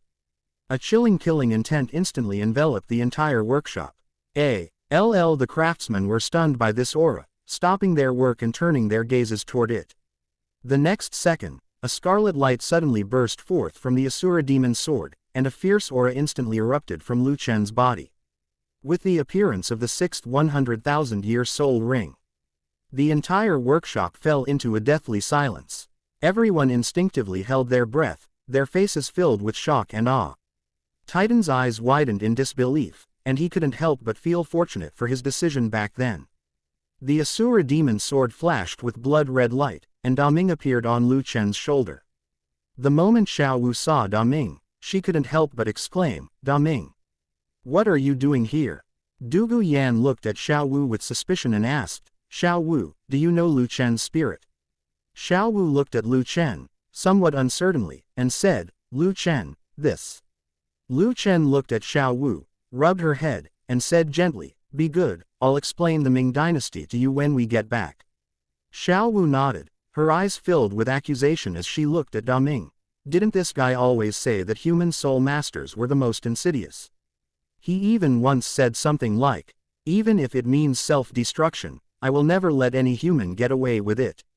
Lu Chen explained to Titan, "I call this strange soul life a soul spirit, and soul spirits are a superior alternative to soul rings." Lu Chen told Titan all the information about the soul. Titan nodded, seemingly understanding. The process of contracting a soul requires a huge amount of mental energy to construct a magic circle. Constructing a magic circle in the shape of a tower makes the process of transferring the soul easier and allows the soul master's mental energy to be more concentrated. As soon as he finished speaking, the confusion in Titan's eyes vanished instantly, replaced by excitement and admiration. He immediately knelt on one knee and said in a deep voice, "Your Majesty is wise. This old servant will personally oversee the construction of the Spirit Pagoda and will not let you down." Chapter 153 requires more money. Titan, remember these things. Titan nodded, then picked up the blueprint book and began to memorize it. Half an hour later, Titan respectfully handed the blueprints to Lu Chen. Lu Chen casually placed it in his spatial storage soul tool. He sat down in a chair and slowly began to speak. "Titan, tell me what actions the major powers have taken in response to the appearance of the Spirit Pagoda." Titan stood up and replied, "The Heya Vendo royal family wanted to contact the Spirit Pagoda, but they were stopped by the 7 treasure glazed tile school and His Majesty the Poison Douluo. As for the Spirit Hall, it seems that apart from their previous recruitment efforts, they haven't made any moves yet." Lu Chen nodded and said calmly, "The Spirit Hall will probably send people soon. Titan, be careful lately. If you sense anything is wrong, send someone to find me immediately." Titan's eyes narrowed upon hearing this, and he clasped his hands in a deep voice, replying, "Understood. I will act with caution and will not cause any trouble for the young master. I trust you to handle things." Lu Chen finished his tea in one gulp, then stood up to leave with Xiaowu and the others. At this moment, Tanghao hurried over and bowed deeply upon seeing Lu Chen, saying, "My lord." Seeing his state, Lu Chen asked, "What happened? Why are you so flustered?" Tanghao didn't hesitate and said, "The Spirit Hall has sent someone over, saying they want to visit the Spirit Pagoda Master." As Tai Nuo finished speaking, Ziji emerged from the shadows and slowly stood beside Lu Chen. Lu Chen smiled faintly when he saw Ziji and said, "Since they're here, let them come in." Tanghao acknowledged and withdrew, then led 3 old men into the main hall a moment later. The elder at the head was covered in a long, bright red robe and wore a 5-pointed platinum crown. He had narrow shoulders and a slender body that resembled a javelin. His gaze swept over everyone in the hall, finally landing on Lu Chen. He spoke with a forced smile, "You must be Lu Chen, the Tower Master of the Spirit Pagoda. I am the Platinum Bishop Solace, here to negotiate on the orders of His Holiness the Pope." Lu Chen sat upright, his fingertips lightly tapping the armrest, and asked indifferently, "I wonder what instructions the Spirit Hall has for me." He wasn't surprised that the Spirit Hall was able to find out his background, on the contrary. He even felt that the Spirit Hall was investigating too slowly. His Holiness the Pope believes that the Spirit Pagoda's actions concern the entire Soul Master system of the Douluo continent and should be controlled by a more powerful force. Solace stepped forward, his tone undeniably forceful. "If you are willing to bring the Spirit Pagoda under the command of the Spirit Hall, His Holiness the Pope promises to appoint you as an elder of the Spirit Hall and grant you endless resources." "You're awesome." Upon hearing this, Titan slammed his right hand on the table, about to curse his family. But Lu Chen stopped him with a gesture. Lu Chen looked up at Solace, a cold glint flashing in his eyes, but his tone remained calm. "The Spirit Hall has quite the appetite. Unfortunately, the Spirit Pagoda is not for outsiders to interfere with." Solace's fake smile froze instantly, his slender body leaned forward slightly, and a powerful surge of soul energy emanated from his body. "Are you determined to be an enemy of the Spirit Hall?" "To be an enemy?" Lu Chen scoffed, and the Golden Dragon King's dragon might was instantly unleashed. Immediately afterwards, a dense purple soul power surrounded Ziji, and the terrifying pressure made the air in the hall stagnant. "Kneel down." Lu Chen's eyes transformed into golden dragon pupils, and golden light seemed to surge from his throat, causing the beams and pillars to vibrate. The three elders from the spirit hall changed their expressions drastically and subconsciously circulated their soul power to resist, but how could they withstand Lu Chen's dragon might combined with Ziji's soul power pressure? Thump. Three muffled sounds rang out at the same time, and the three of them knelt down on the ground in unison, their knees hitting the ground with a dull thud. Solace's face was filled with shock and anger as he roared, "Lu Chen! How dare you insult the spirit hall? You! How dare you? Why don't we just kill them all?" Murasaki's eyes flashed with murderous intent. Solace broke out in a cold sweat as he stared at Ziji's bright purple eyes. Looking at Ziji, he was shocked and thought, could this person be the powerful figure behind the spirit pagoda? Such a powerful aura. Just as tensions were about to rise, a refined voice rang out. The spirit pagoda is unusually lively today. Ning Fengji walked over with his signature smile, followed by Chen Xin and Ji Yurong. Ning Fengji looked at the three people kneeling on the ground and chuckled, "Bishop Solace, this spirit pagoda is not the papal palace of the spirit hall. Why are you all performing such a grand ceremony?" Ning Fengji gently swayed the jade ruyi in his hand, his gaze sweeping over the three men's disheveled appearance. His smile remained unchanged as he said, "You're all a bit too impatient. Even if you want to recruit the spirit pagoda, there's no need to kneel down." Ning Fengji. Solace gritted his teeth and spat out three woe. RDS. If it weren't for the 7 treasure glazed tile school interfering, he wouldn't have only just discovered Lu Chen's identity now. If it weren't for him, he wouldn't have been pointed at and scolded by the Pope. Solace got up from the ground, glared at Lu Chen, and then led his men to leave. Sect leader Ning. Lu Chen's voice suddenly rang out, his gaze calmly fixed on Ning Fengji. "The spirit pagoda will not join any faction." Upon hearing this, Solace paused, glanced at Ning Fengji, and thought to himself, "Ning Fengji, you've got a chance to be treated coldly too. The spirit Pagoda doesn't take your 7 treasure glazed tile school seriously." Solace felt a little better after thinking about this, and quickly left the mansion of the Power Clan. Sect leader Ning, is there anything I can do for you here? Lu Chen calmly looked at Ning Fengji. As expected of the old fox, he tried to tie the spirit transmission tower and his 7 treasure glazed tile school together with just a few words. It wasn't that easy. "I've come to make a deal with the spirit pagoda." Ning Fengji looked at Lu Chen, his signature smile still on his face. "The 7 treasure glazed tile SCH. Ul hopes to be the first buyer of the soul tools manufactured by the spirit pagoda in the future. Sect leader Ning should know that soul tools are strategic weapons that various forces are vying for." Lu Chen's lips curled into a playful smile, then he changed the subject, "It'll cost more." Sect leader Ning smiled slightly, "Of course." Lu Chen lightly tapped his fingertip on the storage soul tool, and the energy-gathering soul tool cannon appeared in his hand. Lu Chen raised his right hand and then injected his soul power into the soul tool. The energy-gathering soul-guided cannon instantly emitted a dazzling blue light. And the energy gathered at the muzzle formed a distorted ball of light. The ball of light shot out from the cannon and struck the boulder in the courtyard. Boom! A deafening explosion instantly reverberated throughout the entire mansion, and a dazzling blue light engulfed the entire boulder. Amidst the billowing smoke and dust, the boulder that would normally take several people to encircle was blasted into countless fragments, leaving a charred crater several meters deep on the ground. Titan. After Lu Chen finished doing all this, he glanced at Ning Fengji, who was still in shock.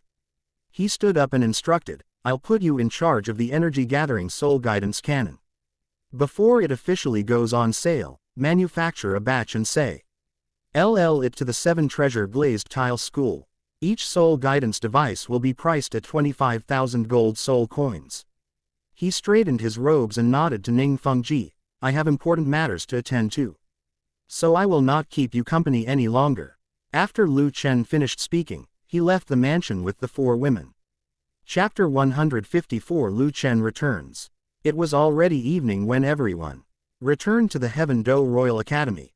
Back home, Du Guyan, Zhu Zuqing, and Yi Lingling were the first to take a shower in the living room. Lu Chen and Xiao Wu sat in the living room chatting. Lu Chen looked at Xiao Wu, who was tense, and gently patted her head, asking softly, "What's wrong? Are you scared?" Xiao Wu nodded, leaned on Lu Chen's shoulder, and whispered, "I'm worried that if I tell this secret, Zhu Qing and the others will hate me." Lu Chen pulled Xiaowu into his arms with his right hand, and looking at the shy Xiaowu, he said softly, "How could that be?" "Don't worry, I've got everything covered." Xiaowu nodded, then asked in a low voice, "Lu Chen, what happened to Daming? How did it become your soul spirit? Did they encounter danger in the Stardow Great Forest?" "Well," Lu Chen sighed and slowly said, "there are some things you should ask the Ming dynasty itself." As soon as he finished speaking, Daming appeared on the coffee table in front of Lu Chen. "Sister Xiaowu," Daming exclaimed excitedly upon seeing Xiaowu. Xiaowu nodded and asked, "How did you become Lu Chen's spirit? What about Erming? Did it encounter any danger?" "Sister Xiaowu, don't worry, Erming is not in danger." Daming quickly told Xiaowu the whole story of how he became Lu Chen's spirit. Xiaowu looked at Daming and said irritably, "I don't know who was at that KEP. She's saying that even if they self-destructed, they wouldn't become a human's soul ring." Daming looked at Xiaowu somewhat guiltily and said, my lord isn't that kind of human." "Ha, Sha." Owu rolled her eyes at Daming and said, "I never thought you were this kind of person, Daming." Knowing he was in the wrong, Daming simply transformed into a stream of light and returned to Lu Chen's soul ring. Xiaowu looked up at Lu Chen, her round, firm buttocks sitting on his lap, her arms hooked behind his head, and said softly, "Lu Chen, how long has it been since we last met?" As she spoke, her pink lips moved closer to Lu Chen. Lu Chen's Adam's apple bobbed, and he reached out to embrace Xiaowu's slender waist, gently pressing his lips to her soft lips. Lu Chen's hand felt the smooth skin of her waist, and his heart began to race. He carefully parted her teeth. Wah tilde tilde tilde. Xiaowu's cheeks flushed instantly, her eyelashes trembled slightly, like a startled little rabbit. But she still bravely cooperated with Lu Chen, deepening the kiss. Just as the two were immersed in this sweet moment, a cough rang out, cough cough. Dugu Yan, dressed in a see-through lace nightgown, crossed her arms and looked at the two people in the living room who seemed oblivious to everyone else. Have some people forgotten that there are other people in the house? Xiaowu reluctantly parted ways with Lu Chen. She raised an eyebrow at Dugu Yan and asked, "Yanzi, what's up? Do you want to join us?" Hearing the provocation in Xiaowu's words, Dugu Yan quickly walked to Lu Chen's side and sat on his other lap. "Come on then, who's afraid of who?" As Dugu Yan spoke, before Lu Chen could react, she kissed him directly. The next second, two distinct fragrances mingled together, frantically assaulting Lu Chen's brain. A surge of heat coursed through Lu Chen's body. His left arm encircled Xiaowu's slender waist, while his right hand lingered on Dugu Yan's smooth back. Distinctly different soft sensations came from her thighs. What are you doing?" A cool voice suddenly rang out. Zhu Zuqing, wearing a black silk nightgown, her long hair wet and draped over her shoulders, looked at the three people crowded on the sofa with a hint of mockery in her phoenix eyes. Yi Lingling followed behind her, her light pink pajamas making her skin look even whiter than snow. Her cheeks were slightly flushed, and she nervously gripped the hem of her clothes with both hands. Her eyes darted around but couldn't help glancing in this direction. Seeing this, Xiaowu didn't back down. Instead, she reached out and hooked her arm around Lu Chen's neck, tilting her head up to raise an eyebrow at Zhu Zuqing. "Zuqing, are you done taking a bath? Want to join us?" Dugu Yan released her lips, slightly out of breath, and looked at Zhu Zuqing defiantly. "What? Don't you dare." Zhu Zuqing chuckled softly, walked straight to the sofa, and before Lu Chen could react, she reached out and pressed his shoulder, leaning down to plant a cool kiss on his cheek. What's there to be afraid of? Now Lu Chen was completely caught in a dilemma. The three girls were like blooming flowers, each exuding a fatal attraction. Xiaowu's charm, Dugu Yan's passion, and Zhu Zuqing's aloofness made his heart pound wildly, and his palms were covered in fine beads of sweat. Yi Lingling stood to the side, bit her lower lip, and finally mustered up her courage to step forward and weakly asked, Can I do it too?" Her words instantly silenced the living room, and everyone's eyes were on her. No one expected that Yi Lingling, who had always been pure and innocent, would have such a big contrast. Yi Lingling's cheeks flushed instantly, wishing she could disappear into the ground. Just as she was about to back down, Lu Chen gently grabbed her wrist. Looking at her shy appearance, Lu Chen's heart softened, and he said softly, "Of course." He turned his face to her side and placed a gentle kiss on her soft forehead. Yi Lingling shuddered as if struck by an electric current. Her eyes lit up instantly, and the corners of her mouth couldn't help but turn up slightly. "Me too," the three girls said at the same time. Immediately, the four women surrounded Lu Chen like four vicious wolves. Lu Chen felt a blur before his eyes, and a soft touch surged from all directions. Xiaowu nestled on his shoulder, her hair brushing against his neck, carrying the sweet scent of jasmine. Dugu Yan wrapped her arms around his waist, her fingertips lightly tracing his back. With a hint of deliberate teasing, Zhu Zuqing sat on the armrest, her cool fingertips gently pinching his earlobe, her phoenix eyes full of laughter. Yi Lingling leaned timidly against him, her small hand gently tugging at the hem of his clothes. "Ah! Slow down," Lu Chen gasped, feeling his brain buzzing and the heat in his body almost breaking through the shackles of reason. He tried to push her away, but Xiaowu grabbed his wrist and pressed it against her soft waist. "Now you want to beg for mercy." Too late. Xiaowu winked mischievously, leaned in, and bit his chin, leaving a shallow tooth mark. Not to be outdone, Dugu Yan cupped Lu Chen's face and kissed him again, this time with a touch of tenderness, unlike her previous eagerness. Seeing this, Zhu Zuqing chuckled softly, leaned down and whispered in Lu Chen's ear, her warm breath making his earlobe burn. Looking at the lively scene before her, Yi Lingling mustered her courage, reached out her small hand and gently stroked Lu Chen's cheek. Then stood on tiptoe and planted a soft kiss on the corner of his lips, carrying a faint medicinal fragrance. ... As for their initial purpose, Lu Chen and Xiaowu had long since forgotten about it. Chapter 155 The Ownership of the Soul Bone. As night fell, the four women finally left Lu Chen one by one. Lu Chen looked at the bite marks on his body, his fingertips gently tracing the marks of varying depths, feeling somewhat helpless. He had only been gone for 2 months, how could they be as hungry as wolves that hadn't eaten in a long time? Xiaowu suddenly remembered her business and sat up straight on the sofa. She carefully grasped Lu Chen's fingertips, her fingers trembling slightly, a faint blush rising on her cheeks. "Everyone, I have a secret I want to tell you." Although Xiaowu's voice was very soft, Zhu Zuqing, Dugu Yan, and Yi Lingling could still hear it clearly. The three of them immediately turned their attention to Xiaowu. Xiaowu bit her lower lip, stammering for a long time before finally managing to squeeze out a few words. "Actually, I. Looking at Xiaowu, Lu Chen reached out and took her right hand. The warmth of Lu Chen's palm emanated through the panel, and Xiaowu seemed to have drawn enough courage.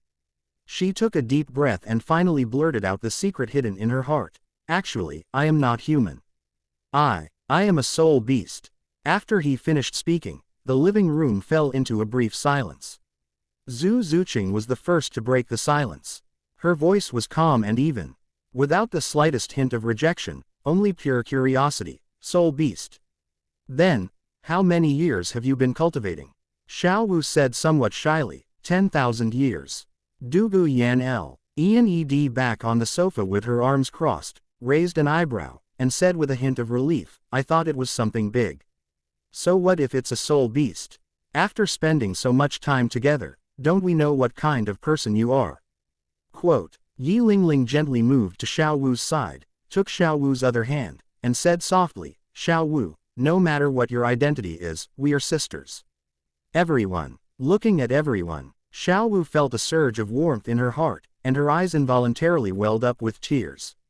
Lu Chen pinched Xiaowu's cheek and said softly, "I told you before, no one will mind your identity as a soul beast."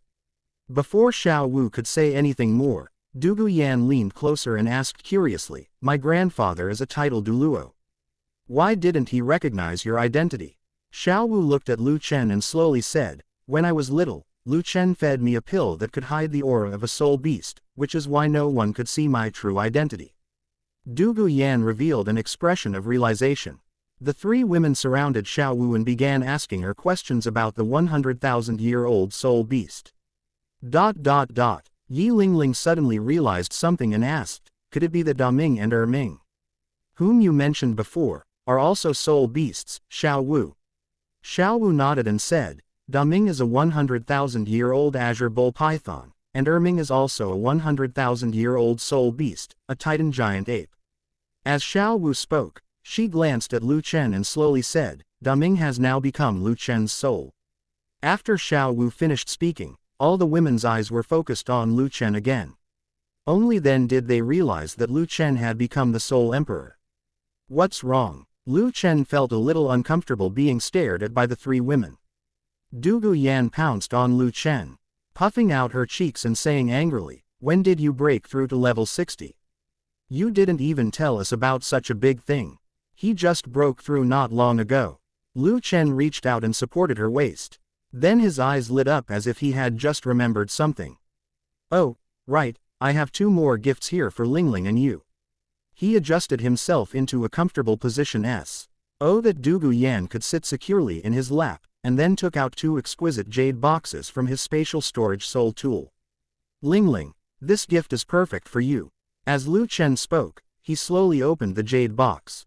Instantly, a soft blue halo emanated from the box, and the aura of life filled the entire living room. Inside the box lay a crystal-clear soul bone, its surface covered with fine blue gold patterns that seemed to pulsate slightly as if alive, radiating a pure and powerful life force. It was the right leg bone of the 100,000-year-old Blue-Silver Emperor. This is a 100,000-year-old Blue-Silver Emperor right leg bone. Not only will it give you the ability to fly, but it also comes with the healing divine skillspring Breeze Blows Augen. As Lu Chen spoke, he handed the soul bone to Yi Lingling. Yi Lingling accepted the jade box with both hands, a faint blush rising to her face. She quickly shook her head and said, Lu Chen, this is too precious, and this soul bone is very suitable for you. Lu Chen rubbed Yi Lingling's head affectionately and said, this soul bone is most suitable for you, and the energy it contains is extremely gentle. Once you absorb this soul bone, you should be able to catch up with Yanzi's soul power. Before Yi Lingling could say anything more, Xiao Wu smiled and said, Lingling, you are our support.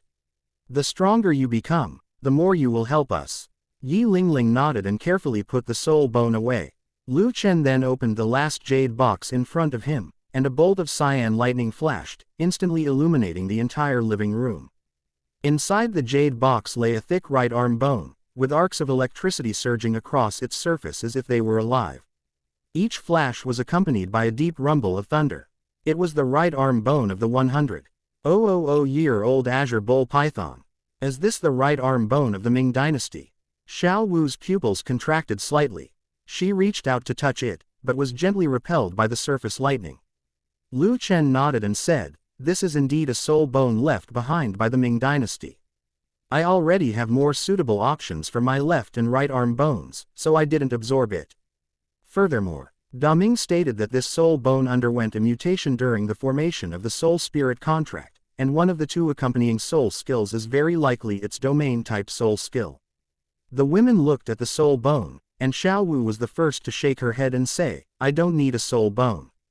You can keep it. Du Guyan shook her head and said, I follow the path of a poison soul master.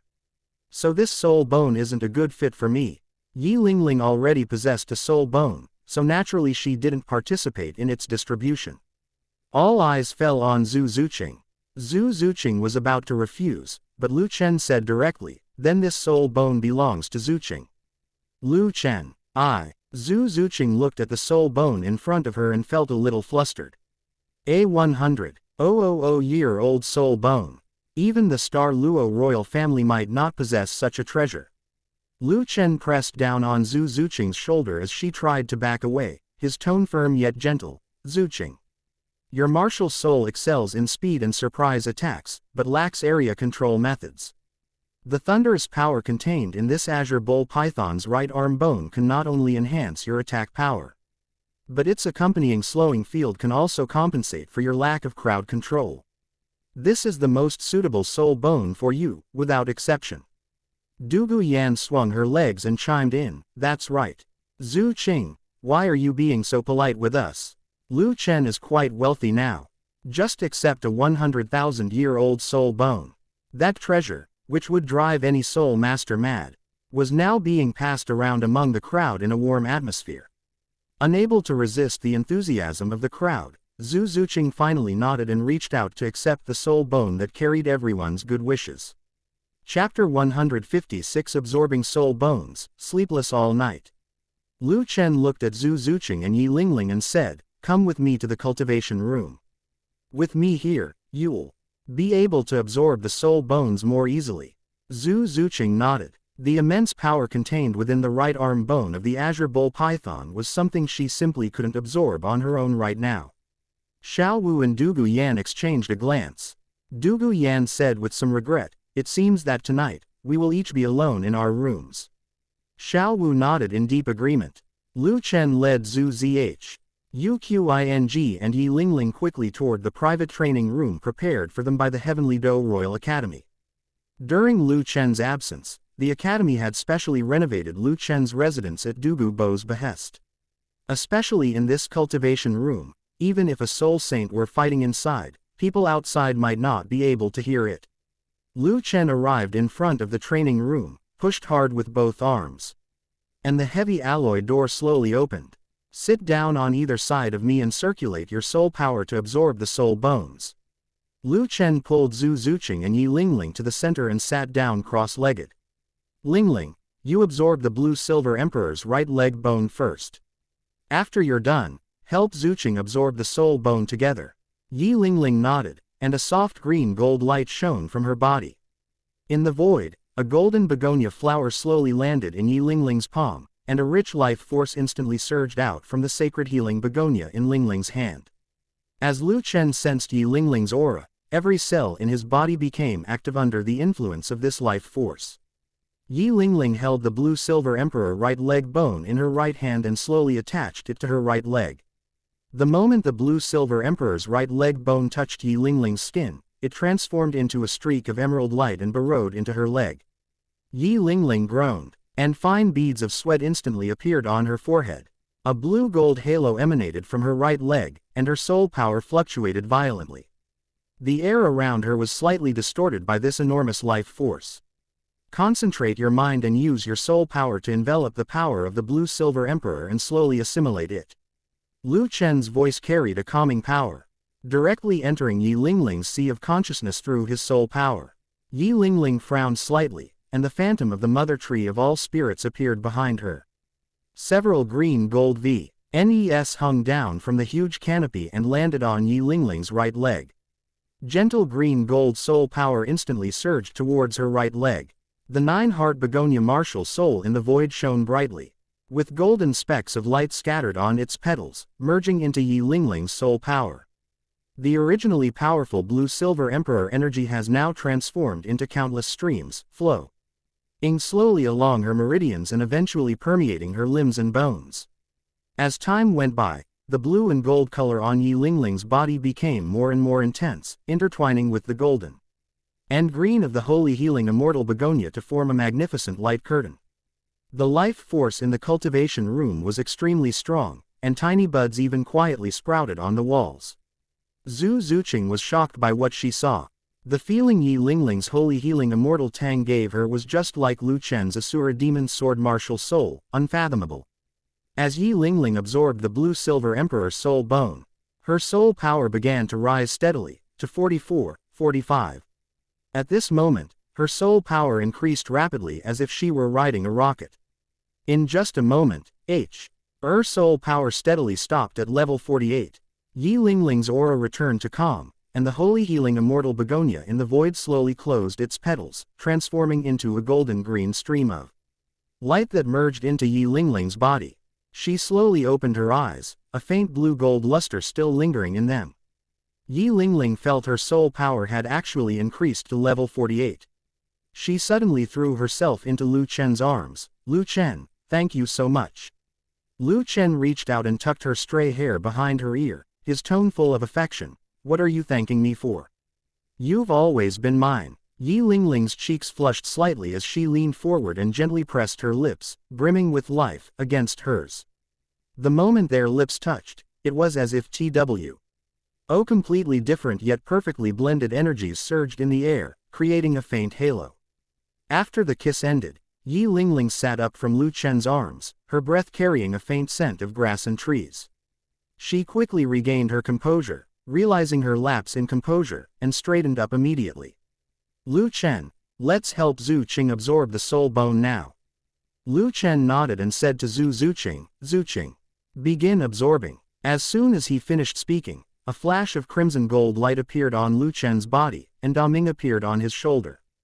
Zhu Qing nodded, took a deep breath, and with his right hand emerging purplish black dragon scales, reached out to grab the right arm bone of the azure bull python. The moment they touched, a wisp of purplish black soul power slowly merged into the soul bone. In an instant, the cyan gold lightning surged, instantly engulfing Zhu Qing. Blue gold lightning coiled around Zhu Qing's body like a raging python. Her purplish black soul power trembled violently under the impact of the lightning, and even the dragon scale on her right hand showed slight cracks. Seeing this, Lu Chen hurriedly said, "Great Ming."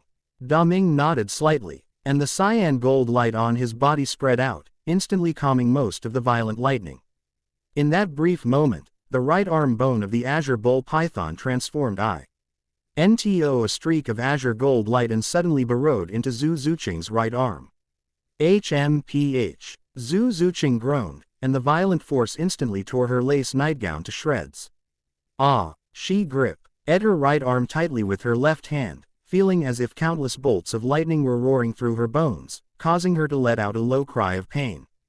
Lingling. Yi Lingling nodded, and a blue-gold light shone on her right leg.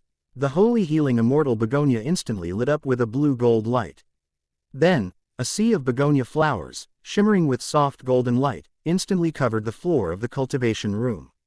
Each petal released rich life energy, like countless tiny warm currents, flowing into Zhu Qing's body through her limbs and bones, repairing her meridians that had been burned by lightning. Zhu Qing gritted her teeth, sweat dripping down her chin. The phantom of the spirit cat Martial's soul suddenly unfolded behind her, its purplish-black dragon claws gleaming with a cold light. She endured the tearing sensation in her right arm and continuously poured the netherworld soul power within her body into it. The cyan gold lightning and the purplish-black ghostly soul power collided violently in her right arm, producing a piercing explosion. Time passed second by second, and Zhu Qing's breathing gradually stabilized. The right arm bone of the azure bull python in her right arm began to slowly merge with her own, and her soul power also rose rapidly, to level 42, level 43, level 44, and finally stopped steadily at level 47. Success! Yi Lingling breathed a sigh of relief, a smile appearing on her face, as the light emanating from her body gradually faded. Zhu Qing slowly opened her eyes, a flash of blue-gold lightning in them. She moved her right arm, feeling the terrifying power contained within, and said excitedly, "Lu Chen, Lingling, thank you." The sky was already turning a pale white, and it had taken the two of them an entire night to absorb the soul bone. Chapter 157 Slowing Domain. Demonic Dragon's Corrosive Lightning. Yi Lingling looked at Zhu Qing and asked curiously, "Zhu Qing, what kind of soul skill did you acquire?" After experiencing it for a while, Zhu Qing couldn't hide her excitement. It actually has a domain-type soul skill. Field. Yi Lingling's voice instantly rose, her tone full of surprise and curiosity. What are its effects? Lu Chen's Asura domain is primarily for killing, while her Rui Luo Qianhua domain is primarily for healing. Both of their domains are extremely powerful, and they will even become more perfect as their soul power increases. Zhu Qing sensed it for a moment and slowly said, "The function of this domain is called slowness. The size of he domain and the slowing effect are all related to my own soul power level. If the opponent's cultivation level is significantly different from mine, entering the slowed down zone can reduce my speed and reaction time by up to 60%. Of course, if the difference in cultivation level between me and the opponent is significant, the impact will probably be less than 5%. After Zhu Qing finished speaking, Yi Lingling nodded. This soul skill was extremely suitable for Zhu Qing. In team battles, Zhu Qing could even move freely on the opposing side with this soul skill. What about the second soul skill? Zhu Zuqing remained silent this time, raising her right arm slightly. A bolt of purplish-black lightning flashed from her palm, faintly radiating the corrosive power unique to hellish dragons. At the same time, the dragon scales on Zhu Zuqing's palm began to spread to her arm. The purplish-black dragon scales climbed up his forearm until they covered his entire shoulder. Zhu Zuqing's pupils also glowed with a faint dark purple halo, and the soul power surrounding her instantly became sharper. Looking at Zhu Zuqing, Lu Chen said thoughtfully, "I didn't expect that the true dragon bloodline in the right arm bone of the Azure Bull Python would actually merge with the bloodline of the Hell Demon Dragon, resulting in such a mutation. This is the second soul skill that the soul bone bestowed upon me. And I named it Dragon Eroding Lightning." Zhu Zuqing flicked her finger, and the lightning in her palm suddenly surged, transforming into several twisted electri sea snakes that left a hissing sound as they cut through the air. It not only possesses corrosive power, but also has a paralyzing effect. The target hit will have their soul power flow temporarily blocked, and the wound will continue to be corroded, making it difficult to heal. As she spoke, Zhu Zuqing casually unleashed a bolt of demonic dragon lightning at the ground not far away. Boom! After a loud bang, a large crater was instantly blasted open in the ground, with black smoke rising from the crater walls and faint purplish-black lightning flashing, emitting a pungent corrosive smell. Upon seeing this, Yi Lingling couldn't help but exclaim, "Such powerful destructive force." Moreover, this corrosive and paralyzing effect is simply the nemesis of control-type soul masters. Combined with your slowing domain, it will definitely have unexpected effects in battle. Zhu Zuqing slowly withdrew her soul power, and the dragon scales also faded away, revealing a satisfied smile on her face. Indeed, with these two soul skills, my combat power has increased by more than one level. Her gaze fell on Lu Chen, as if she were asking for his opinion.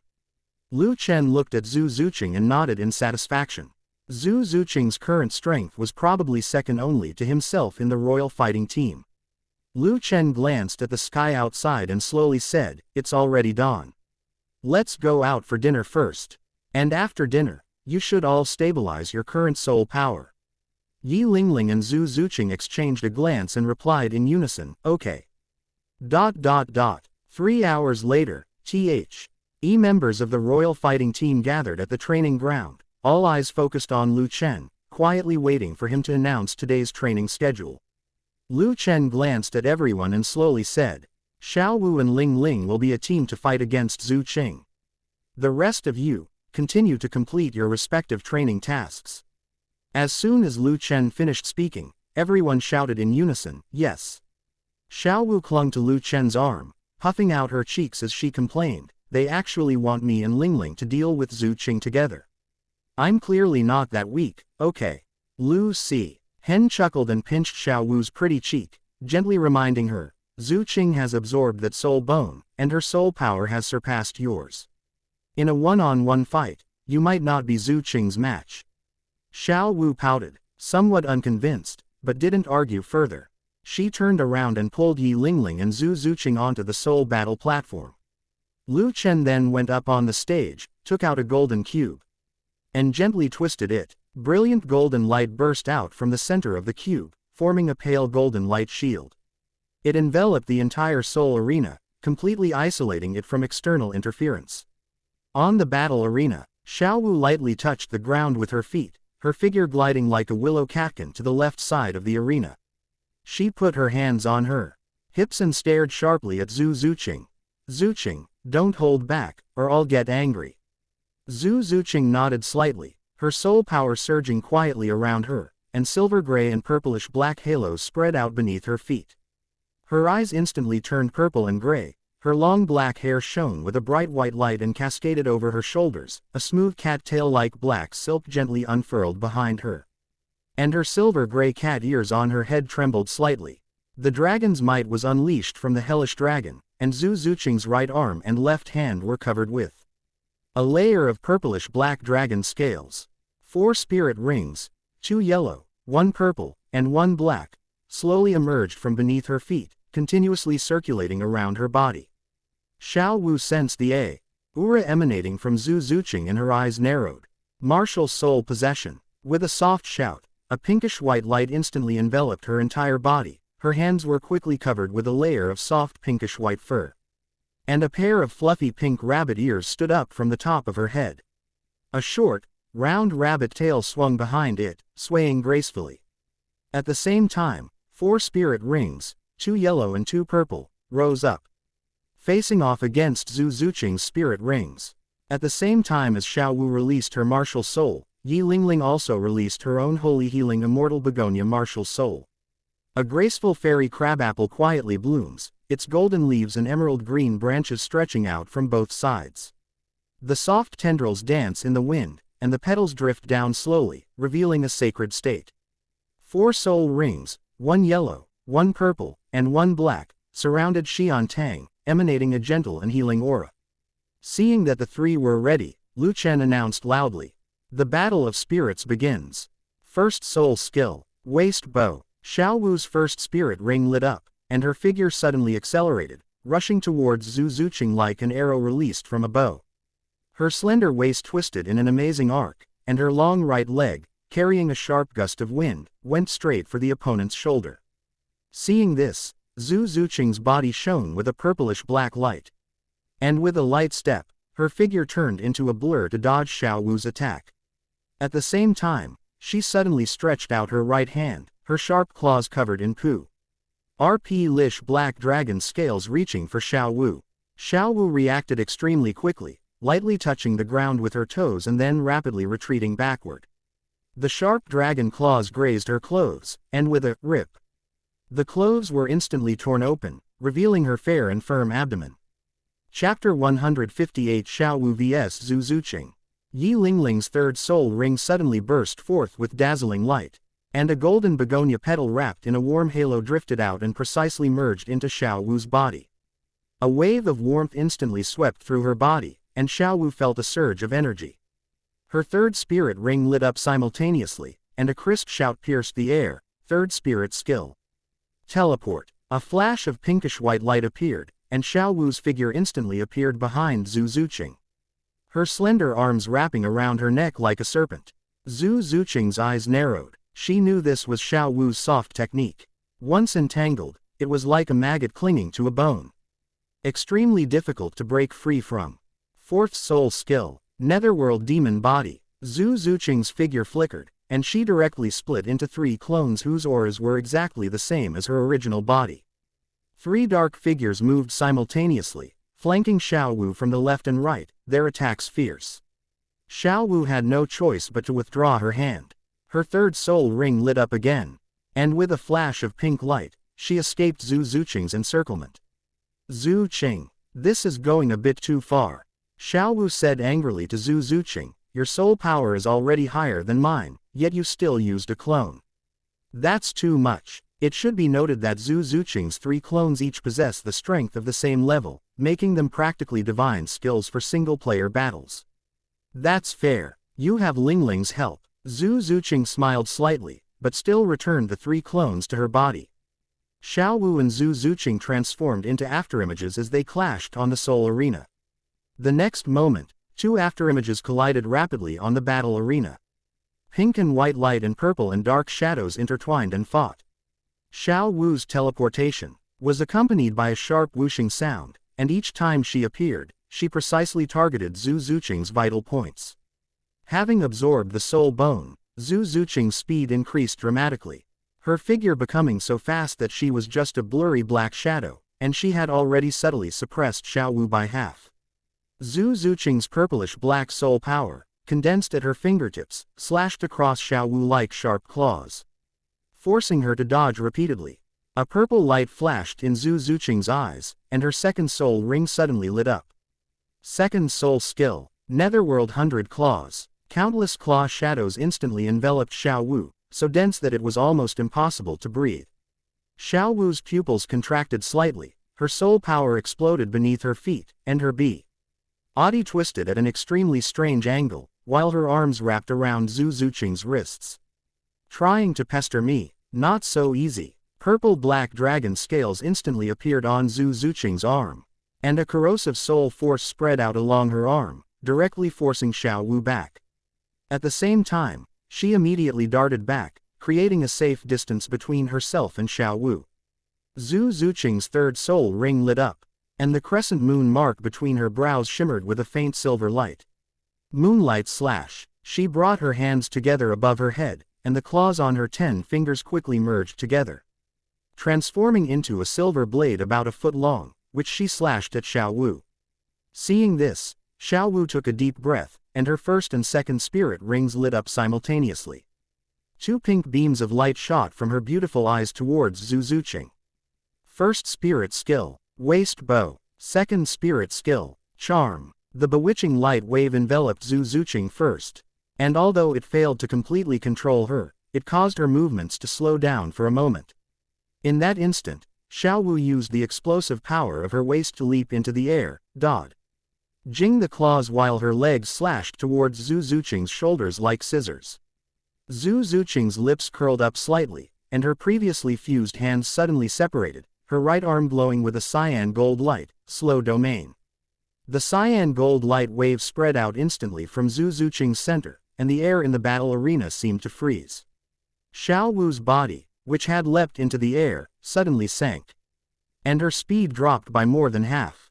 The legs that were scissors toward the shoulders lost their original sharpness and appeared somewhat clumsy under the suppression of the sluggish field. Oh no! Xiao Wu was secretly alarmed. She forcibly twisted her waist to adjust her posture, but saw Zhu Zuqing's figure approaching like a ghost. Her 10 fingernails gleamed with a chilling purple light and enveloped her once again. At the critical moment, Xiao Wu's 4th spirit ring suddenly lit up, its pinkish-white light surging. 4th spirit skill. Invincible golden body. A pale golden light instantly covered his entire body, barely blocking the countless claw shadows. The crisp clanging sounds continued incessantly as the claw blades struck the golden body, scattering countless sparks. The invincible golden body lasted for a very short time. In the blink of an eye, the golden light faded. Xiao Wu dared not linger in the fight and used the recoil to retreat quickly. Xiao Wu stuck out her tongue at Zhu Zuqing with lingering fear and said, "Zuqing, you're too cunning." Likewise, Zhu Zuqing smiled, her steps never faltering, her slow domain firmly locked onto Xiao Wu. "It seems Lu Chen was right, we really shouldn't underestimate you." As Xiao Wu finished speaking, her aura changed, and a dense white light surged out from her body. Zhu Zuqing's heart trembled as she looked at Xiao Wu in the white light, her eyes filled with apprehension. She could feel the chillingly dangerous aura emanating from Xiao Wu. In the white light, Xiao Wu's figure became more mature. Her originally slightly immature chest rose, her slender waist outlined a beautiful curve, and her legs became more and more smooth and firm. The soul power surrounding Hai's body was no longer pure pink and white, but interwoven with faint golden patterns. Her eyes had lost their former charm, replaced by a sharper and more composed look. Her ears perked up slightly, air tips gleaming with a lustrous sheen. Looking at Xiao Wu's condition, Lu Chen's eyes revealed a hint of understanding. He hadn't expected that Xiao Wu had actually mastered the technique of instantly compressing soul power. "Zuqing, be careful." As soon as Xiao Wu finished speaking, her figure suddenly disappeared. Just as Zhu Zuqing was about to be on guard, she felt a strong wind coming from behind her. When she turned around subconsciously, Xiao Wu's right leg was like a long whip that had been fully charged, and it lashed out at her with a whooshing sound. Dragon-eating lightning. Zhu Zuqing reacted extremely quickly, with purplish-black arcs of electricity leaping wildly across her right arm, and several bolts of lightning containing corrosive power instantly wrapped around her back. Xiao Wu smiled faintly, her soul power surged suddenly, and her figure once again turned into a blur and disappeared from the spot. Upon seeing this, Zhu Zuqing activated her 4th soul skill, and 3 clones appeared from the left, right, and rear directions, keeping watch over the surroundings. Zhu Zuqing's cat ears twitched slightly, and the corners of her mouth curled up slightly. "Found you." A bolt of purplish-black lightning shot out from her right arm and flew rapidly toward her. 3rd soul skill. As soon as Xiao Wu appeared, a flash of purple light appeared on her body, instantly dodging the demonic dragon's corrosive lightning, and at the same time, she rushed towards Zhu Zuqing again. Zhu Zuqing's body surged with purplish-black soul power. She leaned forward slightly, like a cheetah gathering its strength, and charged forward. On the soul arena, The sounds of soul power colliding were incessant, and pink, white and purple black light and shadows intertwined and flew, with each collision unleashing astonishing energy fluctuations. Bang! With a loud bang, Xiaowu kicked Zhu Zuqing's arm hard, and the two of them were knocked back by the huge impact. Huff! Xiaowu gasped for breath, fine beads of sweat forming on her forehead. This technique, which instantly compressed soul power, could greatly enhance her strength, but the consumption was terrifying. In just a short time, her soul power was critically low. Zhu Zuqing wasn't having an easy time either. Maintaining the slow domain for so long had taken a toll on her, but she was in much better shape than Xiaowu. Just then, Yi Lingling quickly came to Xiaowu's side. The holy healing immortal begonia above her head swayed gently, and a golden petal floated out, turning a soft rain of light that enveloped Xiaowu. Warmth washed over my body again, and the fatigue receded like a receding tide. In just a few breaths, Xiaowu's depleted physical and spiritual strength was instantly restored. And her eyes once again ignited with high fighting spirit. Chapter 159 Soul Explosion. Zhu Zuqing and Du Guyan break through. Suddenly, the white flames on Xiaowu's body, which had been as dim as a flickering candle, burst forth, instantly illuminating the entire soul arena. Zhu Qing, you're doomed to lose. Xiaowu's eyes gleamed with confidence, and she was already poised to strike. But just as she was about to lunge forward again, a warm, large hand grabbed the back of her neck. Awoo! Xiaowu let out a cute little hum, turned her head in dissatisfaction, and met Lu Chen's calm eyes. All right, let's stop here, Lu Chen slowly announced. Xiaowu and Ling Ling have won this battle of spirits. As soon as Lu Chen finished speaking, the holy healing immortal tang in Yi Lingling's hand emitted a soft halo, and a gilded petal slowly drifted down and gently merged into Zhu Zuqing's body. Zhu Zuqing withdrew her martial spirit, slowly walked to Lu Chen's side, lowered her head, and slowly said, Lu Chen, I was wrong. Lu Chen flicked Zhu Zuqing's forehead in annoyance and said softly, have you forgotten the most important element of team battles? Why didn't you take care of Lingling at the beginning? Zhu Zuqing pursed her lips, unable to find a suitable excuse for a moment. With your strength, even if Xiaowu has some hidden tricks up her sleeve, she still wouldn't be able to defeat you. Hearing Lu Chen's words, Zhu Zuqing raised her head, her clear eyes filled with, I know I was wrong, like a kitten admitting its mistake. Looking at her like this, Lu Chen sighed and gently tapped the top of her head. Don't do it again. Zhu Zuqing nodded, but her gaze remained fixed on Lu Chen, unable to look away. On the other side, when Xiaowu saw Lu Chen walking towards her, she subconsciously shrank her neck, like a rabbit that had gotten into trouble. You won, so you won't say anything to me. Lu Chen reached out and ruffled Xiaowu's hair. When his fingertips touched her fluffy hair, he could clearly feel her body relax instantly. When did you learn this technique? Xiaowu's lips curled up slightly as she spoke. Watching you wield your sword every night, I gradually figured it out myself. I call it a soul explosion. How about it? Is it difficult? She blinked her big eyes, looking at Lu Chen and then at Zhu Zuqing beside her, full of anticipation. It's very difficult. Lu Chen chuckled to himself. Xiaowu's talent was truly terrifying. Xiaowu hopped triumphantly to Zhu Zuqing's side and nudged her arm. How was it? Zuqing, were you scared by me just now? Zhu Zuqing's ears turned slightly red, and she nodded gently. All right, let's continue training. As soon as Lu Chen finished speaking, Xiaowu let out a wail, but still obediently agreed. Oh, the next second, the two figures were entangled in battle again, like two streaks of light weaving and intertwining on the field. Their speed so fast that it was impossible to keep up. The Shi brothers, Yu Feng, and Oslo stared at the two in the arena, their eyes filled with shock. Shi Mo asked innocently, this, Ri's sister Xiaowu and the others from the Soul Sect? No, we should ask if they are human. Stone Mill corrected. Yu Feng shook his head and couldn't help but complain, it's not like that at all. None of the boss and his group are normal. Lu Chen turned his head and saw the four people slacking off. He said sternly, there's less than a year left until the Soul Master competition. Get back to training. Yes. The four replied in unison, not daring to be negligent in the slightest, and immediately turned around and devoted themselves to training. It's been a month since the start of the Continental Elite Tournament for Advanced Soul Master Academies. On this day, two extremely powerful soul force fluctuations suddenly emerged above Lu Chen's residence. One force, carrying a terrifyingly corrosive power that sends chills down your spine, and the other, containing an extreme poison, intertwined, enveloping the entire residence like a dark cloud pressing down from above. Teachers and students of the Heavenly Dou Royal Academy all turned their heads, casting shocked glances in their direction. On the road, Yu Feng looked at the terrifying fluctuations of soul power and said with some envy, "It's Zhu Qing and Yan Zi. Are they about to break through to Soul King? When will I be able to be like them?" Oslo looked at the strange phenomenon with longing in his eyes. Shimo said, "Let's go. Yan Zi has broken through, let's go and congratulate him." Okay. The royal fighting team members immediately headed towards Lu Chen's residence. At this moment, in the courtyard of Lu Chen's residence, Douluo was pacing back and forth.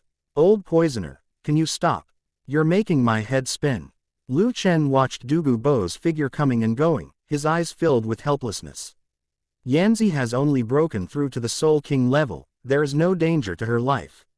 Upon hearing this, Douluo glared at him fiercely. "If you hadn't sent me to deal with the scum of the Spirit Hall before, would I only now know that Yanzi is about to break through?" Lu Chen was speechless. "Didn't you go there with the snow-colored swan kiss after you heard that Chrysanthemum Douluo was coming too? You brat, how dare you talk back? Is that how you speak to your elders?" Douluo patted Lu Chen's shoulder irritably. "According to seniority, you should call me grandpa." Just as the two were arguing, two animal roars came from inside the room. An even stronger pressure of soul power swept over them in an instant. Lu Chen and Douluo exchanged a glance, both knowing that Zhu Zuqing and Dugu Yan had already taken that step. A few minutes later, two figures walked out of the room side by side. Zhu Zuqing, dressed in black, moved without wind, and 5 soul rings, yellow, purple, black, and black, appeared behind her. As the power of the Hell Demon Dragon's soul spirit was unleashed, the dragon energy on her body became even purer. Because of her soul spirit, Zhu Zuqing broke through directly and became a Soul King. Dugu Yan was dressed in a light purple dress. Unlike Zhu Zuqing, she only had 4 soul rings, 2 yellow, 1 purple, and 1 black. He's just 1 soul away from becoming a Soul King. "Grandpa, you're here." Dugu Yan ran towards Douluo's direction. Douluo instinctively opened his arms to welcome his beloved granddaughter. "Yanzi, tell Grandpa, did you encounter any trouble during your breakthrough?" Unexpectedly, Dugu Yan darted past him and flew straight into Lu Chen's arms like a bird returning to its nest, exclaiming joyfully, "Lu Chen, I'm almost a Soul King. You promised me you'd find me the perfect soul spirit." Her voice was clear and bright, like that of a little girl longing for praise. Lu Chen patted Dugu Yan on the back and laughed, "Good. It seems our Yanzi will surpass your grandfather sooner or later." Cough cough. Douluo coughed heavily twice, trying to make his presence known. Dugu Yan broke free from Lu Chen's embrace and began talking to her grandfather. Lu Chen sensed the increasingly sharp aura emanating from Zhu Zuqing beside him and said softly, "It seems that Zuqing, you have also found the path you want to take." Zhu Zuqing nodded, nestled into Lu Chen's arms, and looked towards Yi Lingling's room, saying worriedly, "I wonder when Lingling will become a Soul King." Lu Chen frowned slightly and murmured, "Logically speaking, with Lingling's foundation, she should have broken through long ago." Chapter 160 The Favor of the Goddess of Life. Inside Yi Lingling's room at this moment, the holy healing immortal begonia floated on Yi Lingling's body, trembling up and down with her breath. A pale golden halo emanated from between the petals of the fairy crabapple, spreading out layers of soft light on her plain white dress. Her brows furrowed slightly, and her long eyelashes trembled like butterfly wings, as if she were immersed in some deep perception. With each breath, the petals of the fairy crabapple gently unfolded. Yi Lingling's fingertips twitched slightly, and the sacred healing immortal begonia trembled violently. The golden light around it suddenly intensified, and countless tiny specks of light fell from the petals and merged into her brow.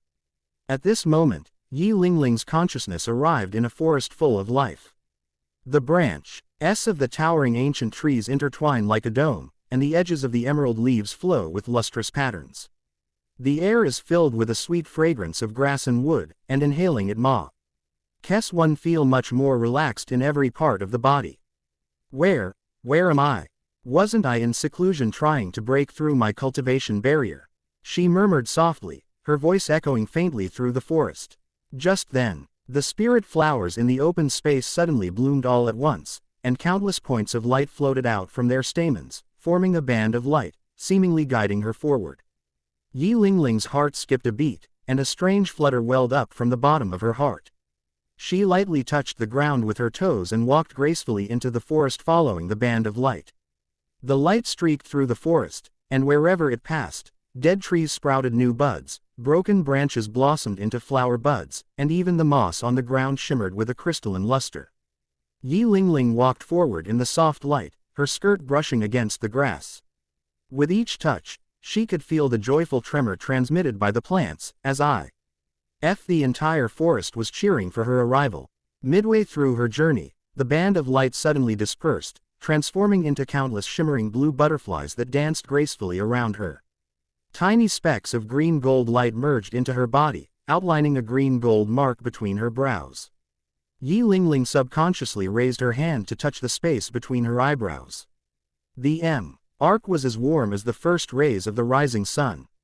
Following the touch of her fingertips, a powerful yet gentle force spread throughout her body along her meridians. The previously stagnant soul power within her body suddenly became active, and began to operate and grow spontaneously. This is a gift of life. A gentle voice echoed through the woods.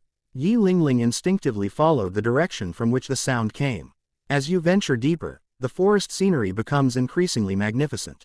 The trunks of towering ancient trees are entwined with glowing spirit vines, which are covered with green gold fruits shaped like hearts. Each fruit beats rhythmically and exudes rich life energy. When she reached the heart of the forest, the sight before her left her speechless with awe. A huge ancient tree rose from the ground, its canopy spreading out like a vast sky, its emerald leaves layered upon each other, each leaf shimmering with a green-gold halo. The bark is covered with ancient patterns, like engravings of the mysteries of life over millions of years. Touching it, you can clearly feel a steady, pulse-like beat. Yi Lingling, a gentle voice rang out, and the goddess of life slowly descended from the treetop. You have finally arrived. The goddess of life wore a light green dress, with a faint smile on her face. She was surrounded by a faint golden halo and exuded a gentle yet majestic aura. Just by looking at her from afar, Yi Lingling felt an urge to worship her. Who are you? Yi Lingling looked at the goddess of life with a hint of doubt in her eyes. My name is Life. I am the god king of the divine realm. The goddess of life looked at Yi Lingling and slowly said, Lu Chen should know me, after all, I am his elder. Upon hearing this, Yi Lingling quickly bowed and said, Junior Yi Lingling greets the goddess of life. Yi Lingling had heard Lu Chen talk about the divine realm before, and his words were full of awe towards this goddess of life. The goddess of life nodded slightly and gently lifted Yi Lingling up with her right hand. There's no need for that. I summoned you here to ask if you are willing to become my successor and participate in the trial of life. As the words of the goddess of life fell, Yi Lingling was first stunned, then her eyes flashed with disbelief, her heart suddenly raced, and her palms were slightly sweaty. She instinctively gripped the hem of her skirt, and the words Lu Chen had once told her flashed through her mind. The inheritance of the goddess of life is the most rigorous and sacred gift in the divine realm. Whoever receives it will shoulder the heavy responsibility of protecting the vitality of all things. Goddess, why did you choose me? Yi Lingling composed herself, her voice trembling slightly. The goddess of life smiled more deeply, and gently brushed the vines beside her, which immediately blossomed into a string of pure white flowers. Your sacred healing crabapple is the ultimate manifestation of the power of life. More importantly, you possess a deep reverence for and a strong desire to protect life. This is the core quality of a true inheritor of tradition. She paused, her gaze sweeping over the green-gold mark between Yi Lingling's brows. The cheers of all things when you stepped into this secret realm of life are the best proof. They recognize you, just as I recognize you. Yi Lingling raised her head, her gaze firmly meeting that of the goddess of life, and took a deep breath. This junior is willing. The moment she finished speaking, the entire forest suddenly burst into a dazzling light. The leaves of the towering ancient trees rustled, and countless points of light converged from all directions, condensing into a green-gold cocoon around her. Seeing this, the goddess of life showed a satisfied look in her eyes. She slightly raised her right hand, and the ancient tree of life behind her instantly lit up with golden light. A green-gold leaf drifted slowly down from the sky, its edges shimmering with delicate light patterns, as if encapsulating the vitality of the entire forest. As it slowly drifted down, the ancient divine patterns on the leaves lit up one by one, radiating a life-giving pressure that made one's heart tremble. Yi Lingling subconsciously reached out her hand, and the moment the leaf lightly touched her palm, it turned into a warm current that flowed into her body. Immediately afterwards, the green-gold mark between her brows suddenly became hot, and the phantom of the holy healing immortal Tang appeared behind her. The golden light on the petals and the light of the mark resonated with each other, emitting a buzzing resonance. The figure of the mother tree of all spirits appeared beside him, and 5 spirit rings, 2 yellow, 1 purple, and 2 black, instantly surged into the green-gold light. As the mother tree of all spirits continuously absorbed the life force contained in the leaf of life, the originally pitch-black soul ring gradually revealed a touch of scarlet, intertwining with the green-gold light. Yi Lingling's soul power also continued to rise during this process, quickly increasing from level 51 to level 54. The goddess of life seemed to sense something and murmured, "The second-generation Asura is looking for you. It seems you should return first." Before she finished speaking, she gently tapped her index finger, and a gentle force enveloped Yi Lingling's consciousness. The next second, Yi Lingling's consciousness was as if drawn by a gentle force, instantly leaving this secret realm of life and returning to her real body. To be continued.